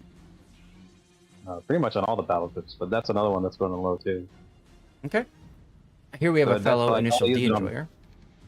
Yeah. Sorry, Hujam, go ahead. Yeah, I mean that's just my rule for playing.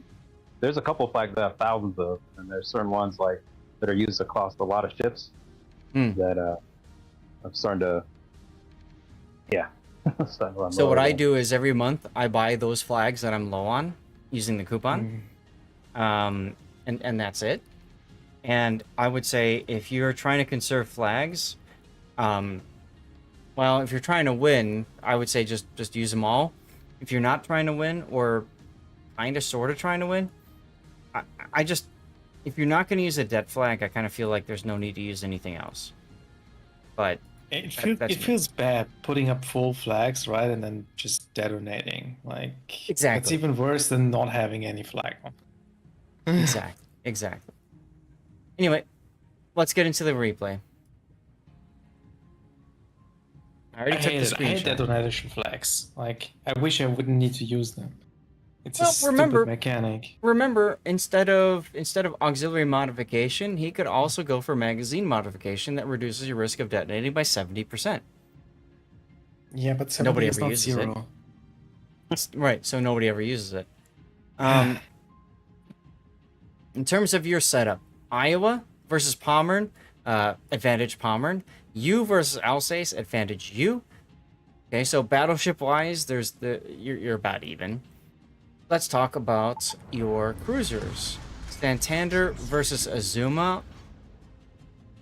I would probably put a little bit of a benefit on the Azuma, assuming the Azuma knows how to play, and the Santander, Santander in the right hands can be played properly, but Azuma I think is a little bit better. Siegfried versus Alaska, I'd probably put the advantage on the Alaska. Rune versus Schroeder, 100% the advantage on the Schroeder. So, yay. And then Schultz versus Black, advantage your Black, big time. Right. Big time. And plus, he's one of your clan members too, right? I was gonna mention that. Yes, he's part of the Kraken Below, which is Kraken's sub-clan. and Bitwiser is a very experienced player. So okay. What Honestly, matters?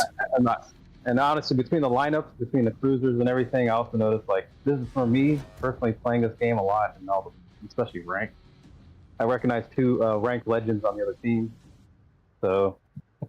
Oh really? Who are those people? Cuervo and Doctor, which I'm pretty sure if anybody else in the chat will probably recognize them too. Okay. So usually when you recognize people, we're not here to stat shame, but when you recognize people in ranked, it's because you run into them a lot and enough to notice their names. If that's the case, I would probably put the advantage on the Santander instead of the Azuma based off of that information. Right. Okay. Well, we're into our game. When I play this, I don't know if the last time I did the rubric on the same map before with the same rank replay with this ship, but I'm going the same way I always go with to that one island, and then as I approach, I'll either turn in or turn out depending on where the other team's going. And like really just come this way directly here. Any DD that pops up in the middle, if the other DD can spot them, my secondaries are on them right away. Yep. That's just the general gameplay with any secondary boat in this map in particular. If I spawn on this right where I normally spawn, if I'm spawning more to the other side, I go the other way. But generally around the same area to where this middle area is going to get secondaries if anybody's going to show up there. Well, and this is where you want to be in a rubric. You want to be able to threaten this whole part of the map, and especially now that you see there's a heal to your left. Like whatever's in the middle, like you generally want, but you want the heals in arms race. So I like that you're kind of pushing up to this island here. You're taking a shot on the Schroeder just in case. You got your secondaries on the Azuma, that's fine. Mud's women. Azuma's not bad, I agree. You know, Azuma can be scary, but at the same time, if they're just going to sail broadside, just not going to make it. Here are some luck chuck prediction torps, just in case. Yeah, sorry, go ahead. No, I'm just saying, that's what I'm doing right here. These are just like luck chuck if they're going to either stay behind the island or put one close and little one on somebody else. Generally kind of like a widespread to where they might clip a DD or whatever. So in any game, knowing your opponent is very important. If you know like the player that's in a certain ship, then you generally have an idea of how much they can do. You should be healing, by the way. I don't know why you're not. The ship is on fire. There you go. Little delayed reaction there. Oh, your Alaska's almost dead already. What happened to him? Not really sure. I think I might have pushed too hard. Good torps probably. Hey, Nova Galaxy, doing ops? That's my plan after this is done. That should have been a lot more damage, but it's a Siegfried. For this guy, I always know if you ever shoot him once, he tends to turn away and run in the other direction. So one of those torps hit, yeah. Okay.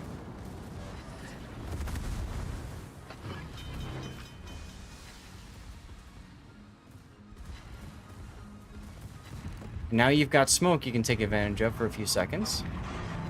There goes your Santander.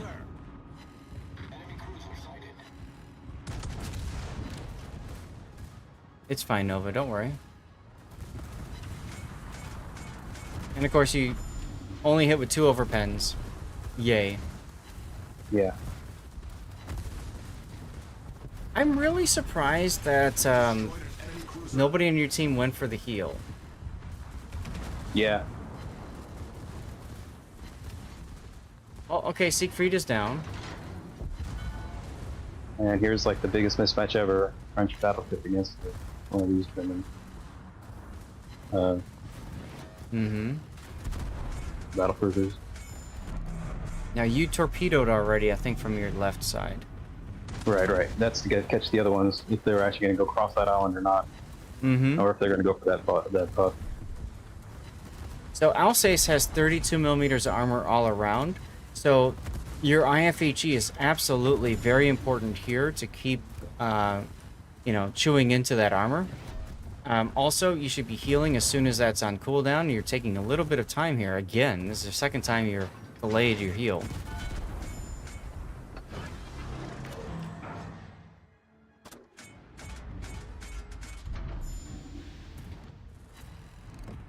Let's see if it comes back to bite him in the end. Right, exactly. Alright, so reload ship, reload speed. Upgrade picked. The enemy Pommern didn't even go for the heal. How much did you pay this Pommern? He actually survives this whole game until the very end, surprisingly. He would have gotten the all know heal. it. The caps are lava, and buffs are just like caps. Jeez. Alright, well, you're going to shoot the Alsace up the butt. A little low here. I might shoot a little bit higher just to ensure. Yeah, 6 ricochets. You're too low. Yeah. So, what you did, for those of you guys who don't understand, I'm just going to break free here and just... I want to show this because I think a lot of people don't understand. When you're angling... When you're shooting a target like this, you aimed, well, basically right where your secondary is hitting, right? You aimed right about here. This is the strongest side armor plating of a battleship. I mean, cruiser too. Hell, even some destroyers is going to be midships right on the side. So what you want to do is you actually want to aim for here. This is the rear quadrant of the ship. If you can hit about like right here, bam, you'll penetrate the rear. You might even get into the citadel with that. Might, depending on the armor scheme of the enemy ship. So you either aim here, or you aim higher. You aim for the upper belt. Instead of the lower belt, like right waterline, which is where you shot, you aim like about here. If you can hit it here, there's usually a lower armor scheme on the upper belt, or you can hit the superstructure, and that causes much more damage. Yeah, isn't he rather low? I just goes guaranteed yes, superstructure. the Alsace is at here. 5,000, so literally, yeah, he's going to die. I should have either aimed high. Yeah, I should have aimed either higher or waited for him to... No, just he was already turning all of his guns, so I was expecting him to do a turn to shoot all his guns. Well, that's why I should have just waited a little bit, yeah. Mm-hmm. It's alright. I mean, we wouldn't be educational without taking moments to talk about stuff like that, so... Right. Alright, well, the cap will appear in a minute. This is arms race, so after a certain period of time, you have the key area appears. And you're in a perfect position to just grab the cap. I would actually slow down here. I just move at a half speed.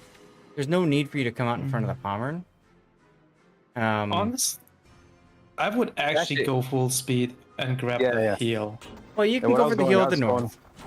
Yeah, I was going for the heal. Depending on what the DD was going for, if it was going to go, then I was mainly trying to stay dark. That's why I shot behind the island. Mainly just trying to avoid. And then, you know, I know I was going to clear this, and he's turning. So he's going to only be able to fire 2 of his guns.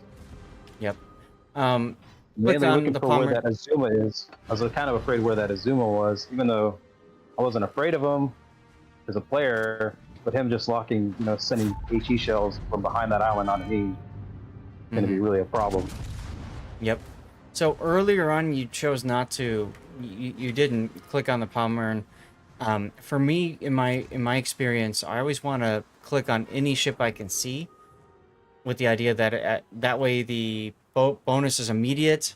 As soon as they can start shooting, you start working towards that extra dispersion buff, versus waiting for your secondaries to fire first before shooting at the target. So it's a small nuance thing. Just putting that out there. So I think, I'm rushing this island again, just to keep away from that Pommern secondaries, and then try to focus just on this guy, dealing with him, and not having to deal with a Pommern too. Mm-hmm. Yeah, you've kind of put yourself in a position where you've got to deal with both the Azuma and the Pommern, possibly. What if actually went south and just dealt with the Pommern and possibly grabbed the other healer as well? The problem is he doesn't have his Hydro available. Venomous? You're worried about the torps from the Pommern? Yeah. If he had his Hydro available, it might be a little bit different story.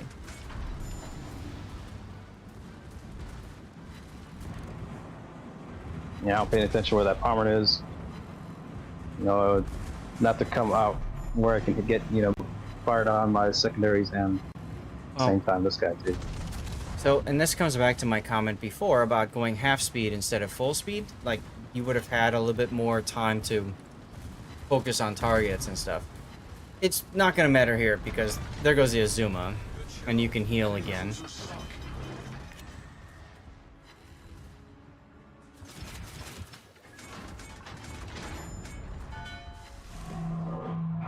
Problem solved, sir. This is not bad though. This is okay. Yeah, a whole lot of keep away with this guy. Even though he ate like all my torps that I sent one his the other way, he somehow like those two took out like a bunch of took out that other battleship back there. Yep. After normally like you see somebody just rolling into your torps, they're like somebody's gonna take him out. But this guy actually survived long enough. Be looking at the boundary here because you know the boundary comes in right over time just to make sure you're not going to get out of the cap. It doesn't matter because the Palmer wisely comes back into the cap. Vidweiser's doing a nice job of keeping him spotted for you. You're gonna have a nice broadside shot into him here. Oh, he's looking right at you. Oh, he's looking right at you. You want to put your Hydra up now. Because you know he's probably going to luck chuck torps your way. Even though they don't have range just yet.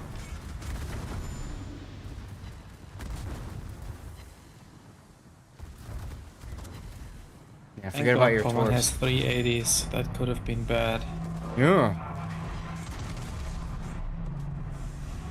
Goodbye, Palmer. Goodbye, Palmer. Victory. That's right, Drift. And torpedo, Hydra doesn't work until torpedo hits the hull, and then Hydra works afterwards. It's completely factual. It's why we see it in cops all the time. All the time. Yeah, the best Hydra is always the one after you got hit with him. Ah, you reached rank 1 with this game, too. Yeah, yeah. Which sucks, because now you have to play tier 10. What? No, this is still tier 9 after this. It's still tier 9. Still tier 9. What? Really? Gold League is tier 10, tier 9 now? Huh. Yeah. Okay. At least cool. to the next patch too. All right. Yay, almost double the base XP of the second player, which was the Alaska who died very early. So that's cool. I want to see this. How much damage did you do with your secondaries? Yeah, look at this. So I think you spec'd in just fine with the Augs mod here. Yeah, I mean, but I don't know how many more shots you would have gotten with the main guns if you use a reload. So it's tough to tell. I just want to say like the main battery damage here is not bad at all.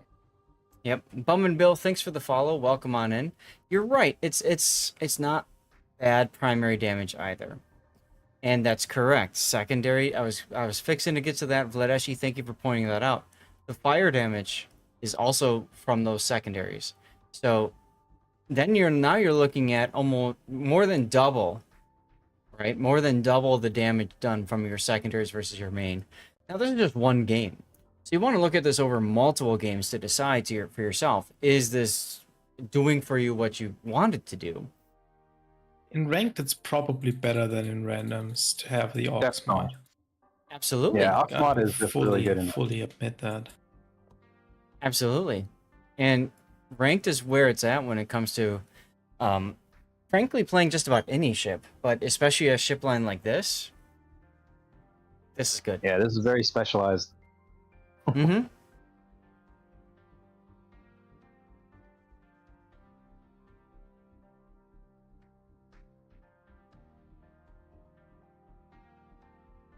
So, Hujia, I'm curious, in your opinion, what made this game so epic that you requested it twice? It was just a nice little comeback. It looked like, I mean, it's always funny when you get those guys that you recognize in the game. It's just like, okay, this is probably going to be a win for us. But then it kind of turned to where, you call the ship advantages actually worked out like how you said. You said the two weaker ships actually failed as the weaker ships. Like the Rune, well, he's already gone. I don't even know how he died still. Yeah, I mean, there was a couple of questionable ship choices for ranked. Well, look, if it's a tech tree ship, you're grinding up the line. Unless you're, I know. you know, who jam. Anyway, you're grinding up the line. And that's fine. A rune and an Iowa, frankly, in ranked, whatever. Grind up the line. It's okay. There's nothing wrong with that. Your games are faster. Your XP and credit earnings per minute are essentially higher in ranked than randoms. So by all means, play ranked and use those ships and learn them. That's fine. It's just they're not as good as some of their premium counterparts, but you can't control that. All right. And I will say, the Azuma player, I didn't feel like they did much wrong watching this game. No. Yeah. I'm not saying he's just like, I mean, he's kind of well known, but at the same time, playing in Azuma, you can't really mess it up if you don't get close. Like, if you stay at a marginal distance, Yep. if you stay outside of, like, you know, secondary range of any battleship and all that, you should do all right, as long as you don't hang out broadside too much. Yep. Yeah, It's you a pretty can't really safe mess play. it up. Yeah. And on the other hand, in the Azuma, you also don't really have that much influence because Yeah. just Honestly, what the ship Rune- is.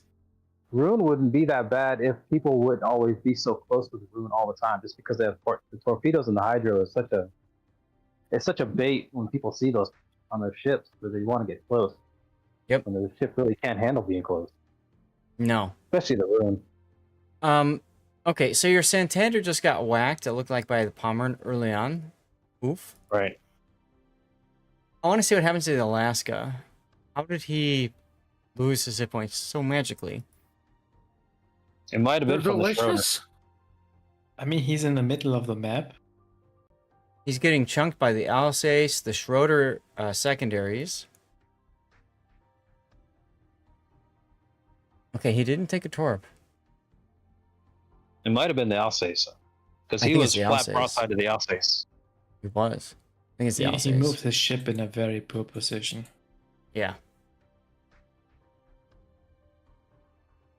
So Santander actually gets the kill on the Schroeder. He's going to die in a second.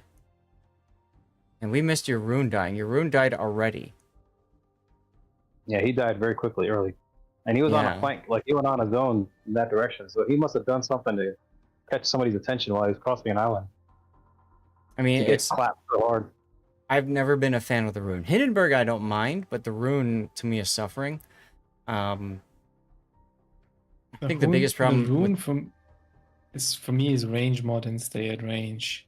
Right, Yeah. exactly. And you know how I generally feel about range mod. I So know. if I suggest the range mod, Yeah. that's all you need to know. Well, and I do the range mod with the Hindenburg, and I actually like it that way. But I know most people prefer reload. But I Yeah, like I range. mean, honestly, I've played range mod. Actually, my personal damage record isn't a range mod. Yeah. And that was, I think I was playing it a lot more when they nerfed it the first time, where they dropped the reload. So I started going to range and start playing further and further back. Yep. It's not surprising that you get good damage if you get range mod because you can farm from safety and you can farm a lot. Yeah. But One of my usually if you do favorites- that, your battle influence just drops. One of my favorites was actually using Donskoy with range mod. I had so much good times with that. Just being able to pick off enemies at like ranges that they think they're safe, and then all of a sudden my shells are like, nope, you die. Let's watch this Rune. I want to see what happened to the Rune. He hit the battle button. But anyway, is there anything else question mark wise or whatever to talk about Who Jam in this replay, or is this it? Not really. Okay. I also thought it was epic because this was the rank out game, or not the rank out, the rank one. Yeah, rank 1 game, absolutely. A rank 1 game with a comeback and. Yep. See, there's Santander Rune. gets chunked. Chad, I have a story I'll tell you about ranked in a little bit. Okay, so right about here, Rune is still not the... Wait, Rune should be detected on Schroeder Hydro. Alsace, right here. Smacks him, I but have not a so much. He just bleeds to death to Schroeder secondaries and main battery. Oh, that Yeah. was a good chunk from the. He got stuck and over angled, and then He did. He couldn't even gone. use. He didn't even fire his torpedoes. Huh? He fired Use the the left side torps. at the Schroeder. I Use the think. torps. All right.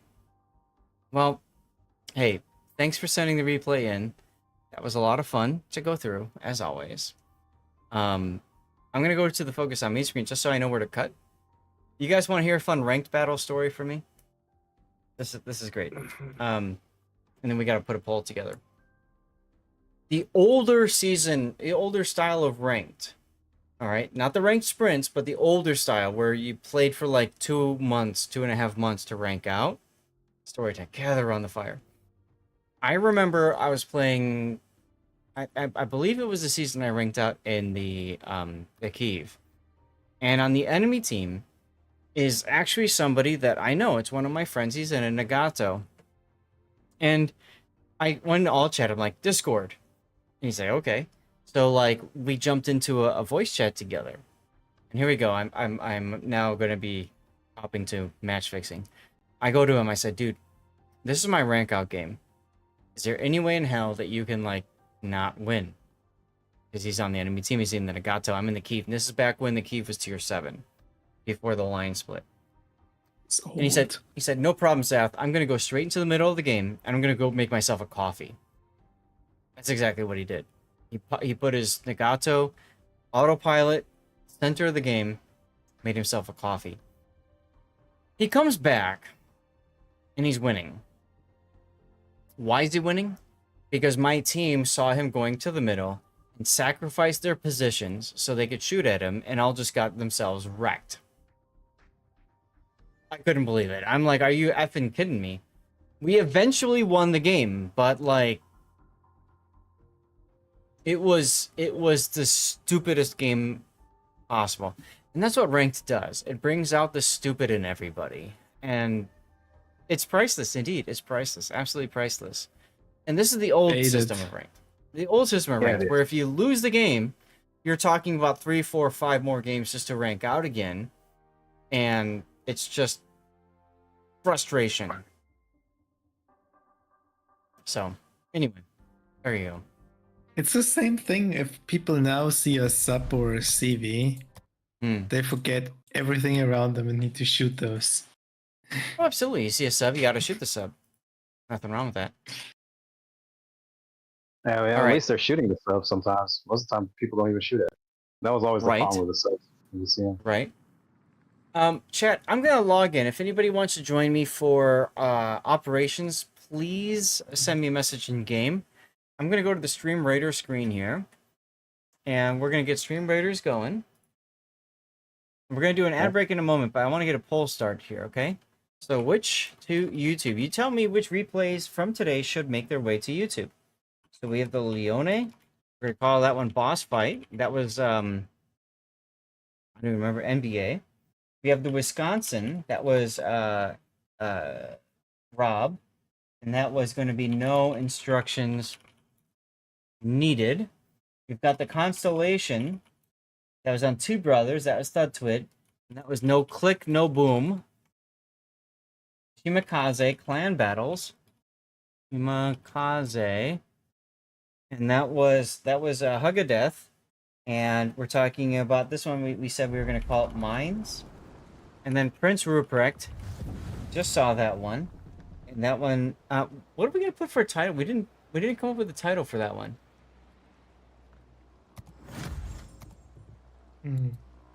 Secondaries?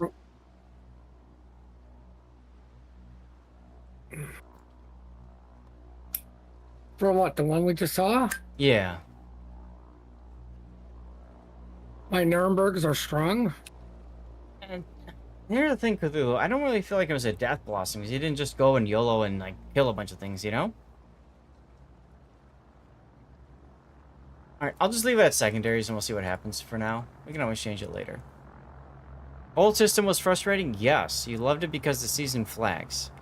Season flags is nice. Some people actually, what they would do is they put the season flag on the ship that they ranked out with, which I thought was kind of cool. But otherwise, I felt like it was very frustrating. Can you submit a Legends game? No. I'm sorry, even Stevens, I don't have Legends, and I have no idea how to do that.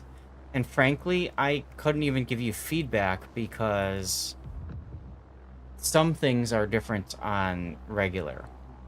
It's just a different game with. Parkington, I don't care. I can do D-Day Ops. I can do other things. I don't know what I'm doing right now mission-wise, so I'll check on that one. But anyways, I had played 60,000 base XP worth of D-Day. I can't stand it anymore. You're tired of the op. That's fair. So guys, again, the poll is up. Please tell me which replays you would like to have out to YouTube. And if anybody wants to join me in Warships, just send me a message. If we only have 3 people, we'll do division stuff. We'll do randoms. I really don't freaking care.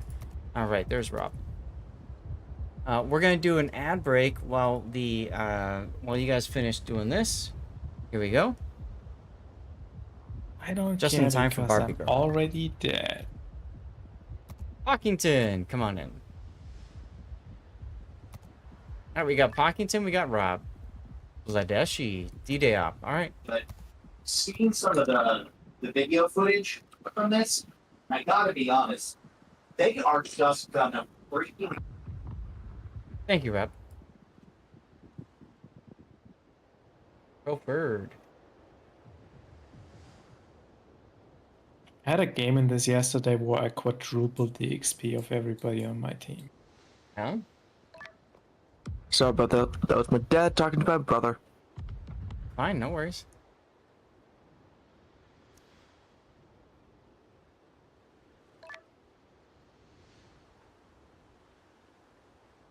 Has anybody played the new operation on the PTS?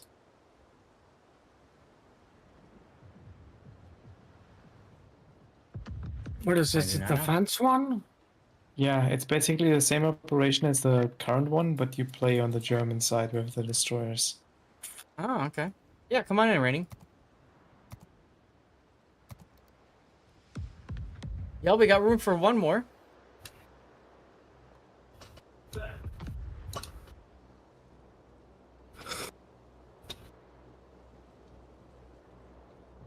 It was doable on the PTS, but I didn't find it particularly fun, to be honest.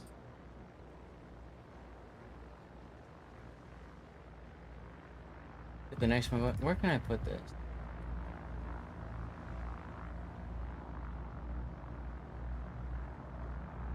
Guess I could put it in announcements.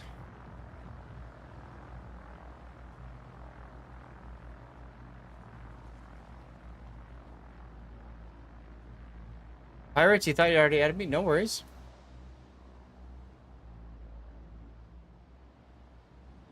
Tomb Raider sign?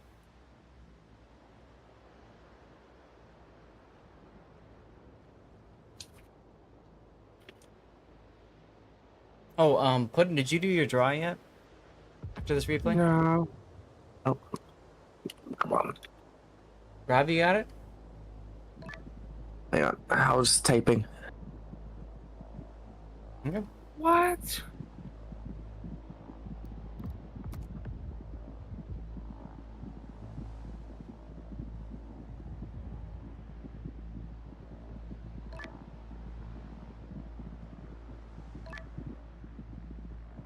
Pockington is tired of Atlanta.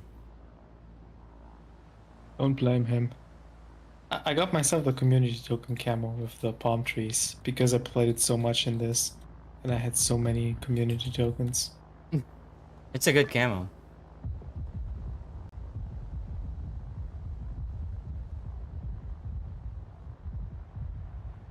Alright. Stream Raiders, next game.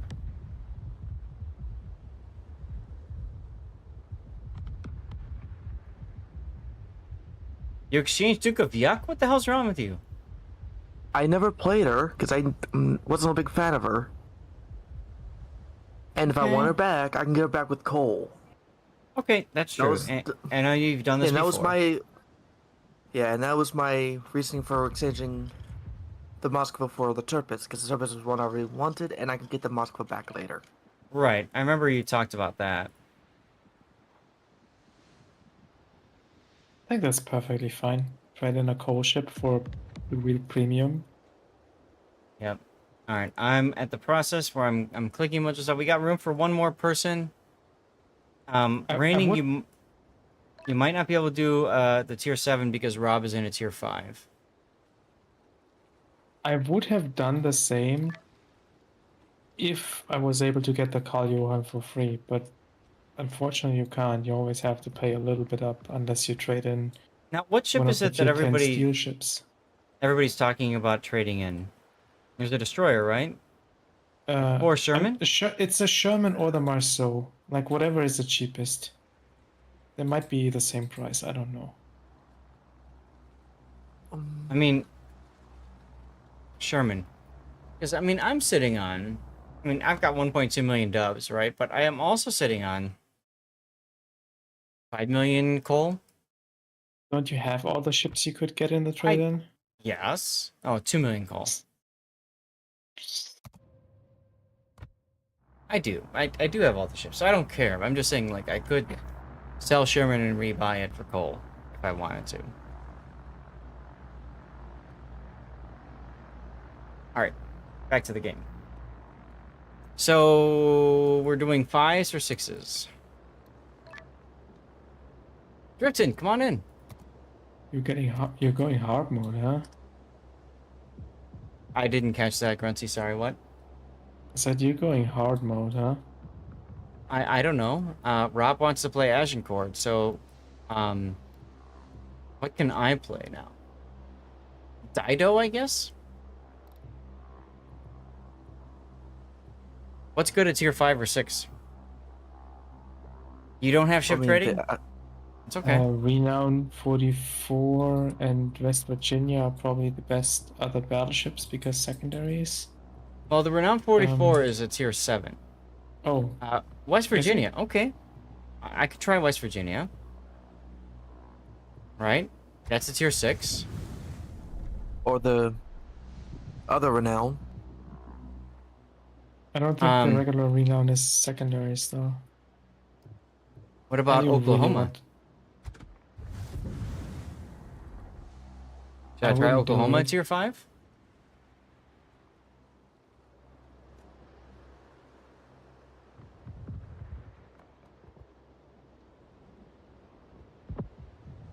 What do I have for George Doe here?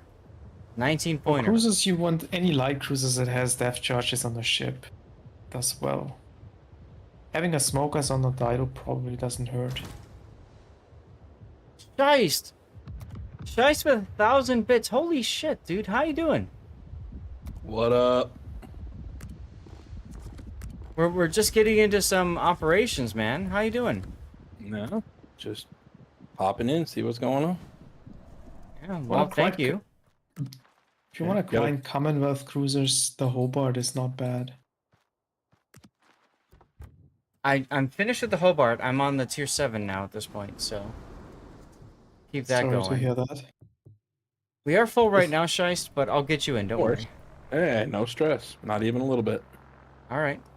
Well, thank you for the 1,000 bits, dude. That's amazing. Yeah, I bought them to give them to you. I just kind of space them out. I don't want you to get spoiled. It's fine. I've got a little bit of dirty water left, so you get the remnants, dude. Cheers. Cheers. It's 4 rows of single barrel. Yummy. Sounds good.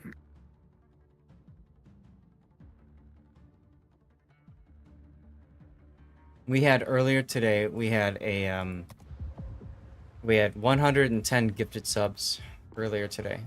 Just absolutely crazy. Absolutely crazy.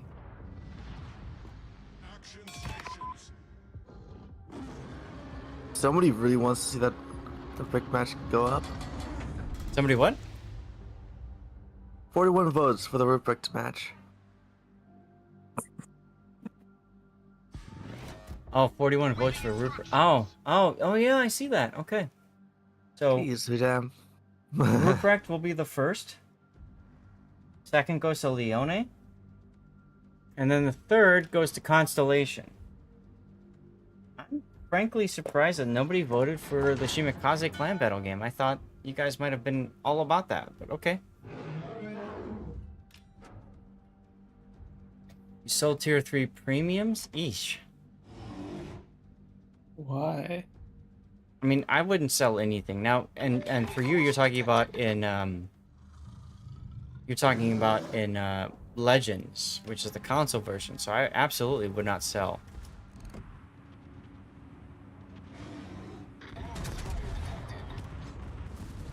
Main battery go poof? Nope. Look at those secondaries go. Yay, Oklahoma and secondaries. I have secondaries going off on both sides. Me too. At least for a little while. Come on, turn, you stupid battleship. Die!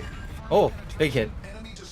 Penetration, he says. Yes, yes. And now I've got Swift and Silence for the extra boost. Now what else are you to do?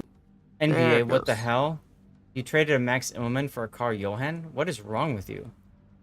Why not? It's another coal ship. I mean, it's not the cheapest one, but it's a coal ship. You can buy it. It is back. a coal ship, yeah. Okay, alright. Like, as I said, I would have done the same with my Sherman if I could have gotten the file for free. But you still have to pay like what, 1,000 doubloons extra? Mm-hmm. The only way to actually get it for free is to trade in a tier 10 steel ship, and I didn't want to do that. Yeah, I didn't realize you can get it naturally back it goes for NBA. me. I apologize. I don't remember how you get all these different ships. But if you can get a ship through coal, then sure, fine. Sell it. I get that.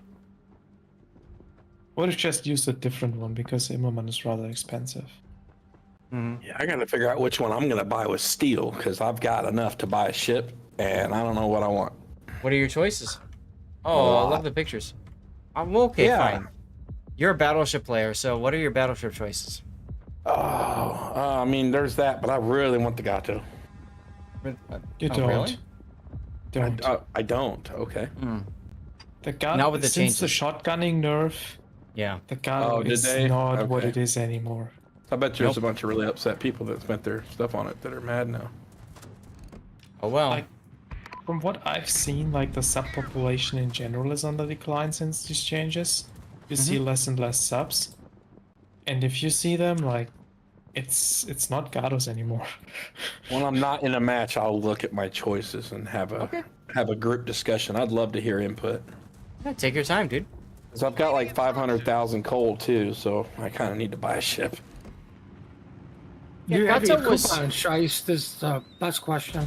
Like, if, obviously you do you, but if you want to use your currency on a submarine, get the German one. Get the Fun. U-4501. Minefield. I think I have the U-4501. What'd you say, Puddin'? Do you have your coupon? Yeah, I do actually. That's why I'm chomping at the bit to buy a boat. Cool. What I would do, like, let's face fact, if you've been sitting on buying a ship, nothing really is enticing you. I just get the most expensive ship with the Yeah. coupon. Agreed. Yeah. Well, there's a couple battleships that are available that like I said, whenever I can look at them, I'll tell you guys what's there. Like, honestly, I'm not opposed to holding. Like, there's a couple of high-tier ships that Is the are announced. Shikishima any good? Yes. It's basically a better Yamato. Because it looks pretty dope. It's That's a one of my different choices. Yamato. Uh, Is it better? You could also get away with too- secondary build on Cheeky. okay, good. this mifield's getting annoying. I'm not fast enough to get out of it.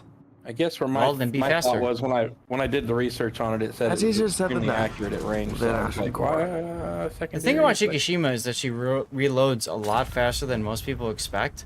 right? So they turn out in front of you thinking that they can make the turnout, and then you just smack them.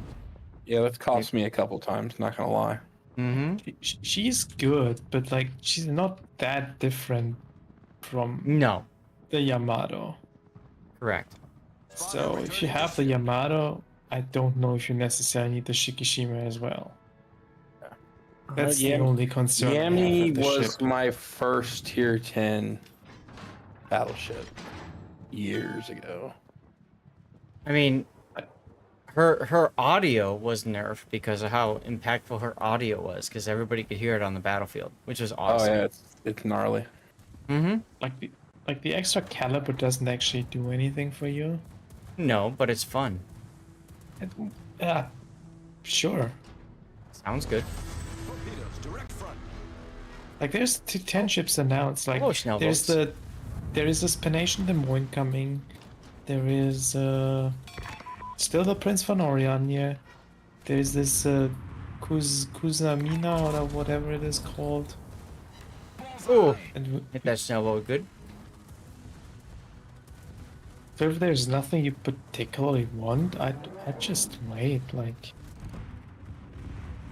Oh, you think they're gonna add some new stuff anytime soon? I mean, they have a couple of tier 10s announced. They're gonna add it in some way or another. Okay, you have my attention.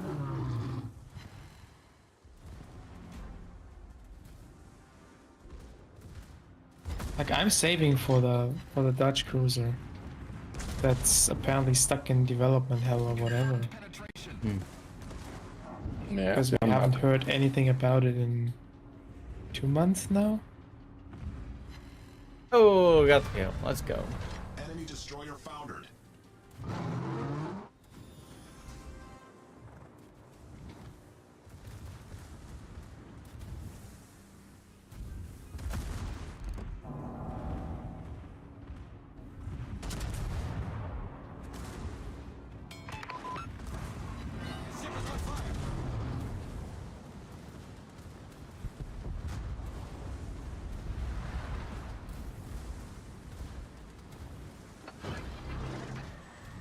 Let's get the heal going.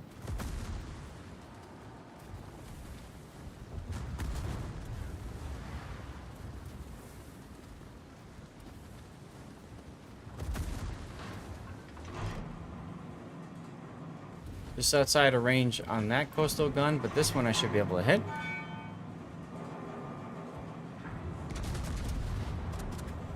Just AP.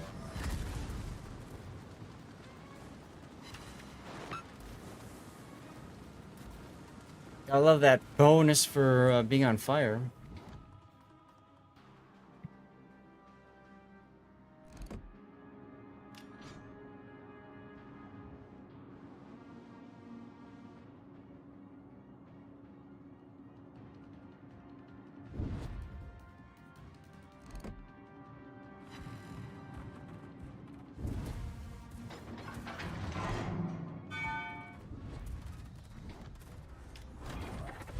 Figuring Vladeshi's gonna kill that coastal gun, and he does.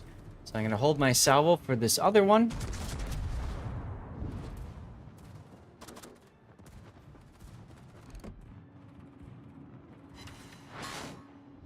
And I did nothing. That's exciting.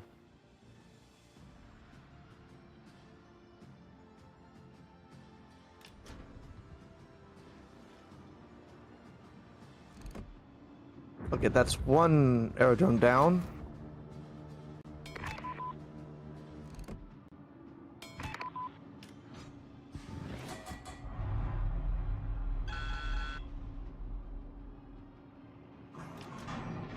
Stupid mines.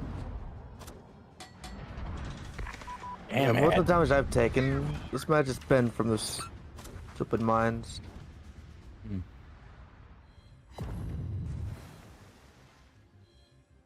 There's still forts over here, which is they've never been spotted.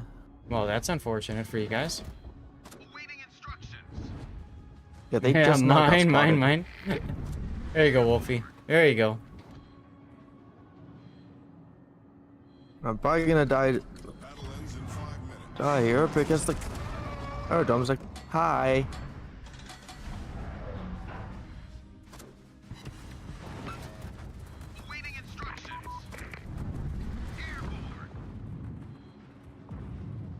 Uh-oh.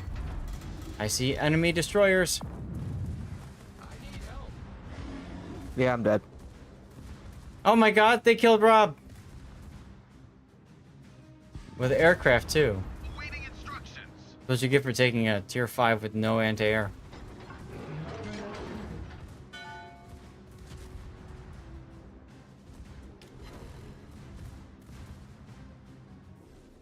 Yes, again. They definitely went overboard with the mines, I think. I mean, you know. Because, I'm sorry, but there was at least a couple times early on where I saw like 75% of the map covered in mines in some capacity.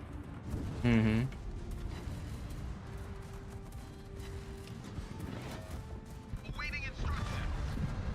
Enemy destroyer blown up.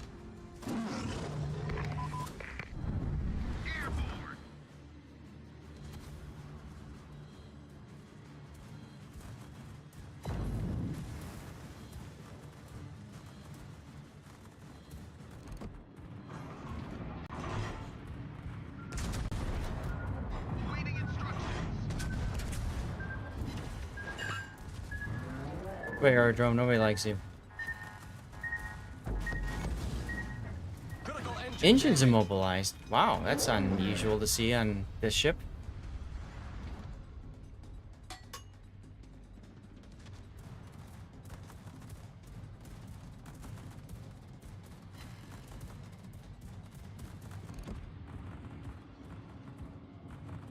Problem solved, sir.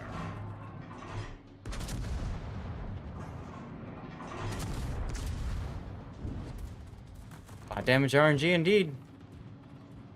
Hmm? Well, got a hit at least.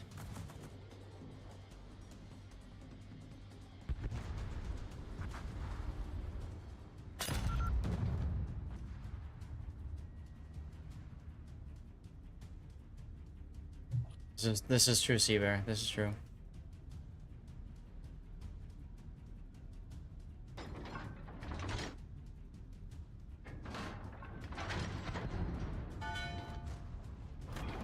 The LSD.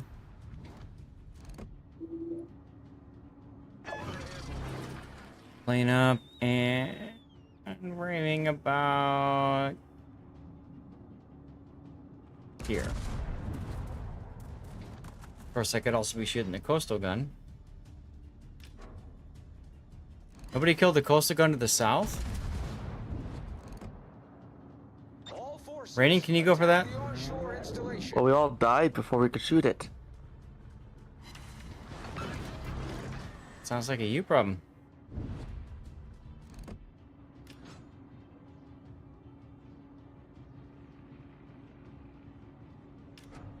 I'm just amazed all those LSTs made it through those minefields.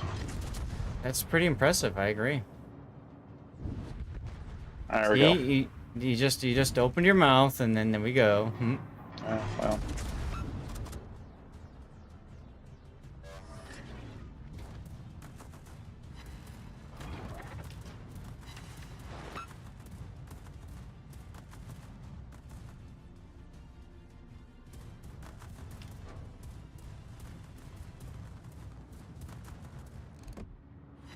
Got 50 seconds left.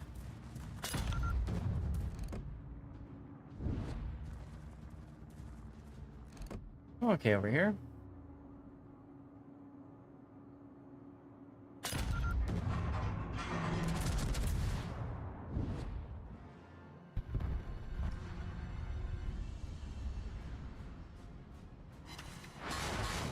Oh my god, really? One ricochet?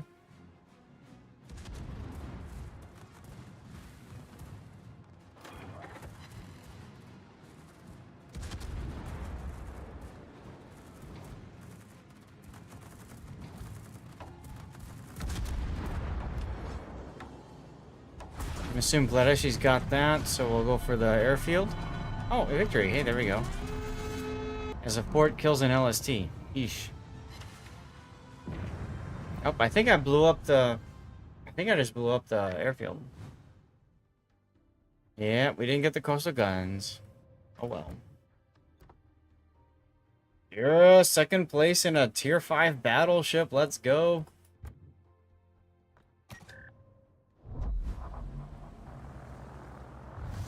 I'm curious, has anybody ever gotten over 1,000 in a battleship in this?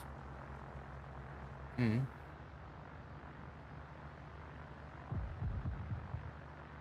Look at you Over guys. 1,000? Once or twice when my team decided they didn't want to play, but Hmm. All right, we're bringing out tier 7s, I see. Where's my... What? Tier 7 cruiser. Oh. Here's my Uganda. Uganda be kidding me. Ujam Agincourt ended up on the bottom of the scoreboard. And it's mostly because I took so much damage from mines, because it was very difficult to maneuver around them. Let's see.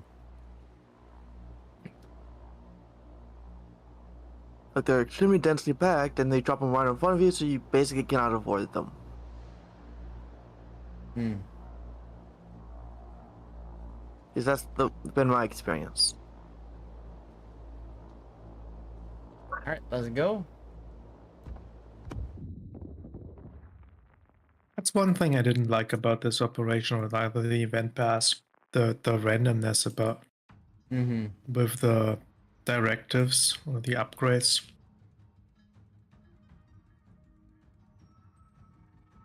Yeah.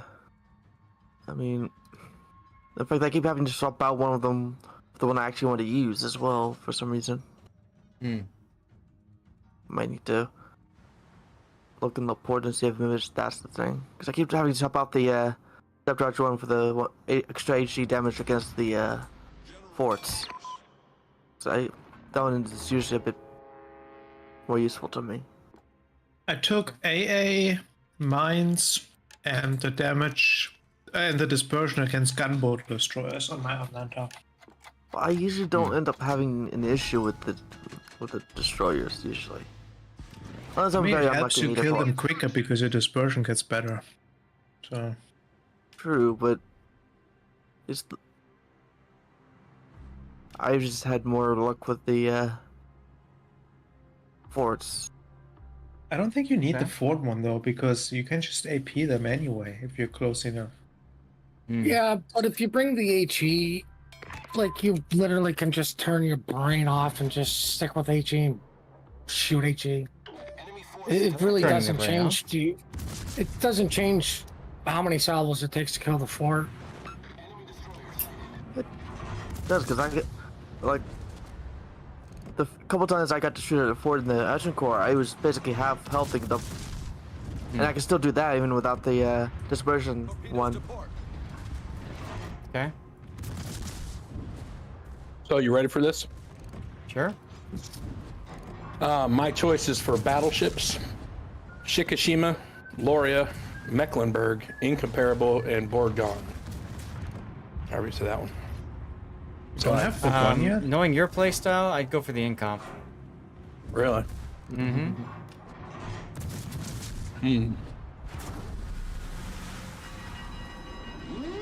Also, I can't hit crap with my guns apparently. Short range, low survivability. That makes me feel great. Yeah. Just don't show Why are they- broadside. Oh yeah. The guns are ridiculous though. You'll do stupid things with those guns. Just imagine you have big battleship guns on a cruiser hull. Pretty much. But Shikishima. Which one costs more? Shikishima by 1,000. Go cheeky then. I'd use the coupon and get the Shiki. Yeah. And it's premium. What's up? I mean, Advice taken. Cool. So, I think the only choice you might really regret here, depending on your playstyle, is Mecklenburg. Yep. Yeah, I kind The of reason I say this is because the Mecklenburg is that many guns, shotgunny, low caliber battleship thing. If you're okay with that, with tier 10 you Scharnhorst, will love it. But Yeah. if you don't like the low caliber thing, you're gonna hate it. I got the Shiki. There is basically no. There was recently a survey on Reddit about favorite ships for resources, and there was basically two of them. One was where the player base as a general was asked, and the other one is where they ask like high skill competitive players. Okay. And the difference in the rating for the Mecklenburg was significant.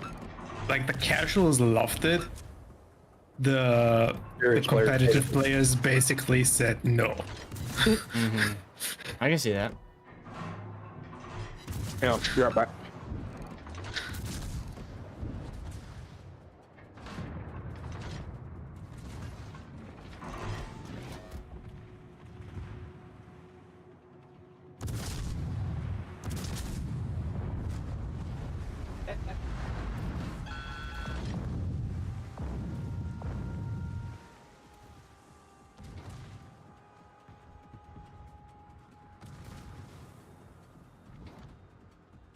How indeed, Wolfie.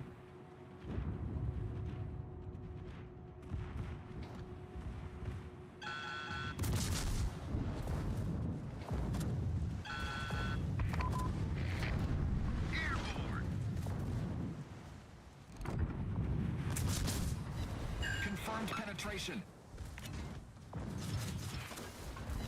This is gonna be a problem.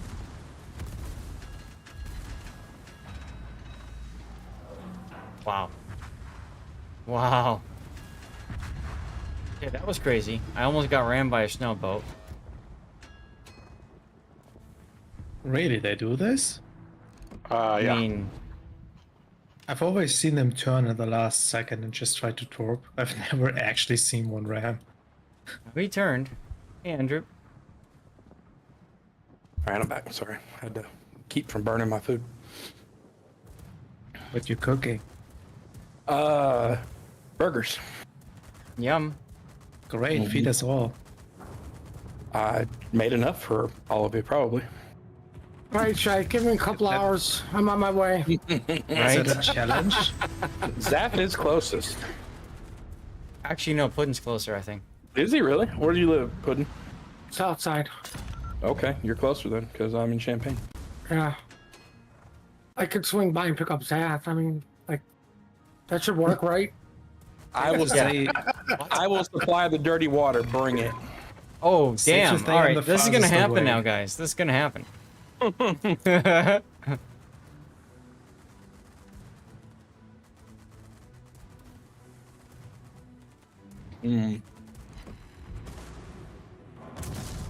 Yeah, problem with the coal is they're all tier 9s. There's a lot of battleships out there. Why is that a problem? Or do you hate your 9s? I mean, not necessarily, but I've always kind of had a soft spot for a Moskva. Oh, Moskva, the ship that got everybody at Stalingrad. Oh, yeah. Yeah. I'm so happy I didn't have to pay for my Moscow. Me too. Yeah, I could have. It's a good ship. I had a lot going on in my life at that time. The after-stream party. That's right, Raining. Although, I have a feeling this after-stream party is gonna last the whole weekend. Well, that won't be long, because we're already at the end. Is what? We're already at the end for the weekend. Okay, I'm talking about planning something in the future, but okay, fine, whatever. What's Plan for the great future about- around here? Well, only Smeed saying he's not far from us. What's so great about the Moscow is that it's flexible. Like, the other Soviet tier 10 destroyers are kind of specialized into the AP, or like Nevsky probably not so much, and it's flexible too. Whereas a Moscow, you can literally do anything. And you don't rely on the broadsides to deal damage. Oh, you grew up in Champaign, nice. Yeah, I live south of Champaign, but I work there, so. The ship is on fire. What do you mean by radar? Would spot that ground emplacement.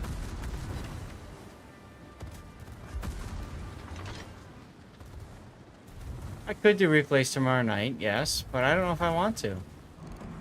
You're just saying that so I can do your Petro replay. That's all you're saying that for. No. I'm being honest. You could going forward. I mean, if Civ and Vicious don't want to play it, and Raptors up in the iron about it, it could be a filler. I don't care. But at the same time, you know, it's nice to be able to do other games than Warships, and I think that's kind of my struggle. Is I kind of feel like most people want to watch me play Warships, but at the same time, like there's other games out there that would be nice to play. So I totally understand. Just a thought, but yes, I do want you to cover the Petro one. I'm so burned out on Warships after this dockyard. And if I wasn't able to get this Wisconsin for free, I wouldn't even have bothered. I agree. I got mine. It's a pretty interesting boat. I mean, I'm kind of burnt out a little just because we did the speed run event, and that does kind of grind on you after a while, you know. So, give Grunty a motorcycle? Oh no. South Airfield's down. I am not legally allowed to drive a motorcycle. Really? You need a not different have a type license? You need a different type of driver's license to drive motorcycles. Really? I can only drive up to. Can you drive with your regular driver's license, Johnny? I think 125 cubics is the maximum.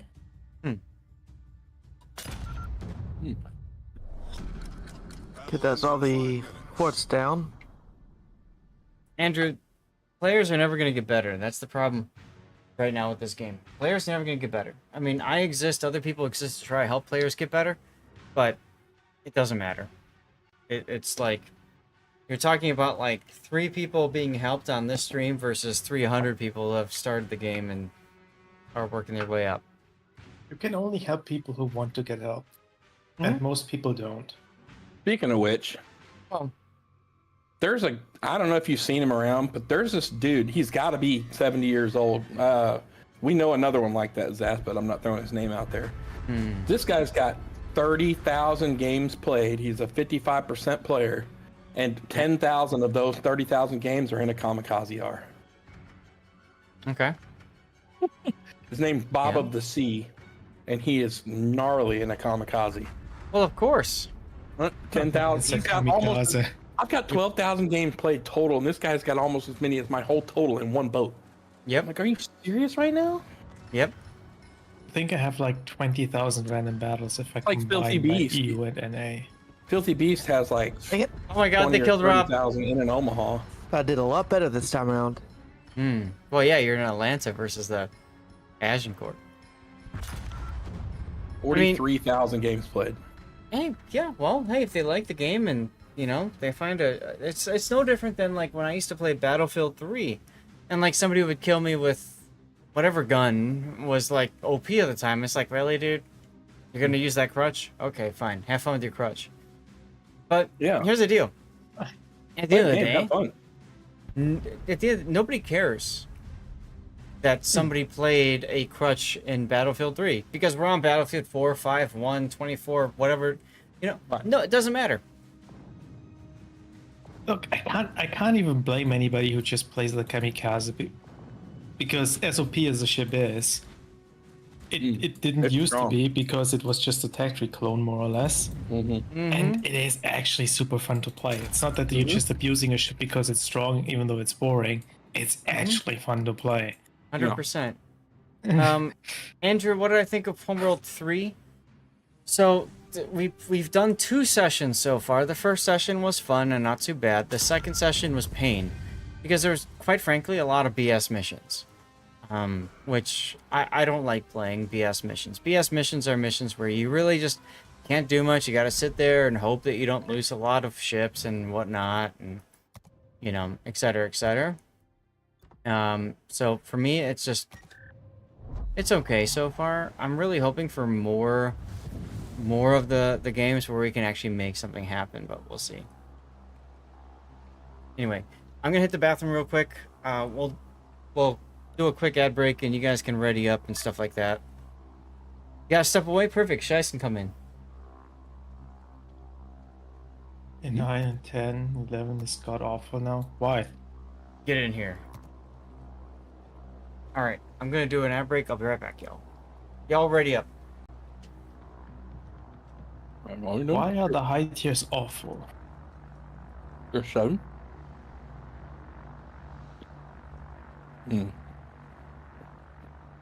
Shaz, how about you? How about you pick the tier Shice? 7. Like it? 100%. Oh, yeah. I love the Agincourt, but I don't think it does very well in the. Gotta get too close. I think it's one of the best battleships you can play just because of the secondaries. Oh, yeah. It's a lot of fun. I mean, yeah, she's a lot of fun in this game mode. When you're not being harassed by carriers and having depth charges dropped in front of you. Yeah. Because with the speed of the Agincourt and the maneuverability that it has, it really can't avoid mines very easily. Yeah, if you get a CV, you're having a bad day. Especially if they're paying attention to you. There's nothing you can do. Yeah. The CV is just going First to sit there and first random battle with my Agincourt, because I got it yesterday. First match in the Agincourt, basically I got focused by the sub and the carrier. It was not fun. No, I'll tell you what. So, two of my favorite boats at Tier 5, Julio Cesare and the Agincourt. Agincourt, if I get a CV on top of my head, bad day. Julio Cesare, submarine, bad day, because your ASW is only 4K. You cannot defend yourself against a submarine unless they're stupid and get close to you. Mm-hmm. You can't. You're just done. If they know what they're doing, game over. Of course. I need to shoot down 2 more planes and battleships.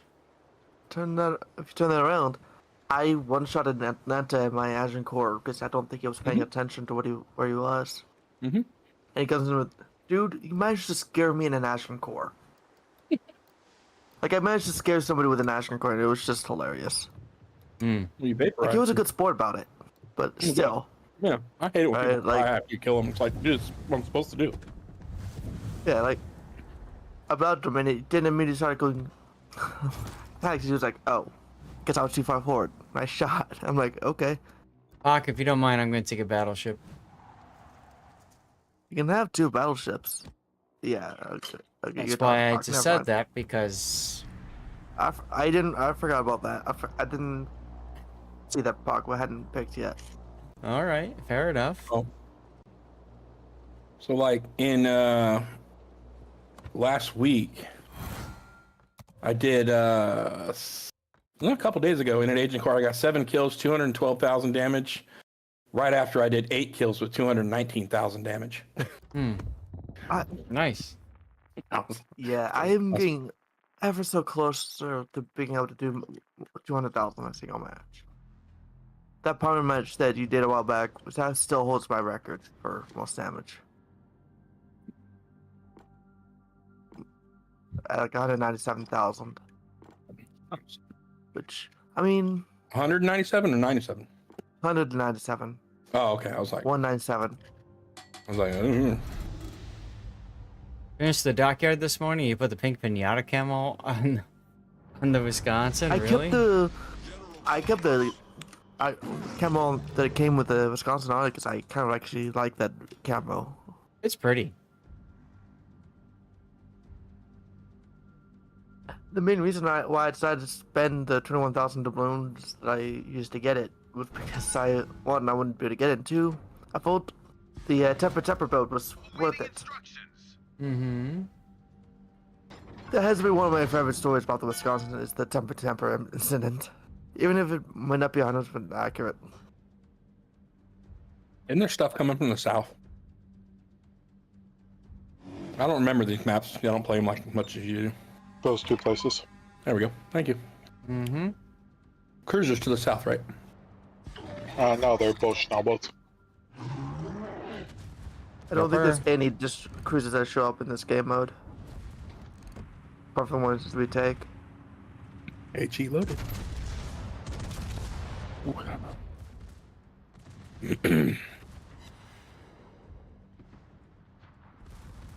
Ugly grind. Yep. A lot of people have been saying that. Enemy destroyer foundered.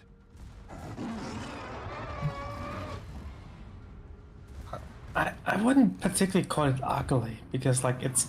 I guess it depends what you mean with ugly. Like it wasn't hard. It's just. I like those the bitches as I killed it. Time consuming. That's hilarious.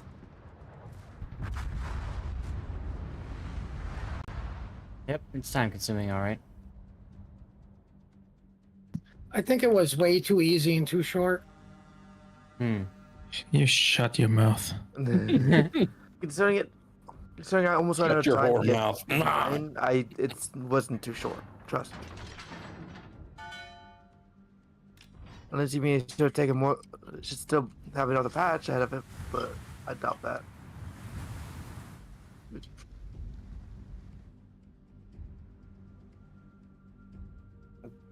Are we supposed to kill these red things? What are you cooking, Durans? Yes. Yeah. Yeah, and then once they die, you have to wait for the aircraft to spot the forts and kill the forts. Yeah, there'll be another least wave three of of them. snow boats though here and probably here. Thank you. I'm not I've in seen them range of that spawn- other one for some reason. I've seen them spawn like here. Oh, minefield. Oh, I hate the minefields. It's not very nice. Just drop dub charges over them. Yeah, it'll Oh. be fine. You'll be okay. Man up. I didn't know you could do that. Or you can follow like a Flint or an Atlanta and hope they clear the minefields. Just do the opposite of what Rob tells you to do. Yes, and then you'll live. Well, in this case, dub charges are the main way of dealing with these things. You can't really shoot them. I shouldn't have tried to shoot one because spotted.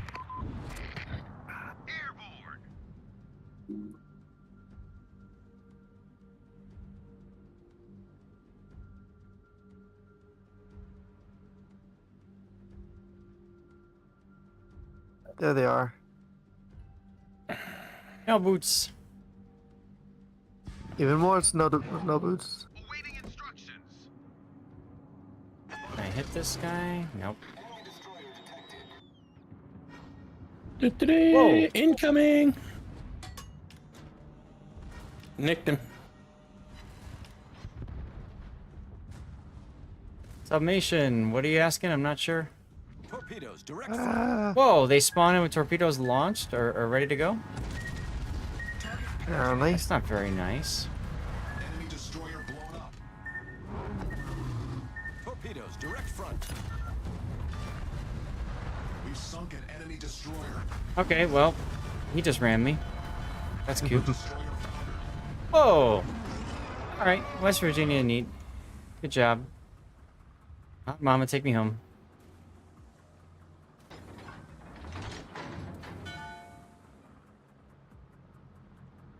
New cocktail, Gin Ricky. We do have one last torpedo.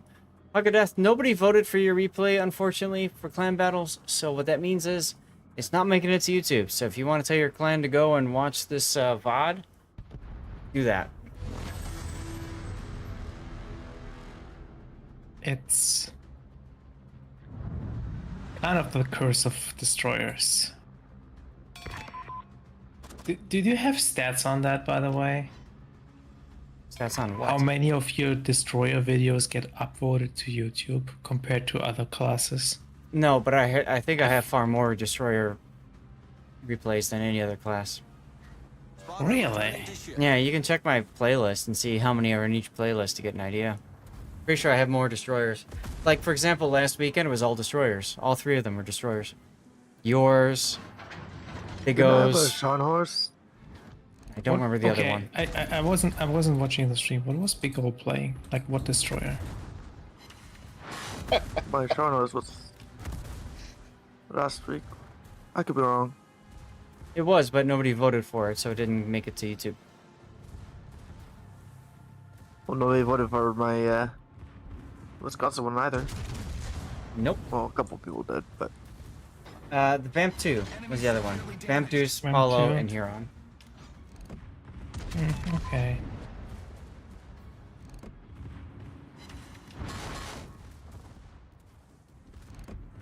Oh wait, Rob did the giveaway. Hi, didn't he? Zed. I have more help than last time I had to deal with you guys. Rob, did you pull the giveaway? No, I forgot. You had one job. Ghost Front. I think my dad. And living was came not in one and of them. distracted me.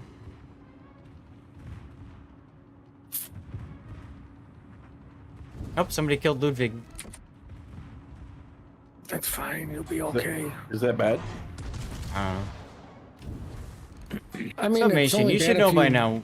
When you come into my streams, you just type exclamation point ticket, right? You should know that by now.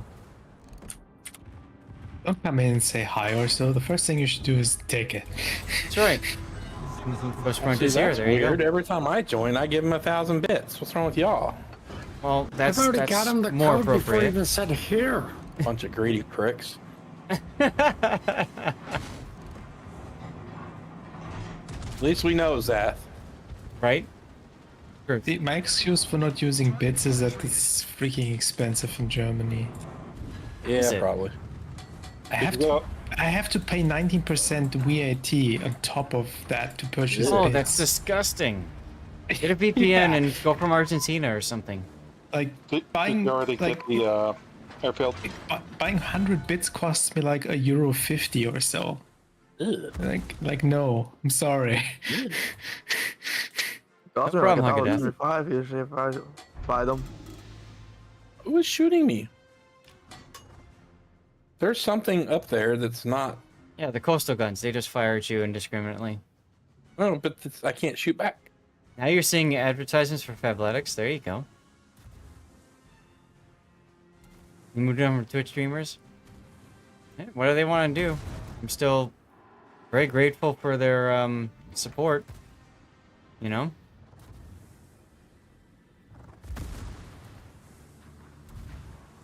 Ah! You guys screwed up now. Enemy severely damaged. I saw the aerodrome for a second. Did you kill it Uh-oh. already? No, we're not. No, It it was just dark disappeared. again. If you Yes. see, you can shoot it blindly. By the way, Oh, well, as Just- soon as I reload, I'm gonna blindly shoot at it. Yeah, they Yeah, they it's do actually still quite sponsorship easy. me. Actually, the Sponsor. inject with. So, fun fact with the HE one, if the inject gets close enough and uses its bombs on the airfield, it'll one shot the airfield. Yes, Yep. and we've got 3 destroyers that are gonna wreck our transports. Oh, that's probably not good. Yeah, minor detail. Where's our cruisers at? Hmm. Down there having a We have one that's circle jerk. right next to a coastal gun.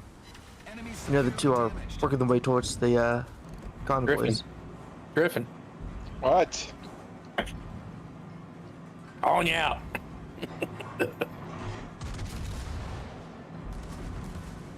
Yeah, Submation. Fabletics still sends me clothes every Look, month. I'm putting Dutch people on shore, okay?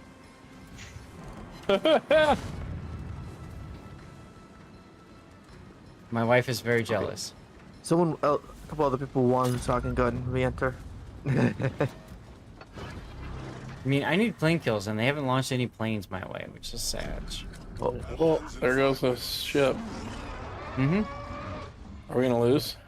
No. no, the you, primary- you still win it even if all of these die. You just get Yeah. less stars. So Yeah, I don't- The only time you lose is if all of you die before you complete the primary. Mm-hmm. But one good thing about this D-Day operation is that your XP is not related to how many stars you get. Nope.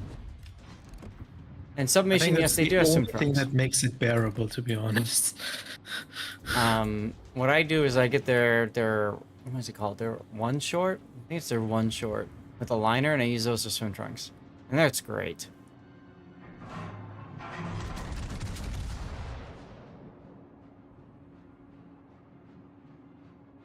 I don't know what's up with this aerodrome. It's still alive, but it's not sending ships out. Yeah, Or I haven't seen a planes. single plane being launched. I did nail it, per se. No, I'm still dropping on it.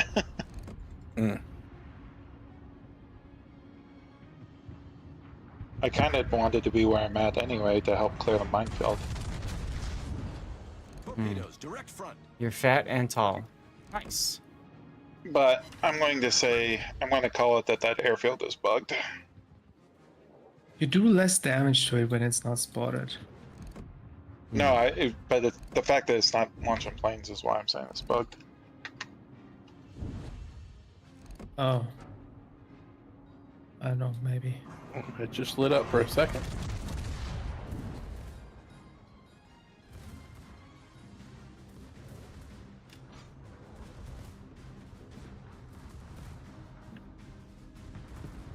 Huggadeath, what it says is you didn't carry enough. I mean, it's ranked, it happens. Alright, so which airfield are we looking at? The one, on the here? left. The one that's still alive. Thanks, The other one Rob. is That dead. that helps so much. Alright. Well, the other one is dead, so. Well, how do I know that? Because there's no airfield symbol anymore on the minimap. Okay.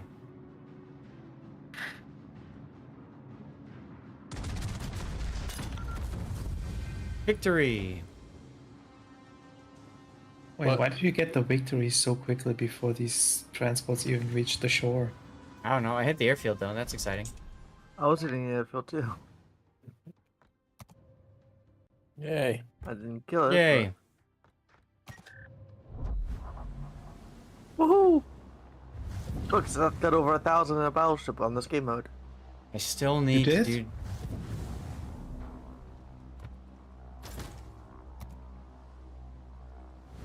I don't even know what I was supposed to do half the time. Shoot the red ships. Get the red ships. I like it. There you go. I mean, that's good for any game type. Yep, game mode. yep. I got over 1,000 XP on a battleship. Suck it, y'all. Nice. Congratulations. Thank you. Thank you. I've Now, literally since I never still seen... need plane kills, I'm gonna play the California. Just play in Atlanta. Or do you need I need to play a battleships? battleship. Putting on the red. Well, that sucks. It does indeed. The Alp likes to tell you victory when you complete an objective. I mean, that's okay. So much DACA, indeed.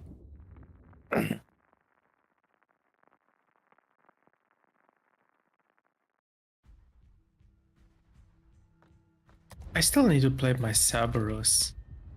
I haven't had a chance to play it since I get it because of the dockyard missions. Your Subaru? Cerberus, the Commonwealth Tier 10 cruiser. Your Subarus. Cerberus. The Armor of Catan. Got it. Jesus Christ.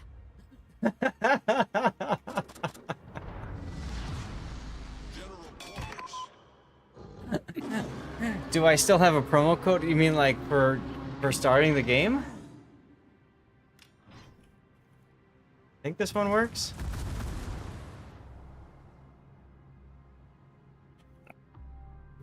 There, that one. Oh, for Fab. Yeah, there it is right there. Fablex.com/store. Oh, the Thank you, Blaze Duckman. code showed up.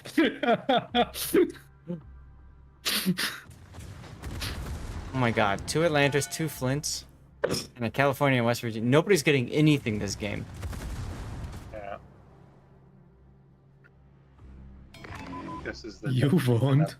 air denial. Enemy force detected.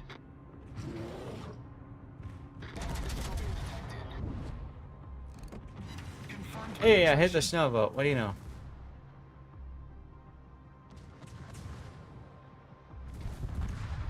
Great version of putting on the Ritz. At least there's no, yeah, the Clauspocalypse that Raptor had to miss because he left. Poor guy. Oh, speaking of post-apocalypse. Damn! In case That's you shot. guys didn't know, you can currently get an infinite number of Distant Voyages containers on the PTS and you can preview every single one of those camos. Hmm.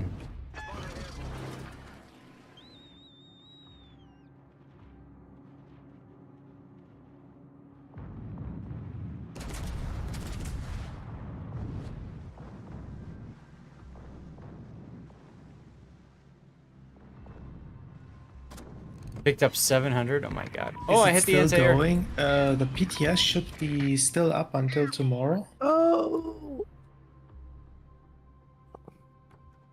Look, planes. I literally need to shoot down 2 planes. I got the All Destroyer camo for the Kurfürst on the login on the. Oh shit! You okay over there?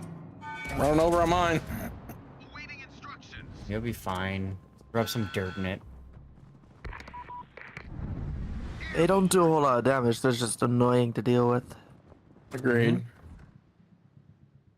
Oh, I didn't even activate my defensive AA, and we just still didn't get any. Oh, I got 9 of them. I was talking about the zap when you actually needs them. I do. Oh, Thank my you bad. much.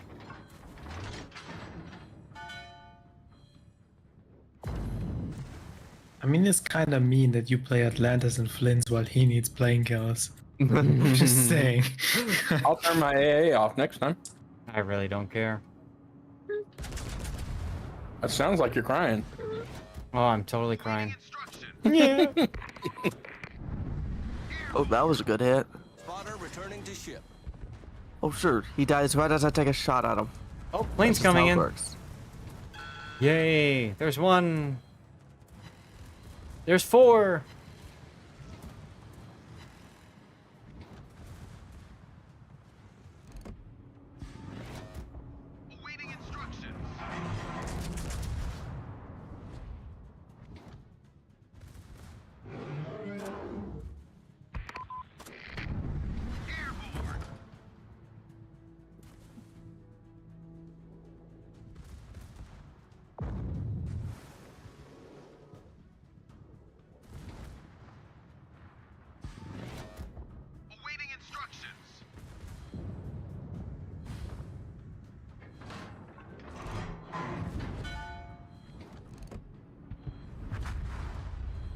Okay then. Yeah, there was no point in Enemy destroyer found. continuing to try to shoot him. Nope. They don't do any damage. You'll be fine.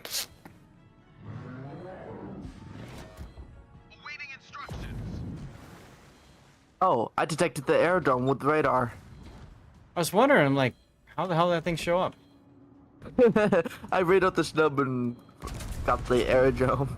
That's hilarious. Nice. It's not picking up the shitting at me though. Of course not.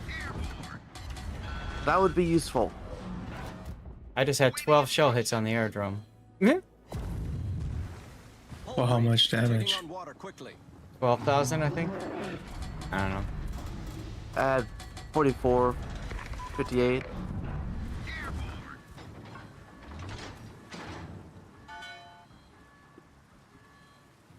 That's a lot of minefield over there. Yeah, I noticed that. understand what. I don't understand how these depth charge planes are so bad at clearing mines. It makes no sense to me. Balance. They don't have What enough exactly is balanced there? splash damage. I just like how there's just still a snowboat running around. There he is. It's evasive. Good shot. Thank you. Here comes your planes. Robloxing's killing them all. Mm-hmm. Oh no, they kill planes. I mean, I needed 2 and I got 12 so far, so I think I'm alright. Okay. Oh, you're good? Okay, turn my AA Yeah, back. yeah, I'm good, dude. You're fine. Hey, keep looking out, you know? I love watching my ship icon when I'm shooting. When I'm ripple firing. Because that you can see them occasionally turn green. Hmm.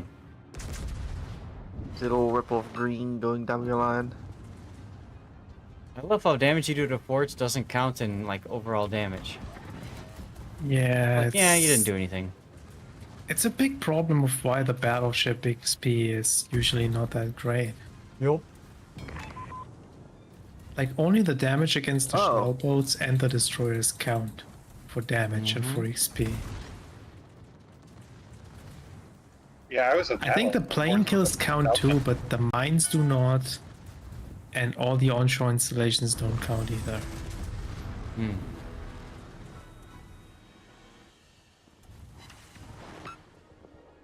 If you think about it, it makes sense because, kind of, because Wargaming didn't adjust the XP calculation thing. I mean, Because D-Day no wasn't other won just load- because the Texas changed their flooding, whatever Oh thing, gosh, right? dang it. There goes my turret. Rip your turret. Well, I mean, it's not destroyed, it's just disabled.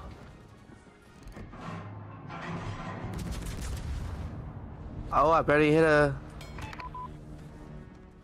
one of the destroyers with a torpedo.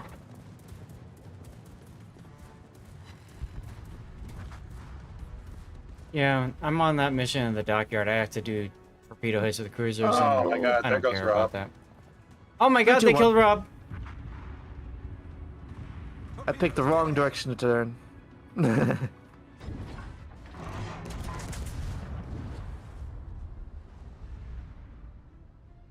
Torpedoes, dead ahead.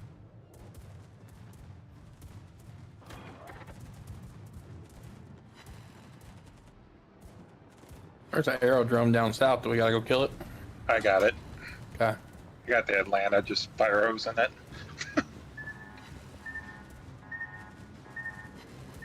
I'm killing the hell out of some planes. We gotta go up south or up north and defend these guys too. Yep. Just like last time. Just like last time. Where's the damn minefield at? Because I can't do it. Can't do it.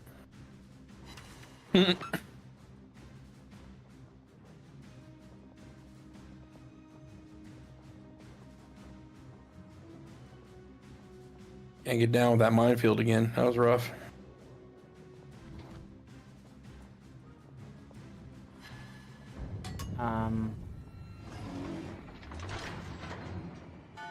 We also have coastal guns to the north that our West Virginia up there didn't take out. Sir Puckington.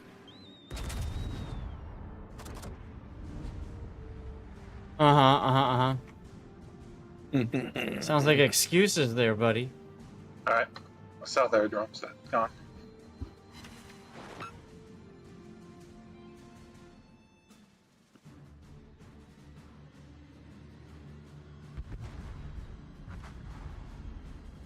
You should keep one ship of yours ahead of these transports because there's a decent chance there will be some mines launched in front of them. And these transports do not try to dodge. Nope, they just go right through it, like random battles players. Or clan battles players, like we saw earlier today.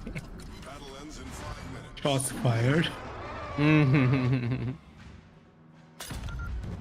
Oh. All that AP for one penetration, that's cute. Thanks, California.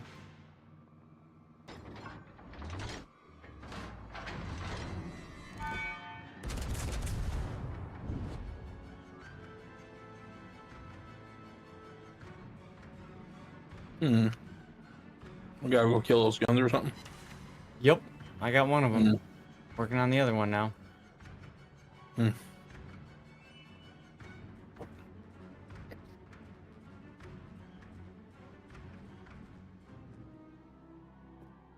Taking a minefield. Yeah, told you. Hey, look, a minefield. There's nothing you can do about it, is there? Kill the mines, kill the planes. Get good. Rip. There goes the start.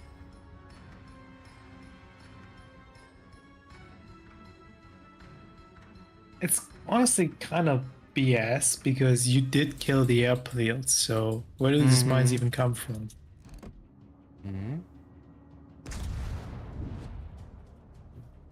I also love Yeah, this whole losing lock is- on, like, It says I can shoot, but I really can't. You actually can. Zoom out.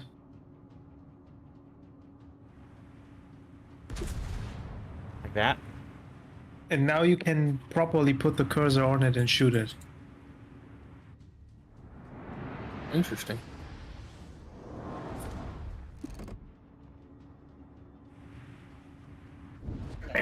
Or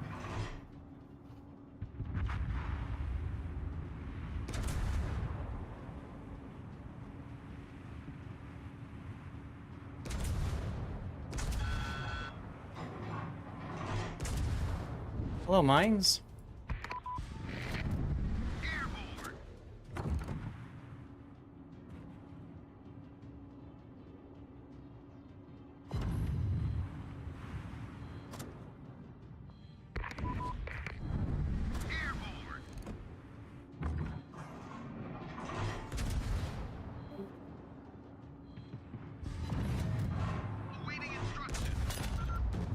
Yay.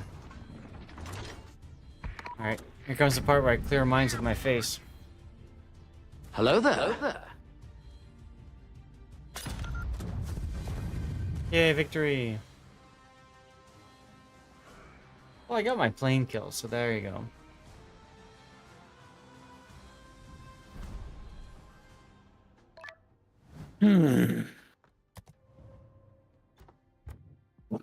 It came in last, look at that! Woo!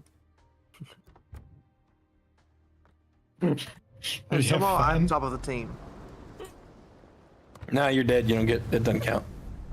That's not what the game said. It's just a regular Rob game. It's a regular Rob game. Hacker. Suppose I could play Destroyer and all that. But, unfortunately for me, it is time to go. Yeah, I'm feeling that. 6 p.m. 3 minutes. Mm-hmm. So, GG, my friends. yeah, good hang out with you guys. Thank you very much for being a part of the divs and stuff. That was a good time. Have a good night, everybody. Well, looks like. So, anyways, hey, real quick, Zath, the pictures I sent you, I'm getting that. That's a little puppy I'm getting in a month. Cool. Yeah. I'll talk to you more about it later. I know you gotta go. For a second, I thought you sent other type of pictures, and I was like, I Ah, you sick German. Oh my god. Oh god. You want me to kill putting on the Ritz? Sure, I'll drop everything I'm doing.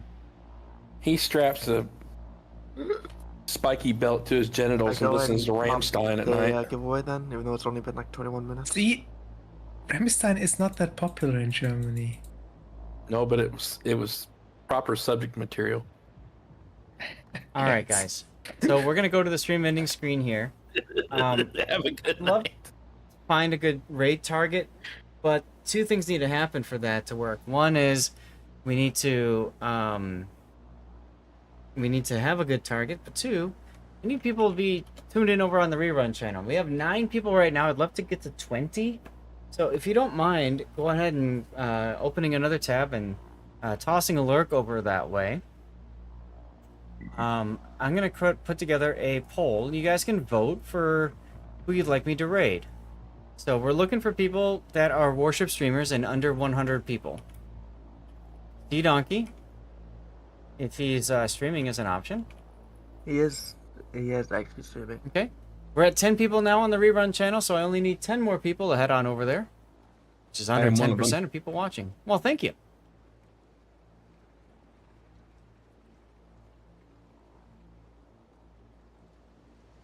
Meantime, I'm gonna go ahead and pull the giveaway.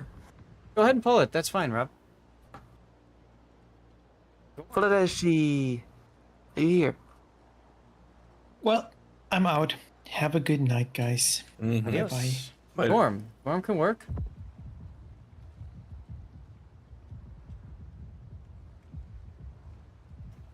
All right, we got 13 people over on the stream, which is great. Need 7 more if y'all don't mind.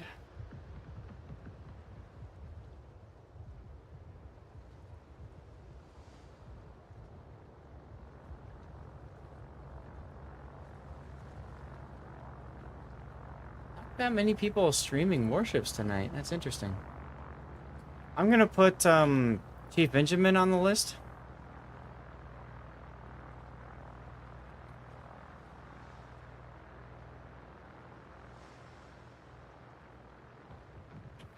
Ah, Vladeshi one, nice.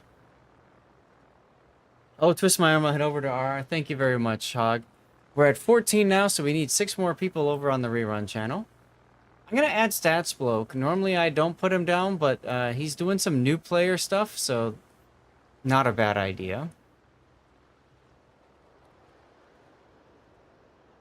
Alright, y'all. I'm gonna put a 5-minute timer on this. Yeah, you guys are going to see some links in chat. You can support me by clicking on those links, like Fabletics, for example. Patreon, if you want to get more money into my pockets and less money from Twitch, because Twitch takes 50% of things like subs. You can check out Patreon.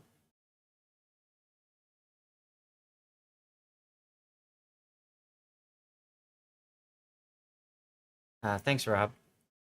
I wanted to see which... I think you should have shouted out the rerun channel, frankly. I did when I rated in. Fair enough. All right, we got room for 4 more over there on the rerun channel. We're at 16. Goal is to get to 20, so if we can get a few more people over there, por favor. Butterflies Blue, thank you very much for the follow. And poll is up. Tell me who you want me to raid. Seth needs to create an OnlyFans account. I've been asked to do that. I call my Patreon only replays. By the way, huge thanks to Scheist for the 1,000 bits, Taro for the 100 bits, and then a huge thanks to, we got some new subscribers today. I think 1 or 2 were on their own, and then Taro just dumped a ton of gifted subs. So very much appreciated, Taro, for that. 18, we only need 2 more people over on the rerun, y'all. 2 more people. There's the link in chat. Go toss a lurk over there if you don't mind. It'd mean a lot. We do have giveaways over there too. It's a really good opportunity to get some good warship stuff. We're giving away blue boosters over there.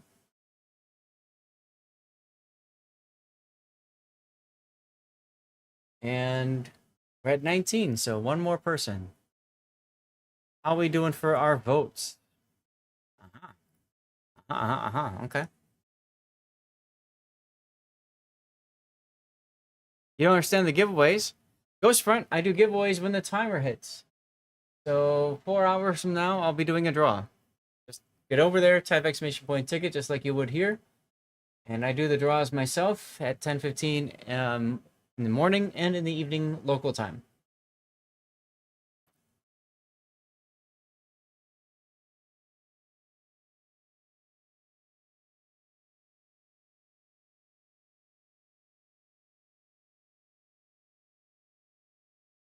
All right, we're still at 19, so we need 1 more person, 1 more brave soul to head over to the rerun channel.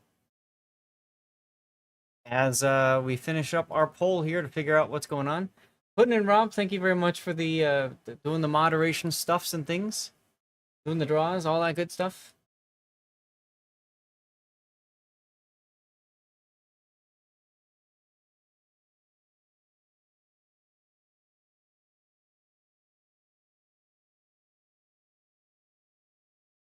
We're still at 19. 1 more person. 1 more person is all we need. There it is, 20. Let's go. Thank you much, everybody.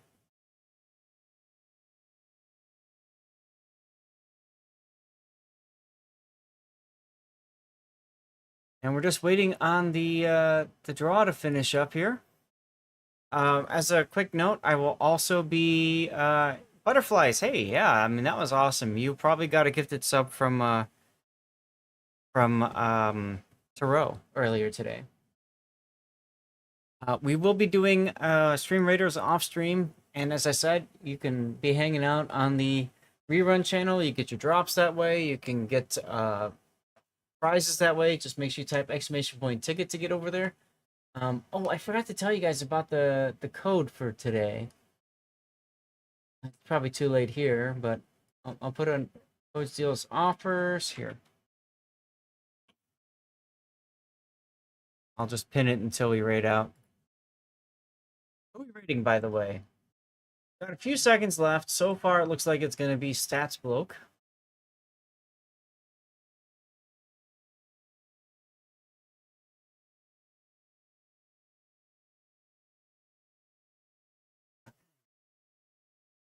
Which is just fine. Let me take a look at my rerun laptop. 70 degrees, 6 degrees Celsius. Not bad, not bad, not bad.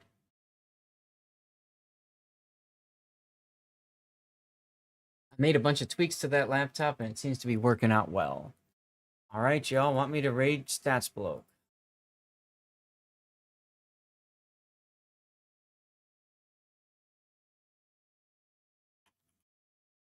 I don't know why he's still up, but okay. Here we go. Raid Stats Bloke. Now, I'm going to give you guys a custom message so you can copy and paste into Stats Bloke's chat when you get there. You're leaving the crap top? Yeah, I'm done with that. I'm not bothering with that one anymore. All right, to Stats Bloke we sail. Yo ho ho, we be bringing good vibes from the seas of Zath to the helpful shores of Stats Bloke. All right, so if you guys don't mind, copy and paste that right there.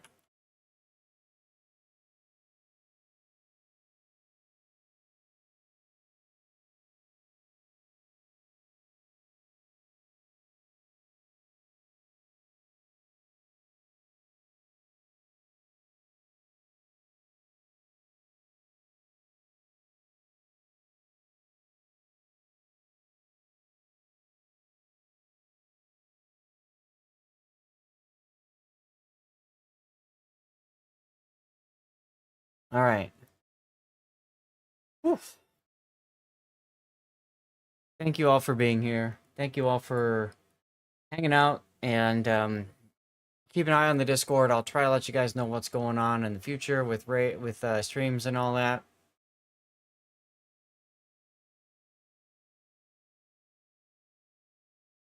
But I will see you guys out there. Take care, everyone.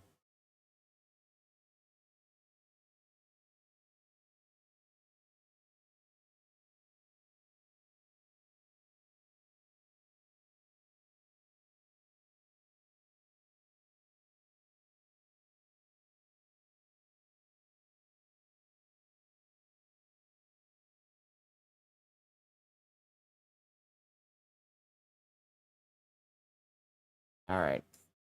Stream is over.